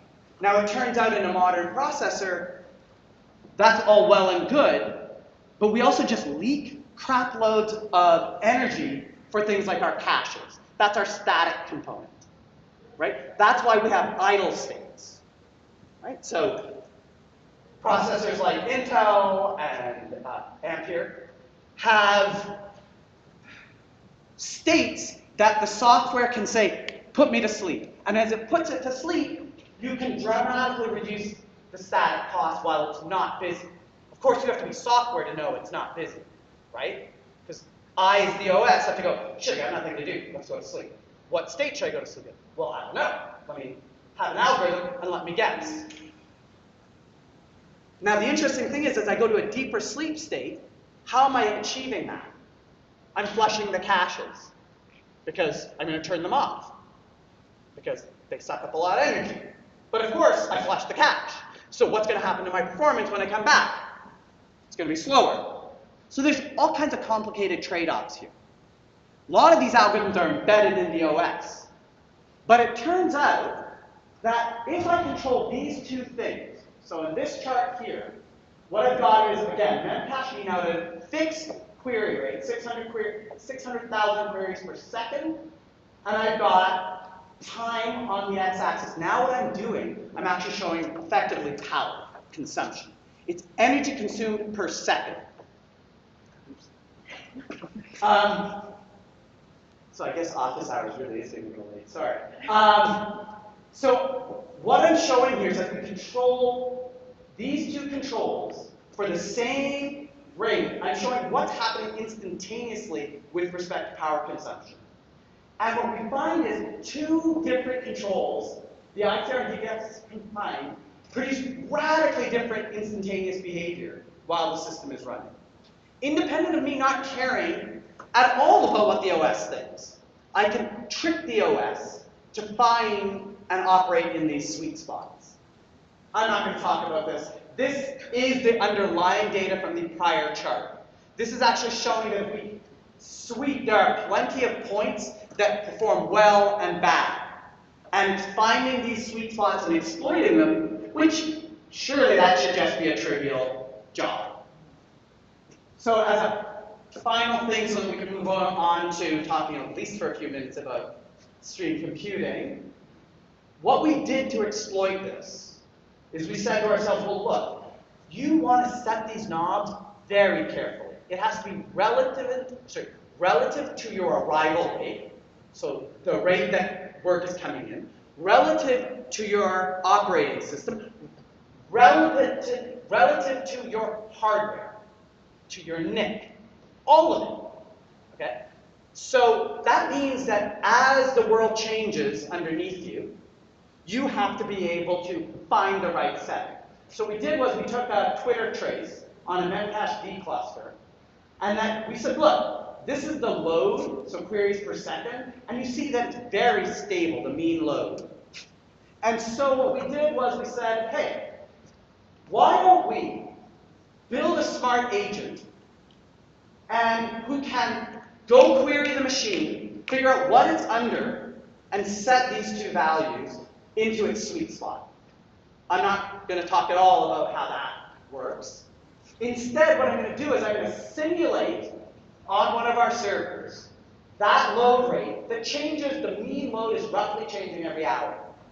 I'm going to trigger my magic box to go examine the machine in situ and set the ITR-DBFS.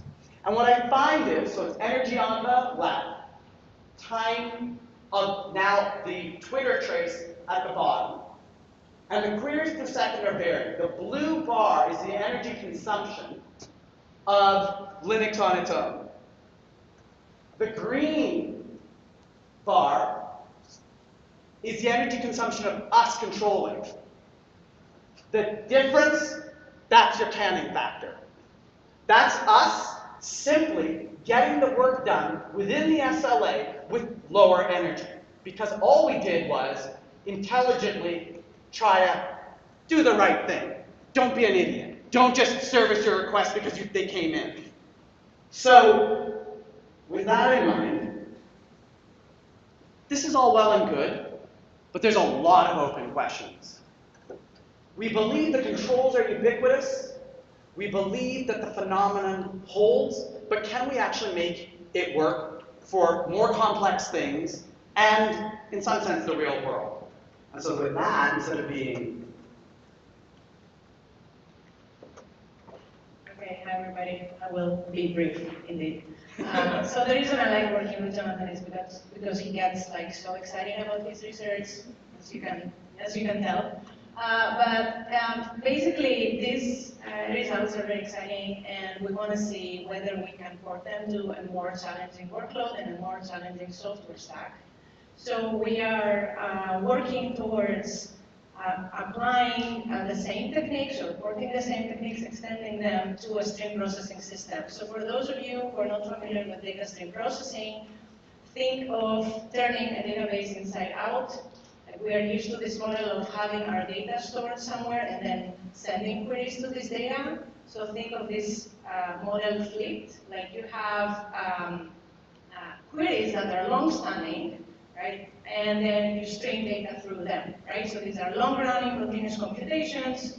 And in fact, stream processing analytics is an area that is growing a lot over the last years. There are some projections there from a few market research studies. So by 2025, more than 30% of data of the entire data sphere will be real-time data, so streaming data, and the business of streaming analytics, the market size is really growing.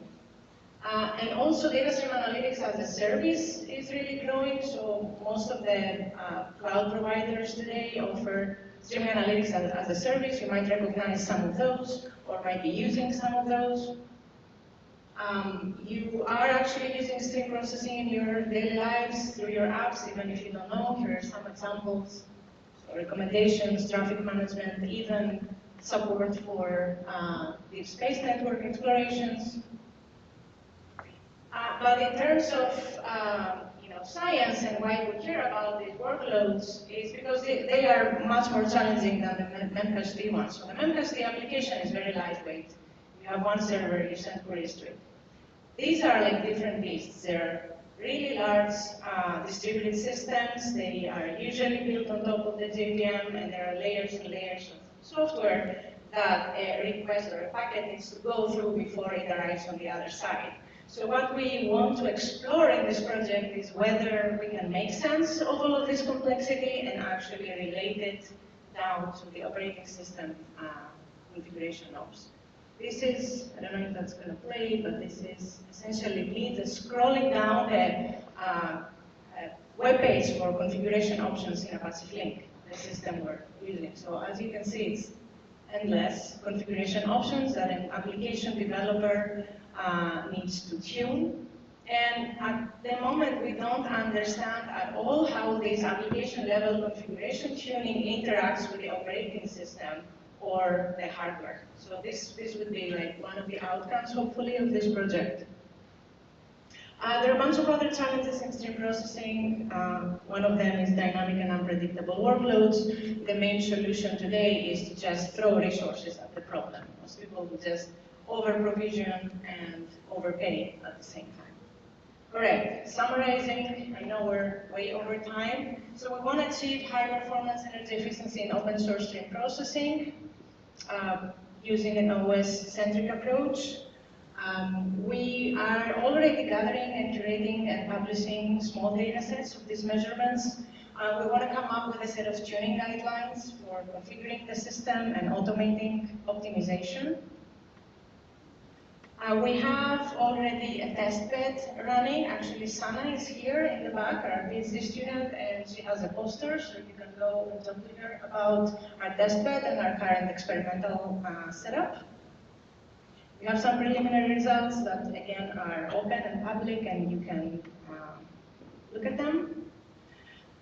We think that this is a long-term project, so at least 2 PhD theses and maybe a postdoc, one from the streaming side and one from the OS side. We would love to have also access to representative platforms and state-of-the-art networking infrastructure that people are using, as well as access to industry experts who provision and manage these kind of streaming platforms. That would be very valuable to us. That's it. Thank you very much.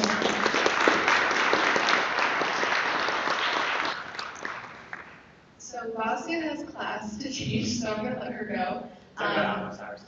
And Jan is also leaving. We have 5 minutes. Yeah, so we I can run. Okay, so if you guys could put in your feedback, I do want to say that we are starting a break. We'll have a 10-minute break now. There are snacks in the small ballroom, and then the next tutorials will start after that.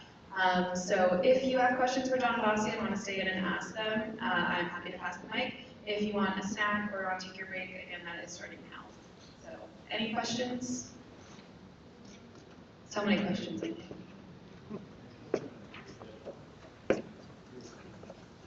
His hand was up over here. I have a curiosity question about the systems application of your work, because what you seem to be doing is contradicting the fundamental principle of power management in the Linux kernel, which is called race to idle, which means that we get everything done as fast as possible and then we go to sleep. Your thesis seems to be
So upstairs right now, there is an OpenDP tutorial in room 310 and a Fabric Introduction and Hands-On tutorial in 315.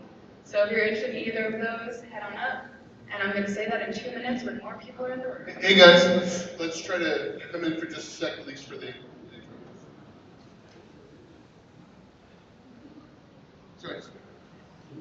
So there's 2 tutorials happening.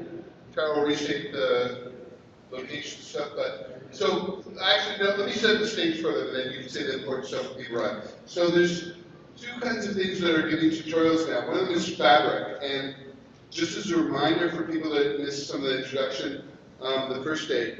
So Fabric is establishing 2 1 terabit, or has established 2 1 terabit links for research across the US, and it's now funded by other sources, gone out to CERN, to Switzerland, and to, I can't remember where else, and it's got FPGAs and programmable infrastructure that you can actually put on the network. And we're tying this into the Open Cloud Testbed initially, and then it'll be available through NERC and other services with the right demand. So really excited to have people start exploiting this to be able to establish both, for research purposes, very high-speed links between different geographies and much wider area network kinds of stuff, and actually programming on those networks as we're going along.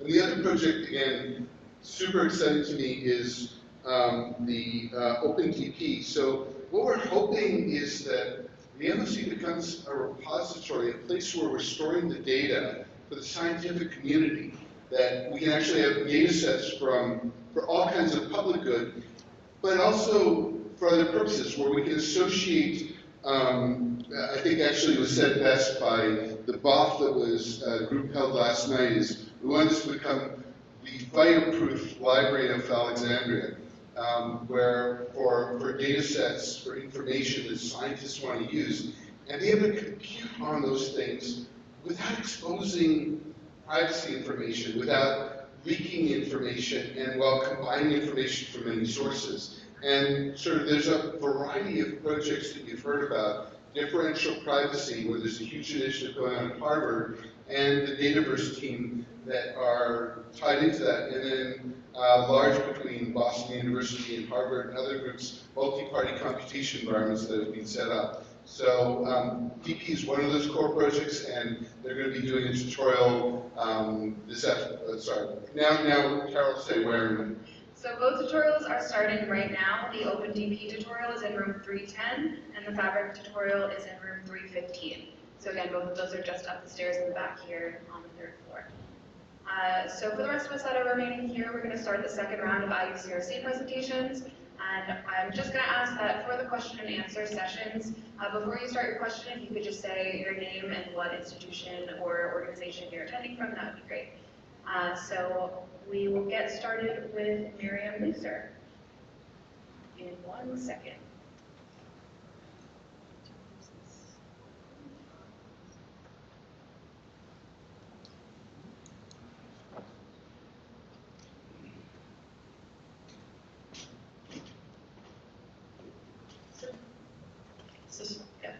Good afternoon, everyone. So my name is Miriam Looser. I'm a professor at Northeastern University, and I'm talking about joint work with Michael Zink, who's at UMass Amherst, and our students. So Sharian Khan, who's here, is one of my students at PhD student at Northeastern, and Kalyani Patel, who's at UMass Amherst.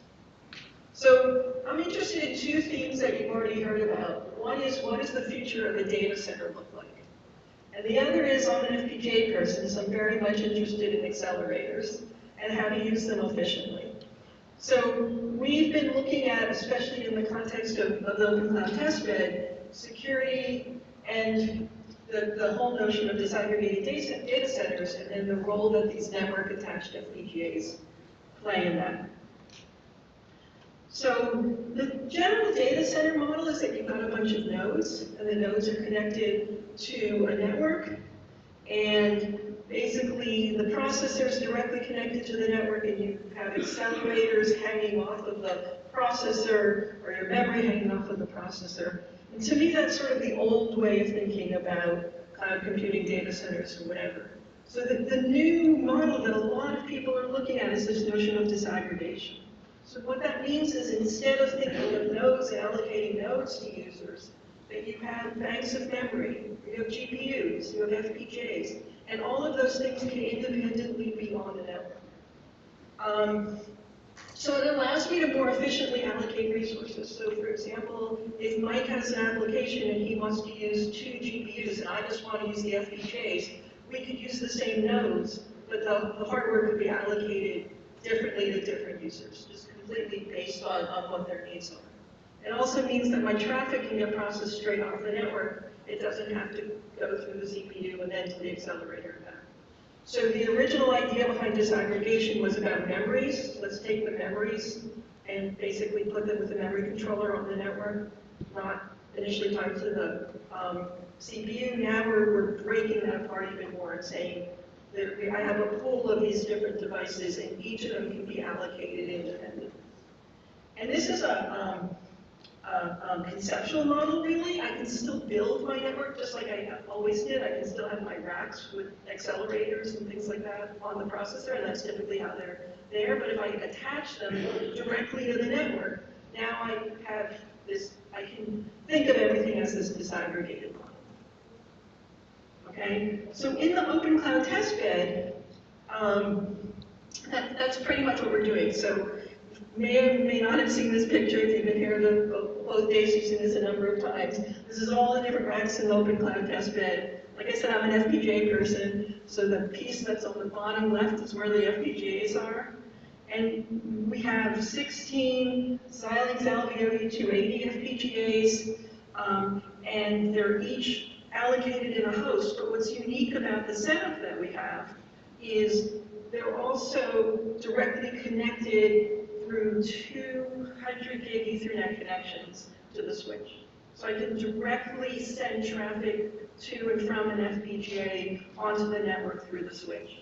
That's not so unique, but what's unique about the OCT is we let users program these. So the user can directly program. So there are other instances where people have done this, but it's all in-house, and there's no like public resource like Open Cloud Testbed that allows me as a user to play with this. So we have a build environment for creating your design that's separate, and then we have the Open Cloud Testbed with these FPGAs where I can launch and conduct my experiments. So one example that we've been playing around with in my lab is everybody's favorite example, machine learning. I can get better models if they're bigger, so I run them across multiple hosts. They talk directly to one another across the network. The processor sends off the initial data and gets the results, but all the intermediate thing is done direct FPGA to FPGA communication. So the other thing we're interested in, since we're exposing this to the user, is the programming model for the user to program these FPGAs, and for this we're using P4. So P4 is well known in the networking community, and so we're allowing people to write P4 programs and offload them onto the FPGA. So I can program data plane components onto my FPGA. I'm not going to spend too much time on this. This is just the sort of architecture of a P4 model, which is matches and actions. But we have a framework that's built on what a number of other people have done. So we're using various tools, mostly from AMD Xilinx, so something called the OpenNIC shell, ISNet P4 that allows you to compile and download your P4 programs and put it on the FPGA. And you'll notice on the slide the 2 gray regions, that's where user logic goes. So if you write your own program, it gets compiled into, we're actually using the middle big box for your design. So if I look at this closer to our setup, on the Open Cloud Testbed with these P4 enabled, basically what it ends up being is a smart NIC. It looks something like this. So I can directly communicate over the network. I can program my networking function on the FPGA. We support extras, so if you have mathematical functions or other kernels that you want to implement that are outside of sort of the P4 tool flow, you can run those as well. So we support this box of extras. and one's getting 100 gigabit per second. Okay, so that's sort of the whole setup, right? OCT, FPGA is directly connected to the network, people can program it with P4. So I started off by saying that we were interested in FPGAs and security, so what does any of this have to do with security? So basically, this gives you all sorts of advantages in terms of efficient use of your accelerators and getting to your data and running things quickly. It also exposes a new attack surface, basically. Because now I'm letting a programmer have direct access to the network with a device that's not running an operating system, so I can't put any sort of network checks on it, and I'm letting it do whatever it wants. And the interesting thing is all the tools I talked about are open source, which is great, right? I can get them, I can run them, I can customize them. It also makes them a lot easier to attack.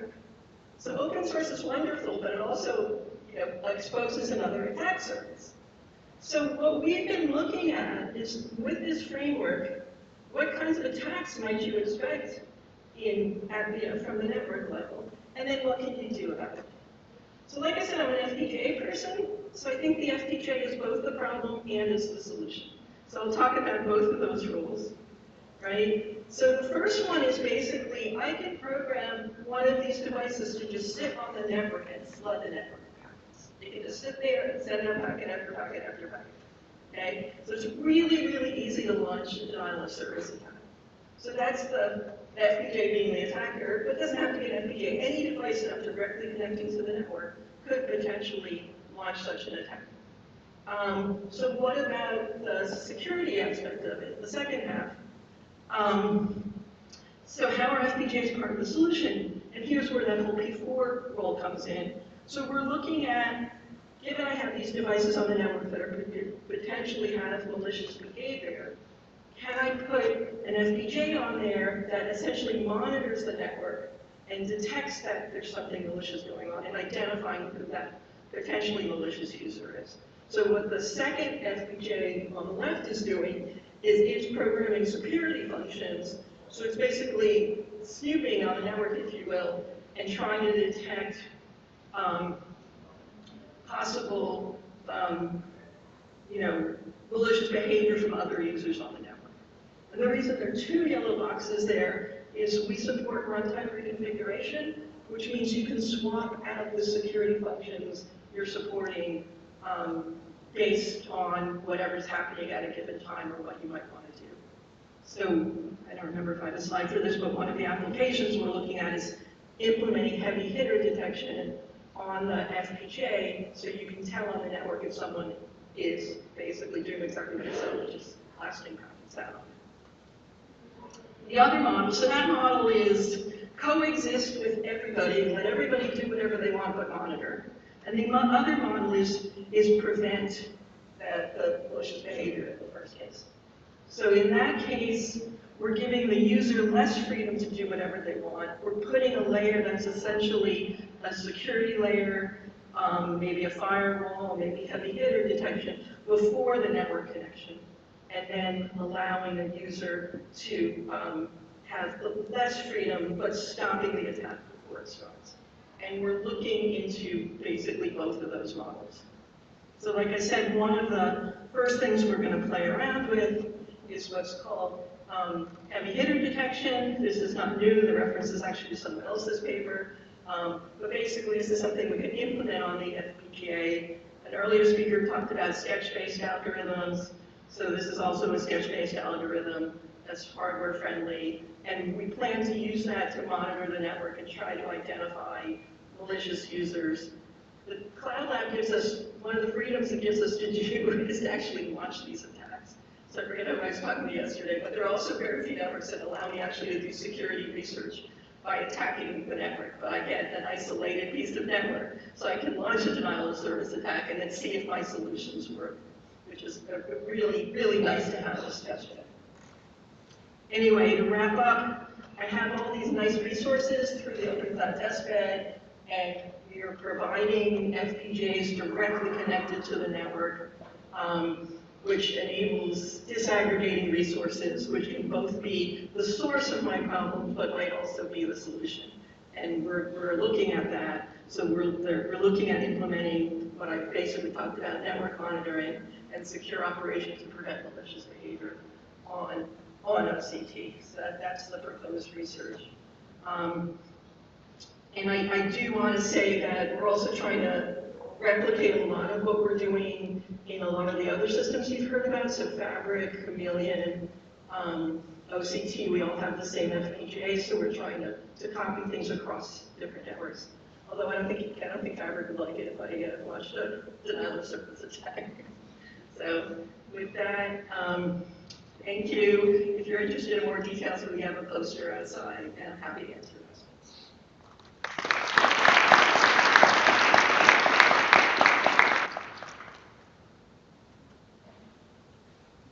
Questions and feedback? No questions, just feedback. Thank you.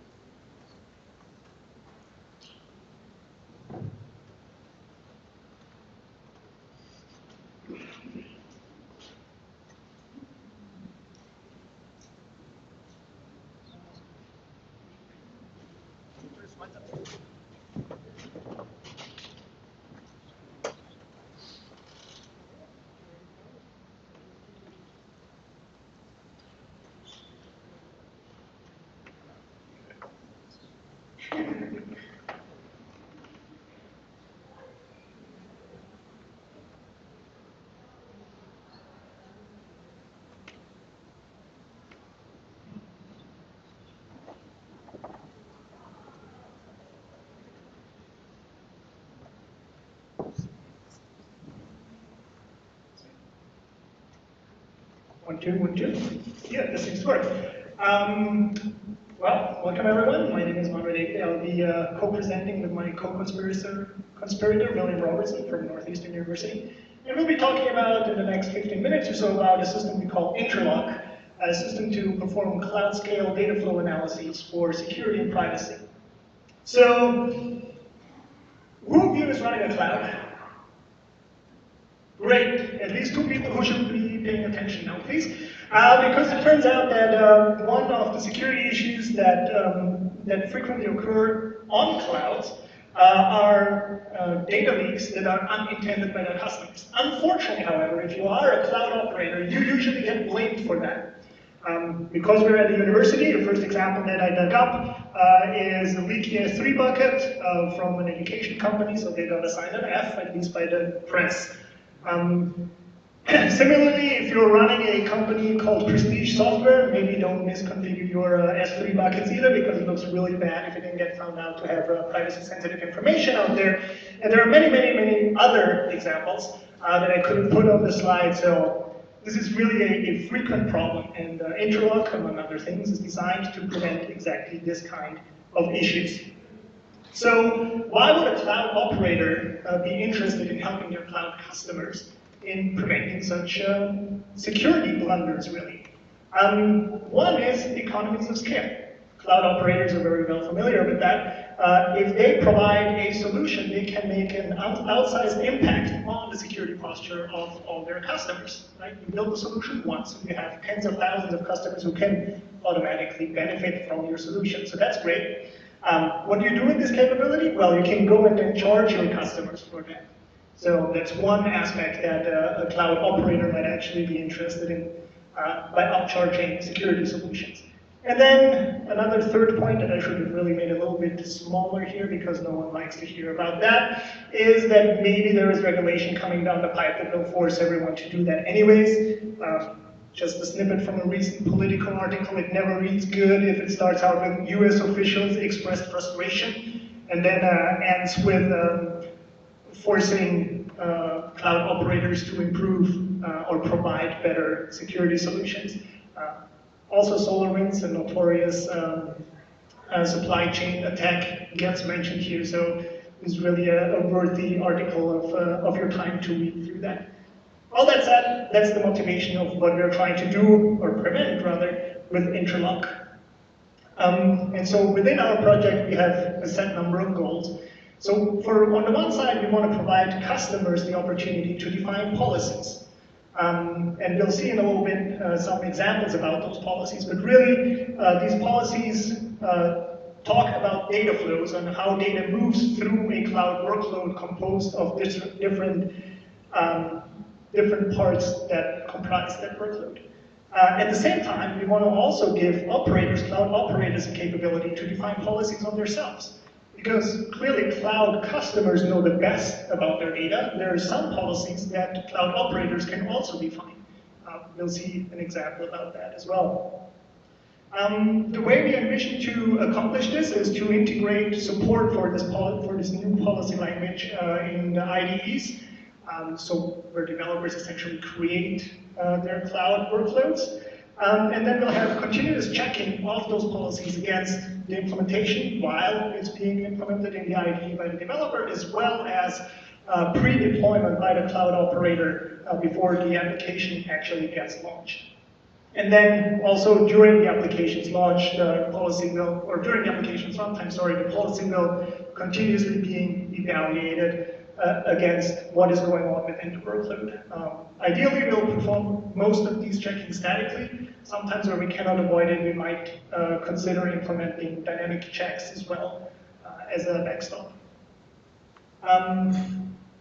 If you assume boldly that we will be successful with an approach like this, what will we get from it? Well, on the one hand, we will no longer read the press articles that I used as the motivational example in the very beginning, and potentially we can also stave off some regulatory pressure that at least looks like it's going to be on the horizon.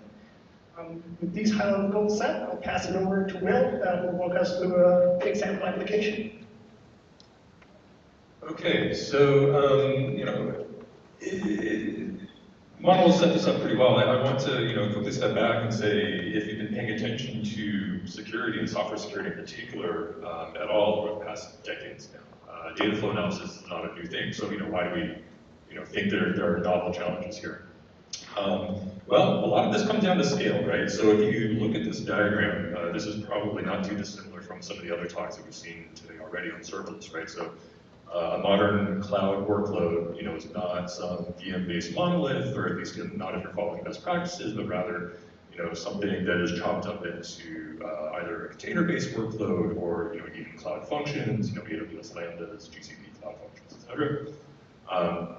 You might have some state machine, like an AWS step function that is orchestrating, execution of a succession of these functions according to events.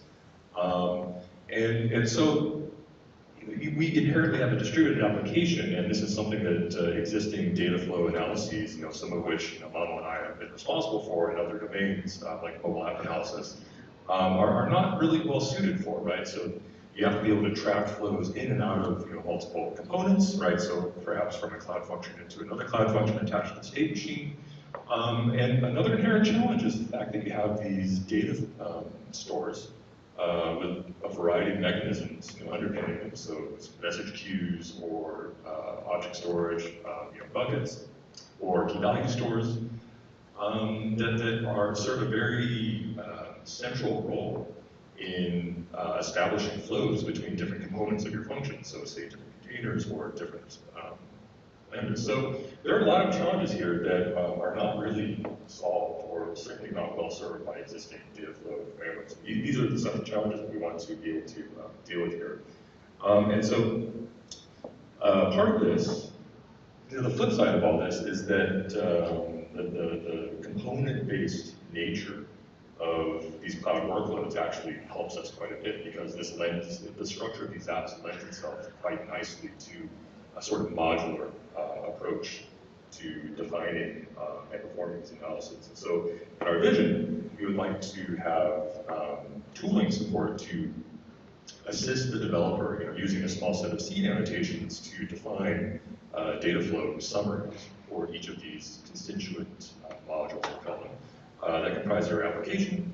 And so we would be able to tell, for instance, say that one cloud function communicates with others by passing messages or submitting messages to a queue that, like, say, other cloud functions pull off. But maybe for this public S3 bucket, we have no flows, and we'd be able to summarize that very succinctly. On top of this, we can then have a operator, cloud operator run verifier that can check the composition of these summaries against either operator specified or ideally customer specified as well policies, so that we can scale, right, using the summaries to the size of workloads that you might have. And this can address not only horizontal scaling, of course, but we were talking this morning about how, in the cloud space, it's quite common that you don't have distinct versions, but you have sort of like continuous development. So another inherent challenge that I should bring up is also the fact that these applications change quite a bit. And so, if you start adding more cloud functions, your verification platform has to be able to deal with this, right? And so with this sort of dynamic, changing workload, we need to have a framework that's able to respond to this. So I will turn it back over to Mano to briefly tell you about some simple policies. Cool, so with this picture in mind, let's take a quick look at two example policies that we put in here for illustration. One from a customer's perspective and one from an operator's perspective, just to make things a little bit more concrete. So a customer might be running some workload to determine who should get a pay raise. For example, our dean should be doing this right now. I hope my name is on that list. So what the customer wants to make sure is that whatever data this workflow produces and all the data that gets produced in the intermediary is only accessible to authorized personnel. And so in our proposed policy language, policy might look as follows, given the considerations that the customer knows exactly which data is sensitive. So for example, the customer will know which columns in the database contain sensitive information and label those as sources. The customer also knows what the trusted roles are, so the dean and my department chair. And then the customer also annotates cloud functions the way that Will elaborated, so that the Interlock system can then compute those data flow summaries on top of it. Interlock will compose those summaries, run the policy, and make sure that at the end, if you look at the definitions that we have here for D, T, and U, that salary data can only be processed by functions that release their results to outputs that are accessible by trusted roles. And so essentially by enforcing this policy, Interlock will make sure that no sensitive information is being disclosed to unauthorized parties. Speeding up here in the interest of time, the operator policy obviously has to be a little bit more coarse-grained because an operator policy is global to all customers. So what are the things that an operator might want to prevent? The motivational example that we had in the very beginning is exactly one of those issues. Any data that ever underlies access control should not be shared publicly unless it goes explicitly through a declassification module. And that's another policy, or that's a policy that an operator could set up and then watch for policy violations and correspondingly inform customers before they actually have their data disclosed in public S3 buckets. So with that, moving right on to go into some of the technical aspects of the remainder of the time that we have. Sure. So yeah, as we've been saying, this is all based on data flow analysis. This is an extension of some of the previous work that Mamo and I have conducted in other spaces. And so, a very key thing here is, of course, within the language to allow both operators, but primarily customers, to be able to specify sources of sensitive data.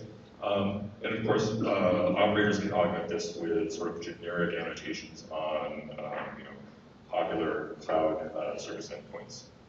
But with the seed annotations, we envision tooling support that performs an automated propagation of labels or data throughout individual components of the application, so throughout the cloud function that you're writing in your IDE, for instance.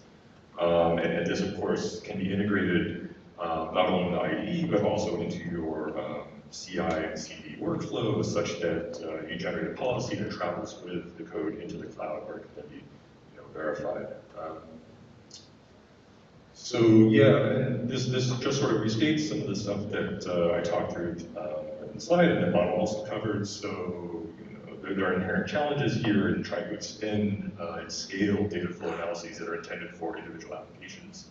to distributed workloads running in the cloud. Thankfully, we can take advantage of some of the structure of these apps in order to make this a tractable and solvable problem.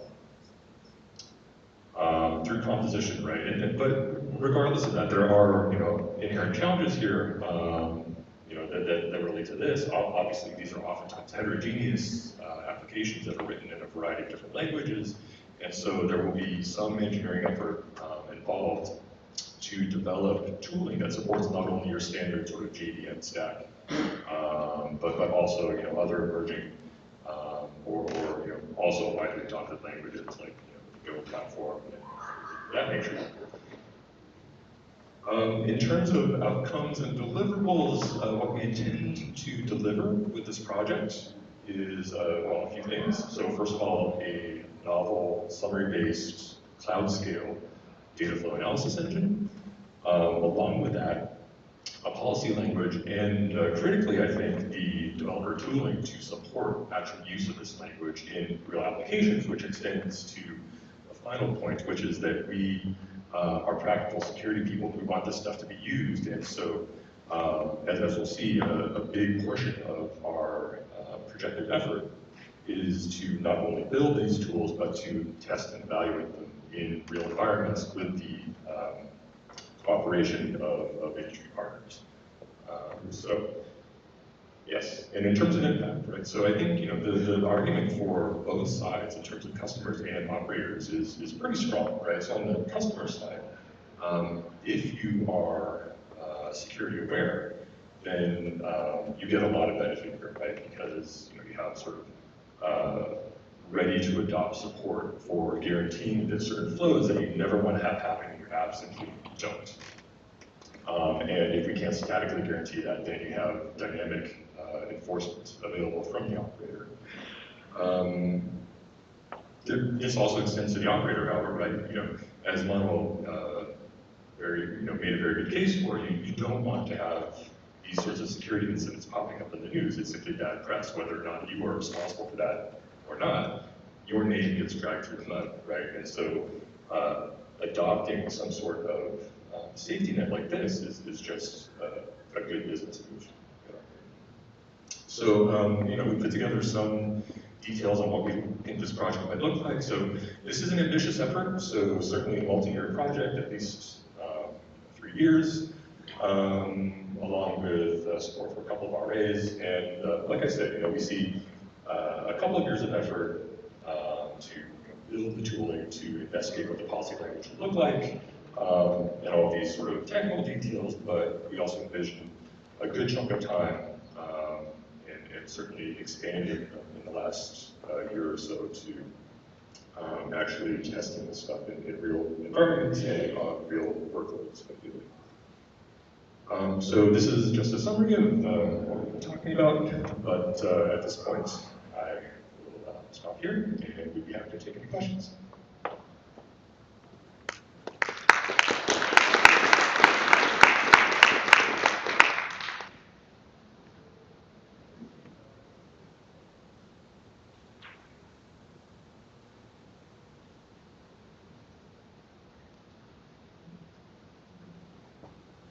I'm John Zicki from Online.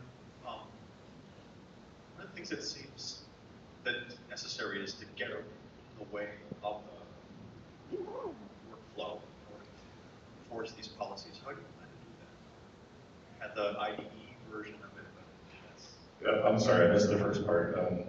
One thing that seems necessary is that in order to enforce the policies, you have to get in the way of the command flow, the workflow that goes through these different functions. How are you planning to do that?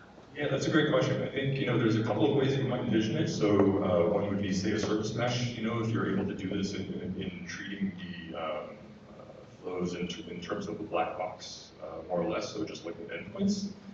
So like an IST-IO type of framework would be one approach, or container sidecars, for instance.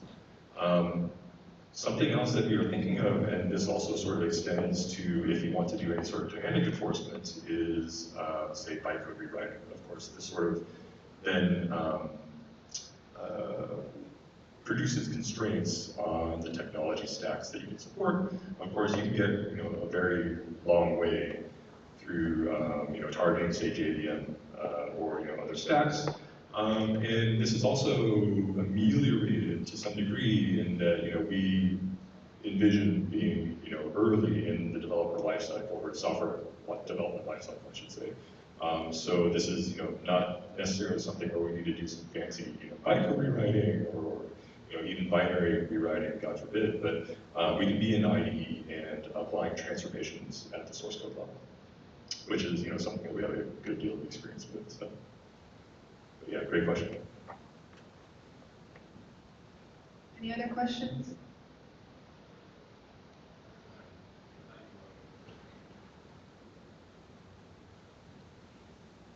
This is Tim Rudolph with the Air Force, and the question is probably a very easy one to answer, but particularly in the press examples noted,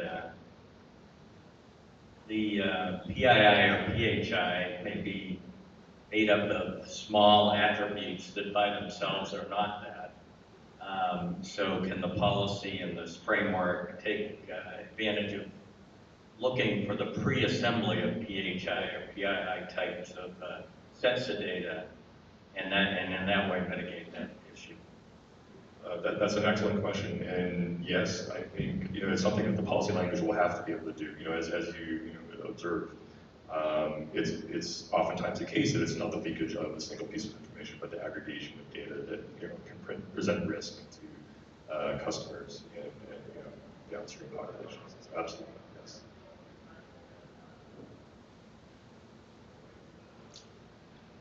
Okay, thank you.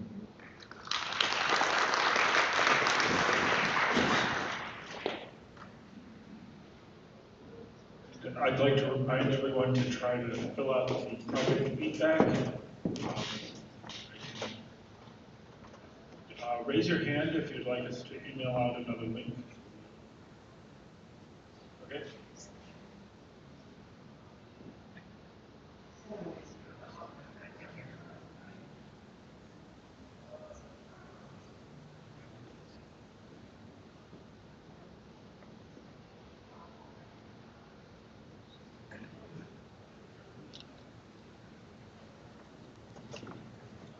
Hello. This is Ayşe Coşkun. I'm a professor here at BU. So some of you might have been at the talk that Heidi and I gave yesterday on the AI for Cloud Apps. So this is going to have some contextual overlap, and hopefully you'll get something more out of this even if you heard the talk yesterday. So I'm leading this project on AI for Cloud Apps, and this is our proposal for forward-looking problems in this space, intelligent operations in the cloud, and how to do this for better efficiency, security, and resilience. And Gianluca Stringini, who's going to be speaking now after me, and Ellen Lee are co-PIs on this project. So, in AI for Cloud Apps, our vision is to bring AI into cloud operations so that we can provide from development to deployment all the way to runtime intelligent analytics to users and administrators. So, is my sound going? All right, maybe this is better. All right. This is a complex problem. Cloud is layered software essentially. There's a lot of heterogeneity, there are a lot of updates, but there are also problems that repeat often, so there's some opportunity to learn from. And the data that can be collected is humongous from cloud systems.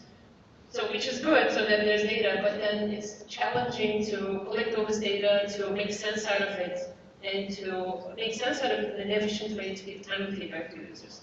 So our goal is to accomplish this ambitious goal. And in development, the examples include giving feedback to developers as they code about what might be vulnerable or buggy or outdated in their code, as they are coding before even any deployment happens.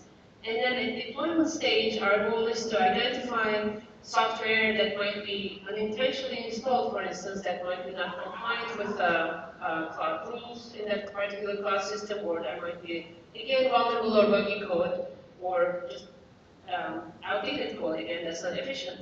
And at runtime, we would like to make use of runtime analytics to provide performance improvements, to provide localization of bugs, to provide results for improving efficiency, and again to detect resilience or security problems.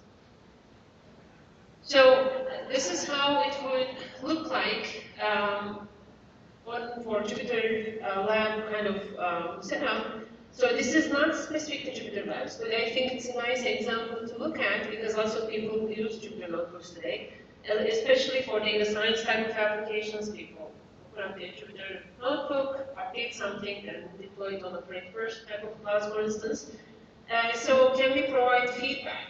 So the yellow line over there is showing like while you code, this is an outdated module that you should update.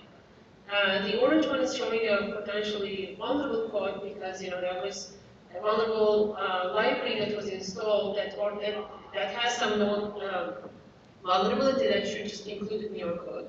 And the pink one is referring to potentially analyzing a performance bottleneck. Like here is the change you made and this is why your code is slower.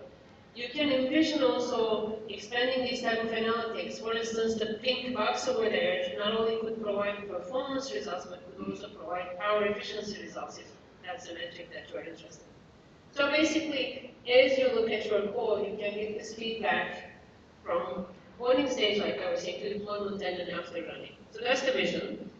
And how it happens is through this RTQA or real-time quality assurance framework that we've been designing.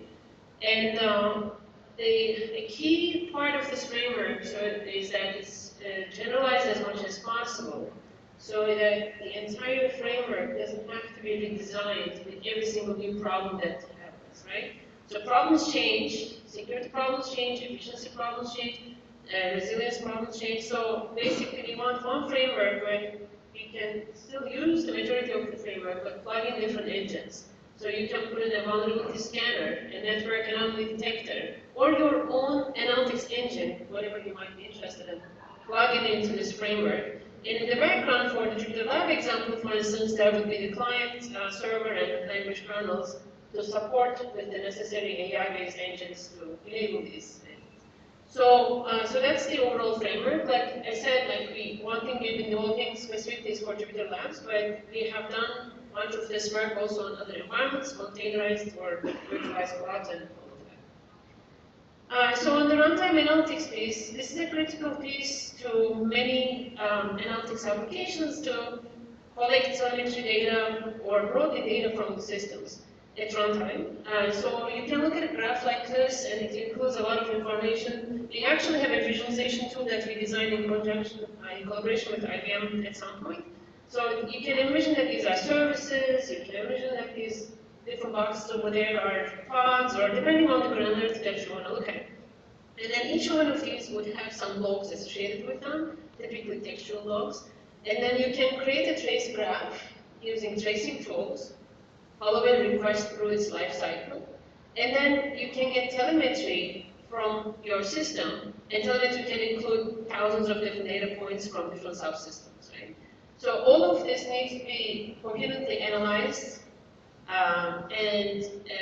we need a framework to be able to make sense out of this data and then really analyze with cross-data analytics, and we need to feed back to the user, hey, this is what happened to telemetry, this is the anomaly we observed, and this is where it connects to in your distributed application. So that's the vision. And as part of this, like I said, one part of this project is to develop this tooling so that users and administrators can look at this data in an easier way.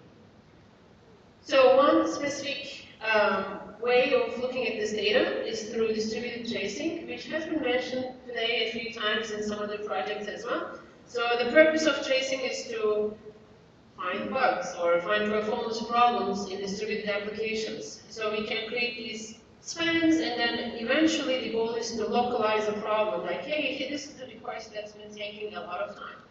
Now, you can do that with instrumenting everything that you can instrument, but instrumenting everything sounds scary, and it is scary because it causes a lot of overhead. Like, nobody wants to instrument everything.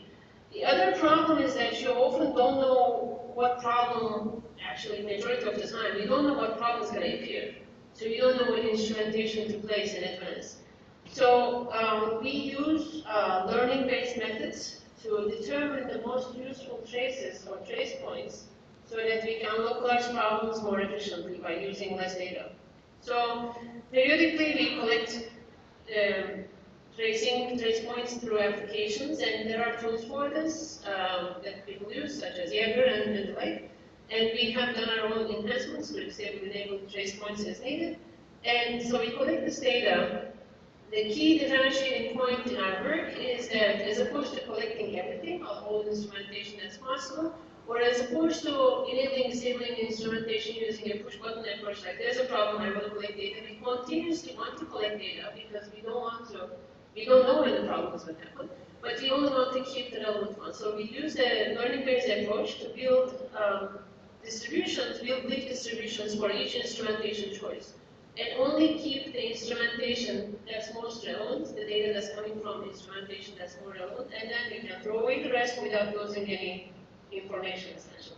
So the insight behind this is that a vital set or the vital few is sufficient to explain most of the performance problems. So you actually don't need the entire data set, for instance, in a problem like tracing.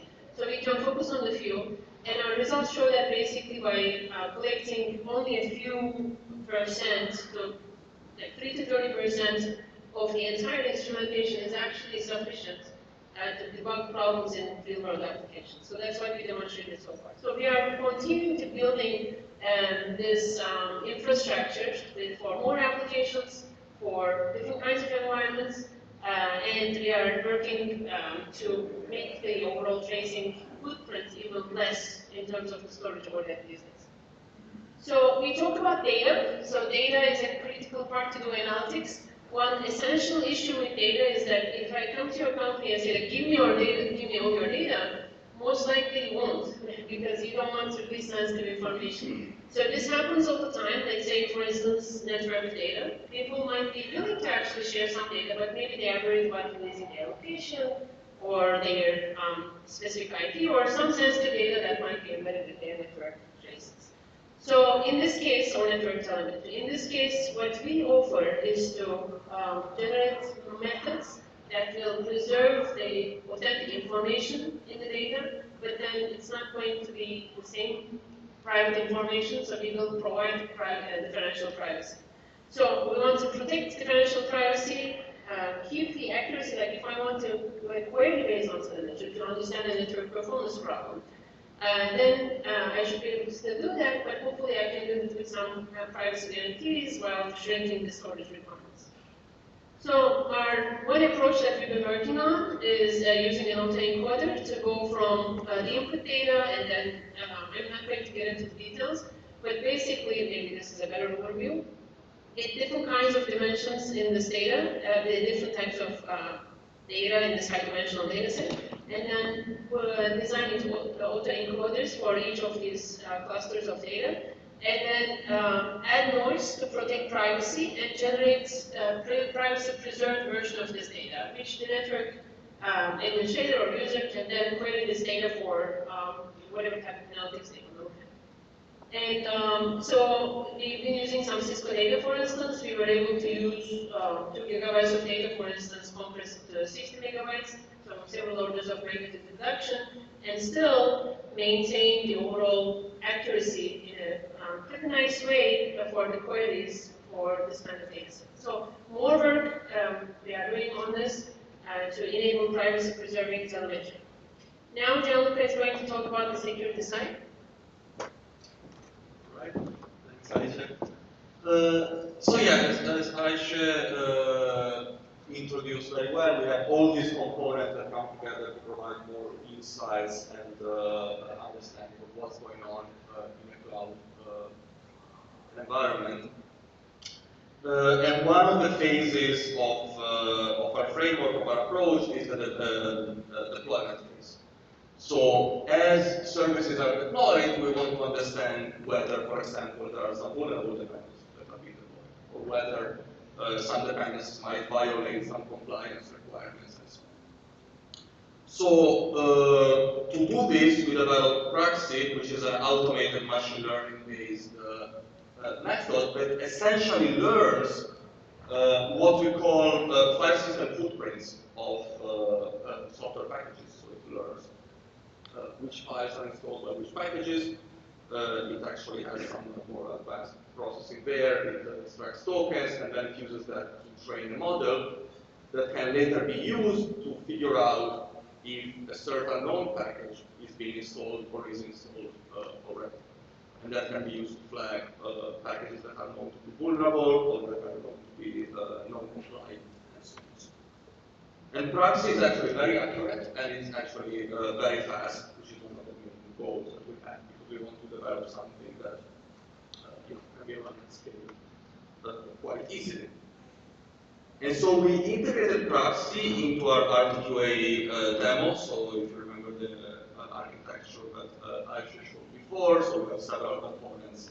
And basically, Praxis will identify commands that will trigger this module and later provide feedback, run some analysis and provide feedback on what's going on.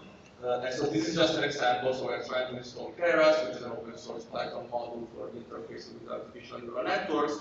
And Praxis runs in the background, matches these footprints, feeds them to the machine learning model, and figures out that actually there is a vulnerable dependency. Maybe we should think twice about installing or something like that. Another project that we're working on is based on the development side of things. So as people are writing code, obviously they can introduce vulnerabilities and so on. And so to stay with this AI for ops theme, we thought, why don't we try and develop AI-based techniques to detect this kind of vulnerabilities. And why do we want to do that? Well, because existing techniques to detect vulnerabilities require a lot of domain knowledge. They can be quite cumbersome, depending on what you're trying to do. You need to define more sinks and sources and things like that. And the existing machine learning techniques to do this are not quite advanced. So, and they are specifically designed for C and C++. We want to work on Python and so on. So what we're trying to do basically is applying all the fancy AI techniques that you've been hearing about, transformers and large language models and so on, to detect vulnerabilities. And so this is just a demo of what our tool is doing right now. So as you're writing Python code, our framework actually identifies potential statements that might be vulnerable. So in this case, a SQL statement, send them to a backend. The backend runs some analysis, and if there is a vulnerability detected, it will pop up a warning. This line of code is vulnerable, you should fix.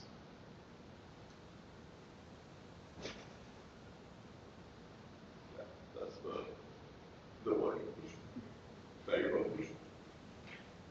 Another thing that we are working on is this idea of federation. So as Aisha was talking about, companies might be reluctant to share their data. They might not be willing to tell other people, other entities about what's going on in their networks, especially if these are security relevant events and so on. So we are experimenting with federated learning to actually see if we can build a federated model that learns, by looking at all the threats that different organizations are seeing.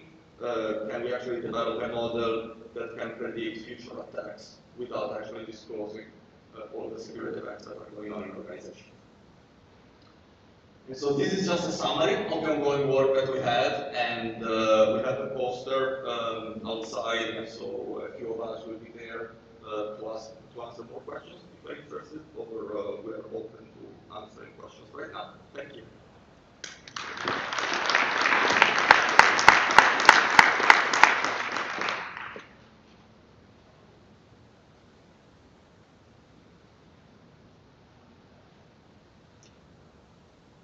Questions?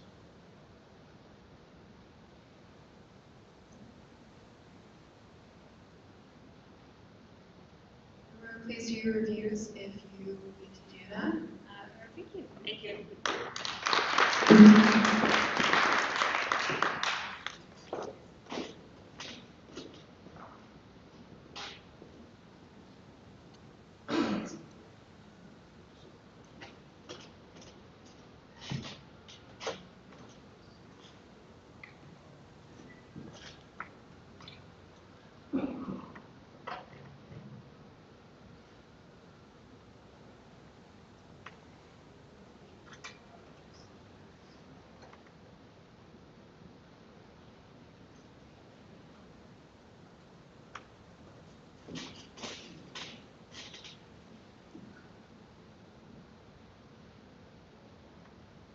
Okay, good afternoon everyone. So I hope Manuel scared everybody enough. I'm just going to pile on the whole data breach business.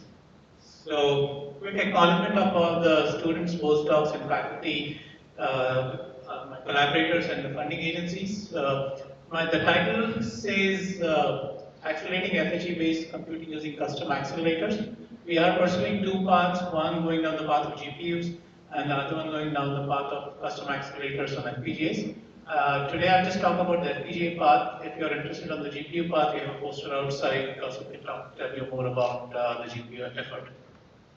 Okay. So, yeah, the number of data breaches is increasing and that is not going to stop. We just need to find a way around it. I'm sure you all must have seen every other day or maybe every day there is some news about data breaches, data being leaked, people being worried about their data being compromised. And cloud providers or cloud services is where we see most of these data breaches, and so we need to figure out a way to handle these data breaches. Broadly, we need to provide the security and privacy in all domains. It doesn't have to be just the healthcare industry or the financial industry, which are typically other industries that people think about, but we need to tackle all the domains. What we are doing is we are exploring the use of FHE, which is called the Holy Grail by most people. It's the basic idea here is that FHE allows us to compute on encrypted data. This figure on the right shows a simple cartoon of how that works if you want to do a simple addition of two numbers in encrypted form. So on the client side, you encrypt the numbers, you send it to the cloud, while the data is in encrypted form, you perform the addition operation, and the result is still in encrypted form, you send the result back to the client, and only the client can decrypt it. Now, the addition that is performed on this encrypted data is not the same as the addition that is performed on non-encrypted data, so I'll get into that. But by using this particular approach, we can protect the data, the user data, so because it stays in encrypted form during the whole path. Only the client or the owner has access to the secret key. The server doesn't have access to the key, so there is no way for the third-party cloud server or any of the intermediaries to actually decrypt the data and get access to it. Now, this all sounds great. There are different schemes that are associated with it. So, depending upon whether you're dealing with integers or you're dealing with floating point numbers, whether you're dealing with a bitwise approach or word-wise approach, there are a variety of schemes. So, I won't go into the details of each scheme. We particularly focused on the CKKS scheme. The CKKS is short for the names of the last names of the four authors of the scheme. The reason why we decided to choose the CKKS scheme is that it supports floating point operations, so it pretty much encompasses all applications that we can have. And the basic data type in the CKKS scheme are your polynomials. So in fact, even the basic underlying math, the arithmetic that is done for performing FHE is completely different from the math that we run in grades. Finite field arithmetic that is not commonly taught to us. So, obvious question is that this is all great, then why isn't everybody on board? Why aren't we seeing FHE computing? Why aren't we seeing FHE computing deployed in today's cloud systems? The biggest problem is FHE computing is slow, and if we were to distill it down to the architecture level, so I come from the architecture background, is that our ciphertext and our public keys are really huge. They are several gigabytes large. So our on-chip memory is dozens of megabytes. So there is no way that we can have all the ciphertext and public keys on chip. So you have this constant shipping of data back and forth when you process in memory. Point being that FHE operations are memory bounded. So as a result of this, if you think about CPU as your backend, then the difference between operating on encrypted data versus operating on non-encrypted data, the difference is 3 to 4 orders of magnitude. Now, if you were having this discussion like 5 years back, the number was 7 orders of magnitude, so things have improved quite a bit on the CPU front. But I'll talk more about the FPGA part, and the FPGA provides this nice way to balance out the compute and memory requirements, and you can reduce that difference from 4 orders of magnitude to dozens. Another thing to be aware of is that when we are operating on encrypted data, we end up accumulating noise. That's like the fundamental property of how FHE works. And because of that, we need to denoise the data. And the process of denoising the data is expensive. One commonly used approach is called bootstrapping, and the bootstrapping cost pretty much dominates the time required for doing this business. So as I mentioned, FH computing uses finite field arithmetic. Today's CPUs, GPUs, they don't support finite field arithmetic. So today's systems, we can't use today's systems out of the box and just do FH computing. We need to make some changes to the design. So these are the fundamental challenges that we need to overcome to make FHE computing practical and deployable. Over the past 3-4 years, several solutions have been developed. Particularly, there was a big push towards ASIC solutions. This kind of naturally followed the trend that we saw in the machine learning world, where since 2010, around 2010, we started seeing hardware accelerators for machine learning. So the computer architects ran out of things to do on the ML accelerator front, and they started jumping onto the idea, oh, we can accelerate FHL algorithms. They started looking at that. The focus was on ASIC solutions, part of the reason being that the thinking was, oh, ASICs, custom accelerators, runs at higher frequency, I can get speed ups. But the problem is that compute is not the issue with FHE. Memory is the issue. You can't get data quickly enough to compute. And so to overcome that, what these ASIC solutions did was they packed half a gigabyte of memory on the chip. To pack half a gigabyte of memory, you need a humongous chip in a very new technology node, like 7 or 12 nanometer. And then that ends up becoming a very expensive proposition. And to build such a large chip, you require hundreds of engineers working on it maybe for 2-3 years to get something that can be deployed in the cloud. So the whole process becomes super expensive. We have CPU, GPU solutions as well that are being explored. They provide flexibility, but as I mentioned, they don't support finite field arithmetic. So that makes it a problem. Plus, in case of FHEs, our operand sizes are fairly large. I mentioned earlier that we have these polynomials that we have to deal with in FHE. The coefficients of those polynomials, the number of bits that require is in the order of hundreds. So the problem there becomes that we need to use alternate techniques like residual number system, get the bit precision lower, but still we can't get it down to 32. We are looking at 64 or 128 bits. And current GPU, CPU solutions don't really support, not all GPU, CPU solutions support that bit precision, so that also adds to the problem.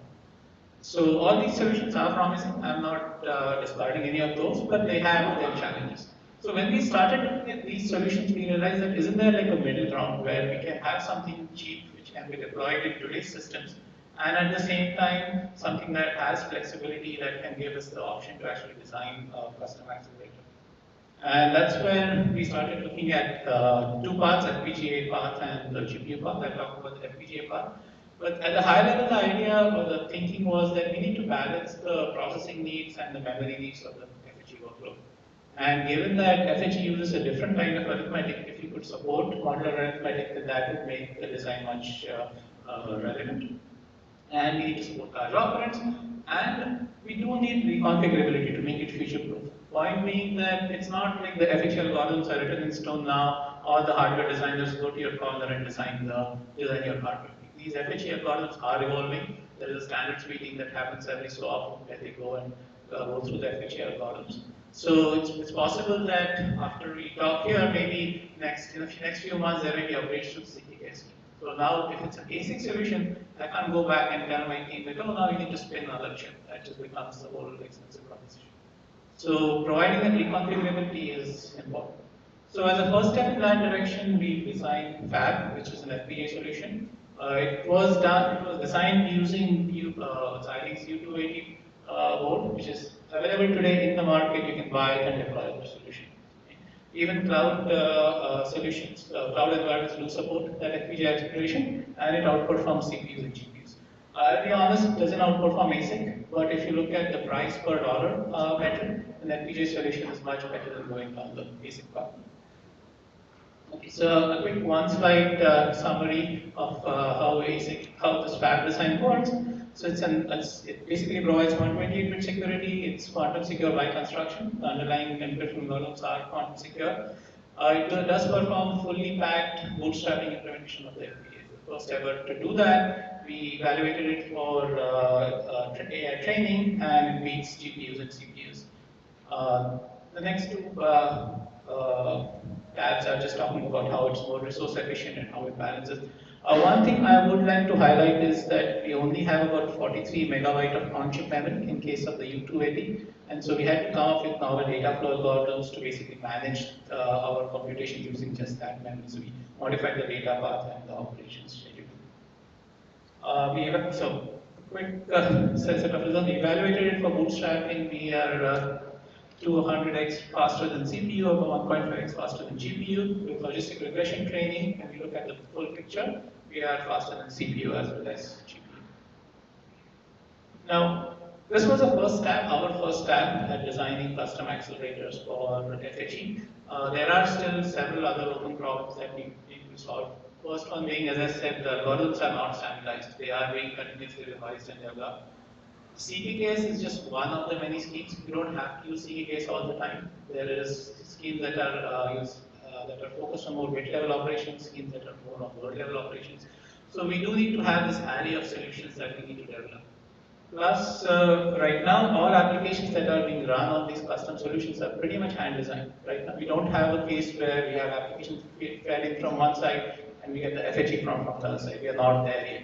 So there is a big gaping hole that needs to be completed. In fact, one of the key bottlenecks for pervasive use of FHE. And there are several more. I'm happy to discuss other challenges. So it's a very interesting challenge to be solved here. So I'll stop here in terms of summary. We are focusing on FHE, which is the holy grail of privacy preserving computing. Several open challenges on the hardware and software front. We are focusing on designing accelerators. Fab is our first stab at a problem from an FPGA side. We are also looking at it from the GPU side. Poster will tell you more about the GPU solution. And I take questions.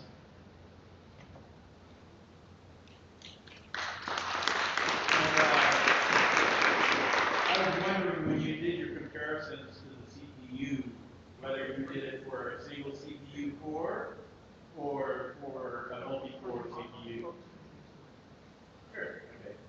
So you talked about your speed improvement over a CPU. Did you compare it to a single CPU core or to all the cores of the CPU working on the problem? So to all the cores on the CPU. In fact, even on the FPGA side, I considered two cases. One where you use single FPGA and one where you use multiple FPGAs, where you divide this, where each FPGA deals with a single ciphertext. So we realize that bootstrapping is the problem, because we can't really parallelize bootstrapping. If you guys can figure out a way to parallelize it, then it'll make our life so much easier. So then you got your performance from pipelining or parallelizing? So you say you can't parallelize it, right? So an FPGA is good at parallelizing stuff, but it's also good at pipelining. Yeah. So the hardware is pipelining from one FPGA to the next, and your pipelining basically is where you get your performance increases, right? So we are not pipelining across FPGAs. Within an FPGA, we are pipelining, and we considered the logistic regression training case where you are feeding data to train the model, and so you could be running, you could do data level parallelism where each FPGA is dealing with a different piece of data, and each piece of data is its own ciphertext. Okay, so then you're saying that the algorithm can't be parallelized, but then you have very good performance on a GPU. So are you using all the cores of the GPU? Yes. If you can't parallelize it, how can you use all the cores of the CPU? So we can parallelize it. We can't parallelize the bootstrapping step. That's the piece that fundamental. That's like Amman's law basically hurts us there. Bootstrapping can only parallelize. Other parts can be parallelized. You can parallelize across ciphertext. Within ciphertext, you can parallelize limbs. But one thing I would like to highlight is the memory. That is the problem. Shipping so much data back and forth takes a lot of time. So if you would manage the data flow.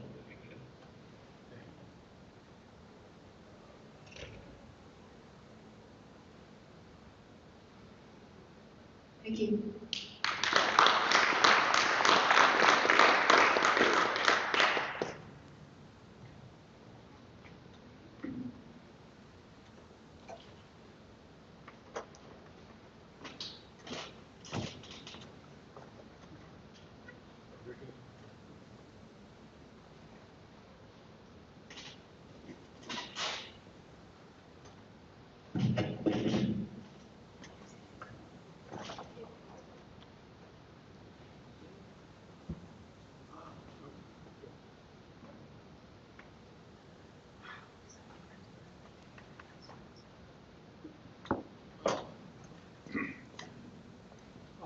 Wonderful to be here. Yeah, we've got the sound, got the mic. So I'm Martin Herborn. I'm a professor at ECE at Boston University. And I'm going to talk about FPGAs. I guess that's a surprise. It's amazing. I think this is the third. Can you hear me? I'm sorry. Yeah, a little closer. Thank you. Yeah, this is the third FPGA talk of this session, and there were multiple talks yesterday. This is amazing. So exciting. And some distinguished members of the community as well who are here as part of the advisory board. So I have been, I'm not sure why, maybe it's because I'm the most senior, but I have been elected or selected to be the presenter for a group of faculty at Boston University who are interested in reconfigurable and real-time systems. Those are Manos Athanasoulis, Alan Liu, Renato Mancuso, and Rich West. This talk has three parts. One is to give a sense of what we do as a group. Another is to give some background into the types of problems that we look at. And the final piece is to do an IUCRC specific task, which is to present a specific work that can be done by, say, a student or two in a year. And for that, Sahan Bandara will be presenting, since he's the one who came up with the project and is doing a lot of work in probably you've already seen him yesterday as well. So here's who we are. Manos is in computer science, along with Renato and Rich. Alan and I are in ECE. You see that we all have interests in computer systems. We're all interested in reconfigurable computing, and I have used sort of the very sophisticated graphics of having the color be the same for areas where we have a lot of overlap and perhaps even a collaboratory project. Speaking about collaboratory projects, so I've done another very sophisticated graphic showing some of the projects that we have in common. So those include real-time systems, where Renato and Rich are world leaders, intelligent memory controllers, where Renato and Manos have a wonderful project. Alan and I are both interested in switch application processing. And why don't I go to the top, which is sort of what is pulling us all together. And that is that we're all interested in processing data while it's in movement. And whether that's in the NIC, in the switch, or in the memory controller, or probably anywhere else. We have, so one of the specs was to talk about industry collaborators. So these are many of our industry, I think probably not exclusive, but many of our industry collaborators. And maybe I'll call out Red Hat especially for supporting sort of a large fraction of what I'm going to talk about today. So the next part of the talk is to introduce well, the IUCRC specific project, offloading hypervisor functionality to an FPGA-enhanced SmartNIC. So Sahan will do the bulk of the presentation about this, but first he asked me that perhaps I should do the motivation and some of the background, so I'll continue for another minute or two. So we know that, as you've heard for many talks already, and you all know because this is your area, data centers are evolving. They're going from, well, as some literature says, from being compute-centric to data-centric, or we might say network-centric, or I would even say data movement-centric. And that has given us a revolution in data center architecture, and I would say that this revolution is manifest in intelligence everywhere where there is data movement. And so, well, I've just circled a bunch of the places. Miriam gave a nice talk about network-facing NICs. We also have been doing, well, she also talked about FPGAs and the switch as well, which is also something again, that we and Alan Liu are very interested in. These data center enhancements have lots of extremely stringent requirements. You're running at, well, what are network packets running at? Hundreds of gigahertz. And you're processing at that speed, and you're doing complex processing and flexible processing and processing multiple streams, and you're trying to combine data. Clearly, you need hardware speed with software flexibility. And this is, of course, where FPGAs come in. Well, that's the data center, but you just take a look at IoT and the edge, you have the exact same requirements. So where we are is that we have new processing paradigms which have motivated new hardware capabilities in data center, the edge, and in IoT.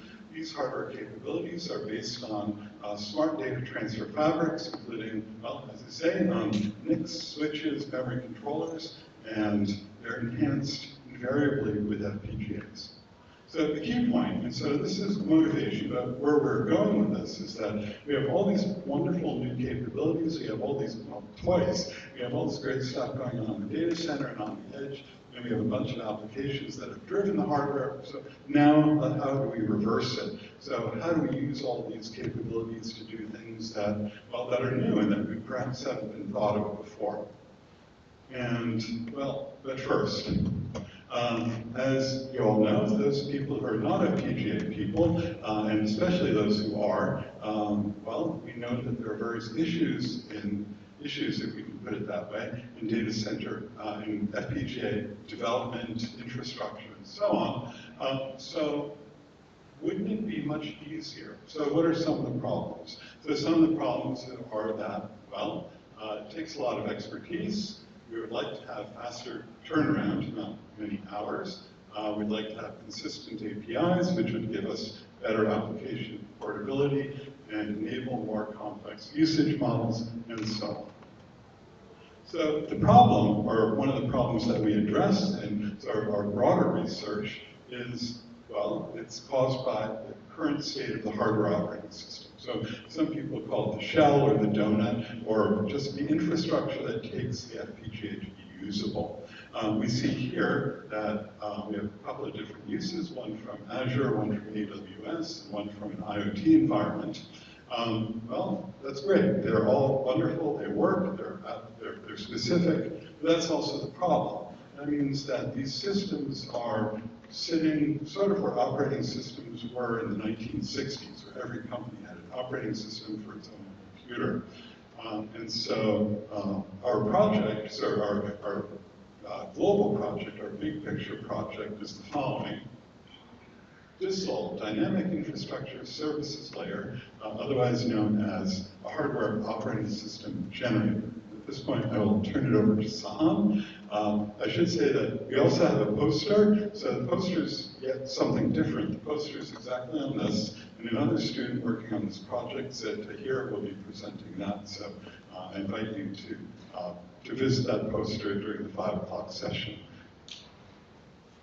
Thank you, Professor. My name is Sahan Bandar, I'm a PhD student at Boston University. So that Professor Herbert has established that the current existing solutions are not that good. So what are we proposing? So the Dynamic Infrastructure Services Layer is an automatic framework to generate hardware operating systems and BIOS components. So it will take a component library and user constraints, the user requirements like the deployment configuration, constraints, and target applications, and generate an operating system and BIOS component. So why are we differentiating between these two things? Is we would like the operating system component to be fully device independent, and the BIOS component to include all the files and other device-specific details, so that we can port the same operating system across different devices, just like software operating systems. So in practice, this will pick different components from a library of components and connect them all together with a highly flexible interconnect to generate the system. So what can we build on top of this hardware operating system? What interesting applications can we do? So let's start off with one of the more ambitious ones. So let's talk about hypervisors for a bit. So they're big and complex pieces of software which expands the trusted computing base and increases the attack surface. So a compromised hypervisor can corrupt a weak guest data from guest memory. What if we don't allow the hypervisor to actually manage the guest memory? So offloading some parts, some functionality of hypervisors have been explored for a while. So there's prior work on offloading network services of the hypervisor to the NIC and offloading management of bare metal guests to the NIC. And currently, some of the cloud service providers offload most of the virtualization and security functions to GPUs.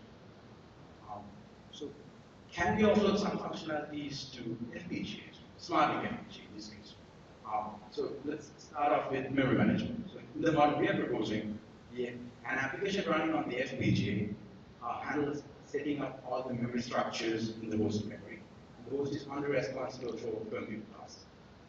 The FPGA is network attached, so it can be managed remotely. The host will not have any ability to manipulate the FPGA memory or change its configuration.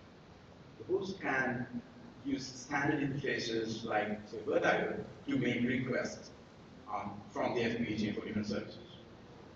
And network and storage functions could be other potential candidates to be offloaded like this, and even more management functions on the line.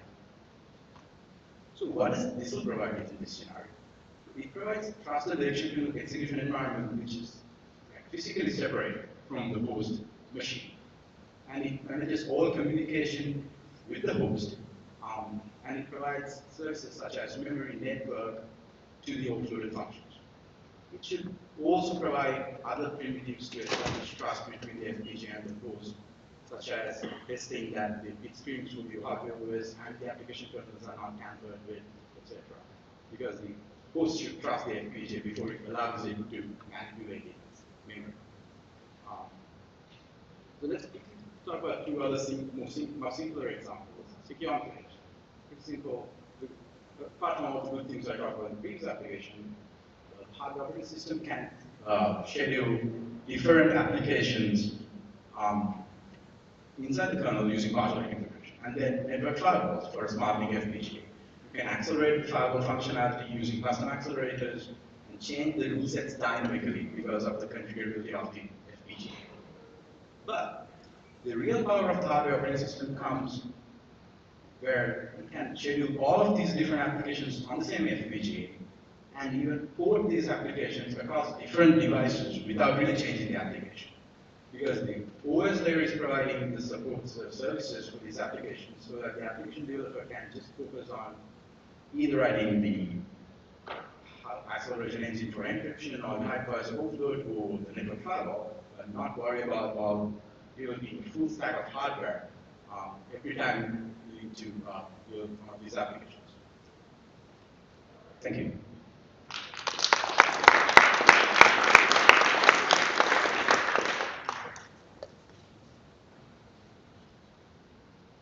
Any questions?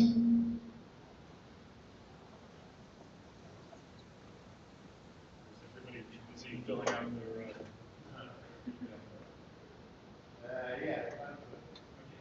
make it.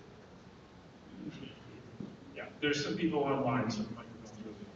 So now your goal is to offer resources and services in your shell, the hardware operating system, right?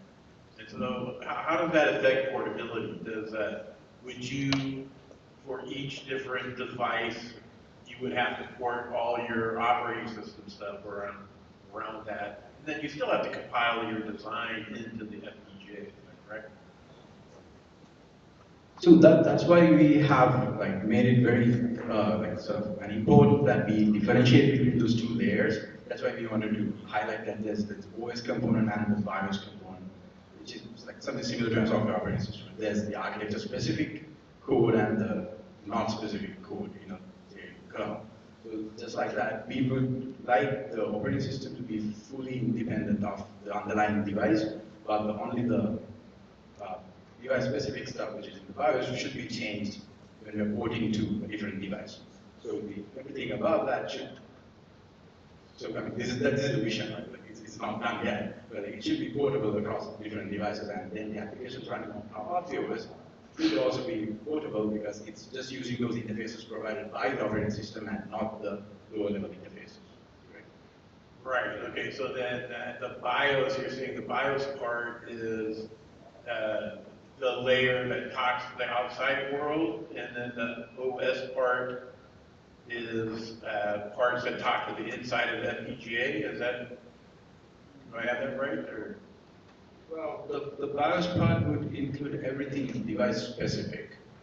So your files, and then any other logic surrounding the file to do any necessary functionality and provide consistent interfaces to the OS component.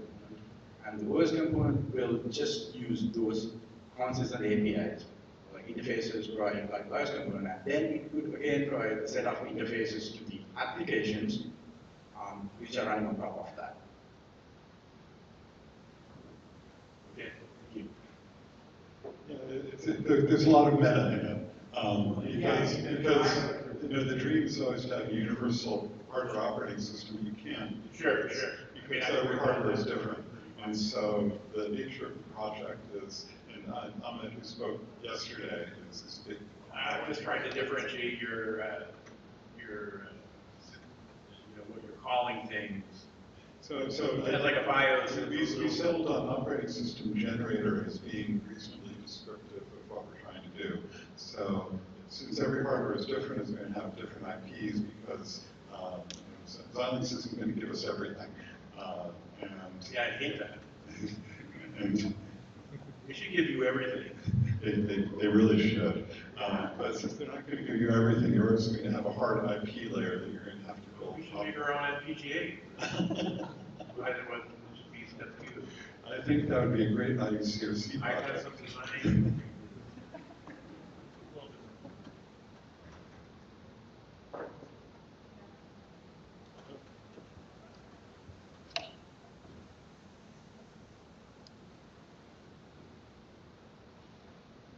Hi, I'm sorry, I missed the whole meta thing. The generator is generating hardware that implements those functionalities. Yes. Cool, that's really cool.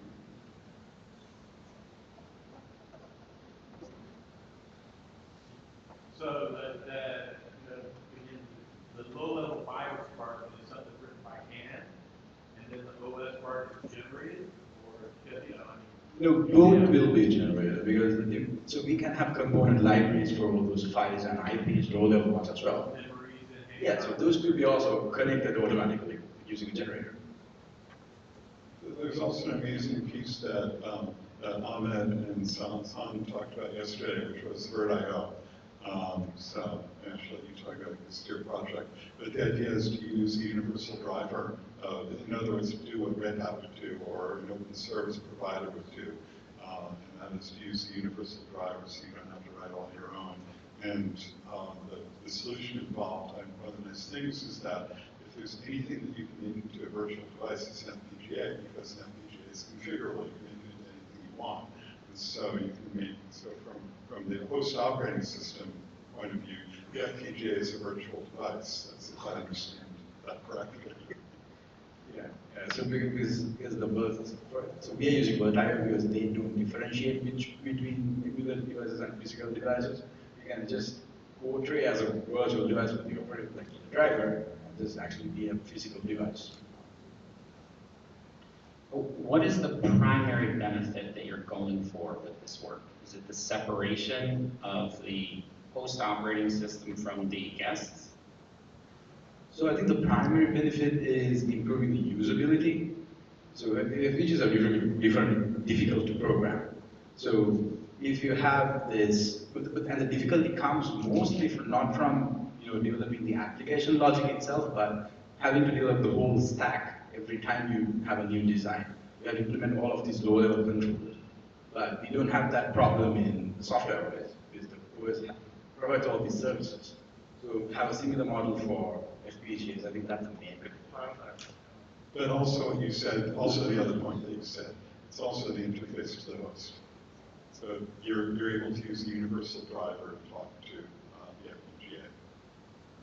Okay, but you're talking about the FPGA, but if I have a server, I want to host numerous guests, why would I use this versus the general purpose computer?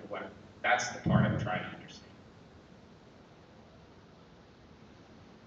Is it just you're trying to make the use of an FPGA in this environment easier? Yes. Yeah. So this is specifically for FPGAs. Got it. Yeah, I think that, hopefully I don't make things more confusing, but the big piece is the developer of the FPGA to make it portable across FPGA devices. But as a side effect, but the work that Sahan has done also gives you more ease of use from the point of view of the operating system provider.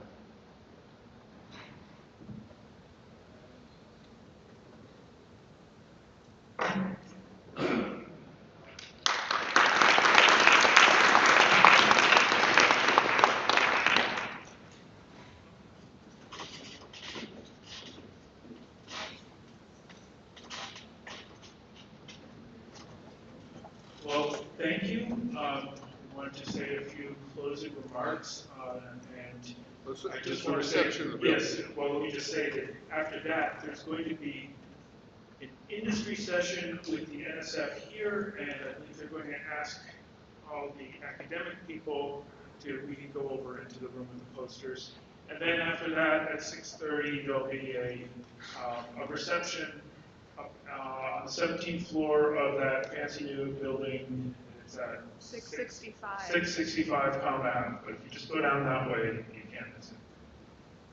Well, I think the industry session is just a short period, so there's still going to be posters and everything over there, so I hope we won't spend too much time with industry folks, because we want the industry folks to go and interact with poster sessions. Yes, and then you had some. Yeah, so I guess just general comments. We'd love to, you know, it was thank you so much. It's amazing attendance. I think I'm counting like 100 people in the room. Participation from industry, participation from our peers, our colleagues and students. There's people coming and going, so to see this dynamic flow.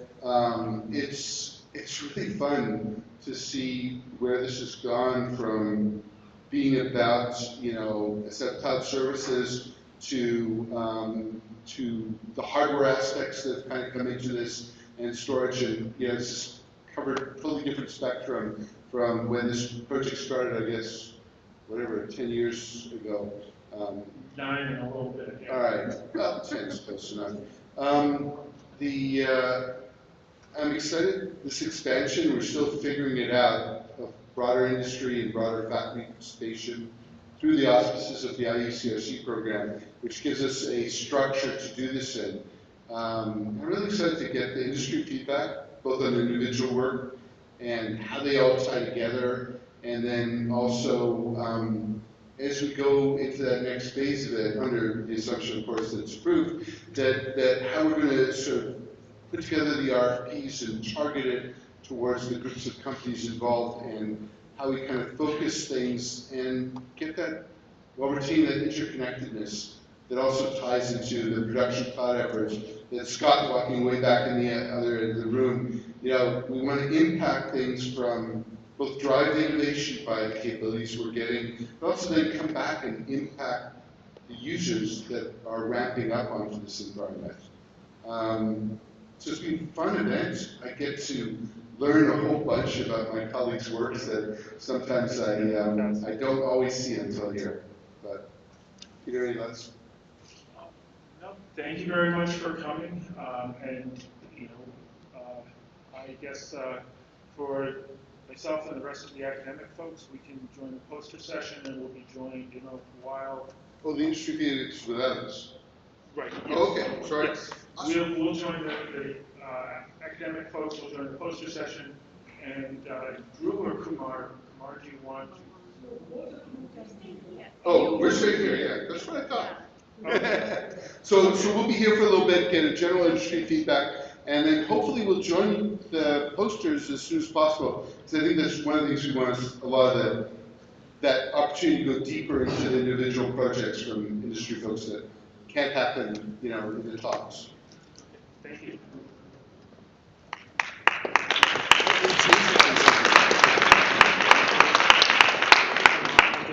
Actually, all the real compliments and clapping should go to Tara. Yes.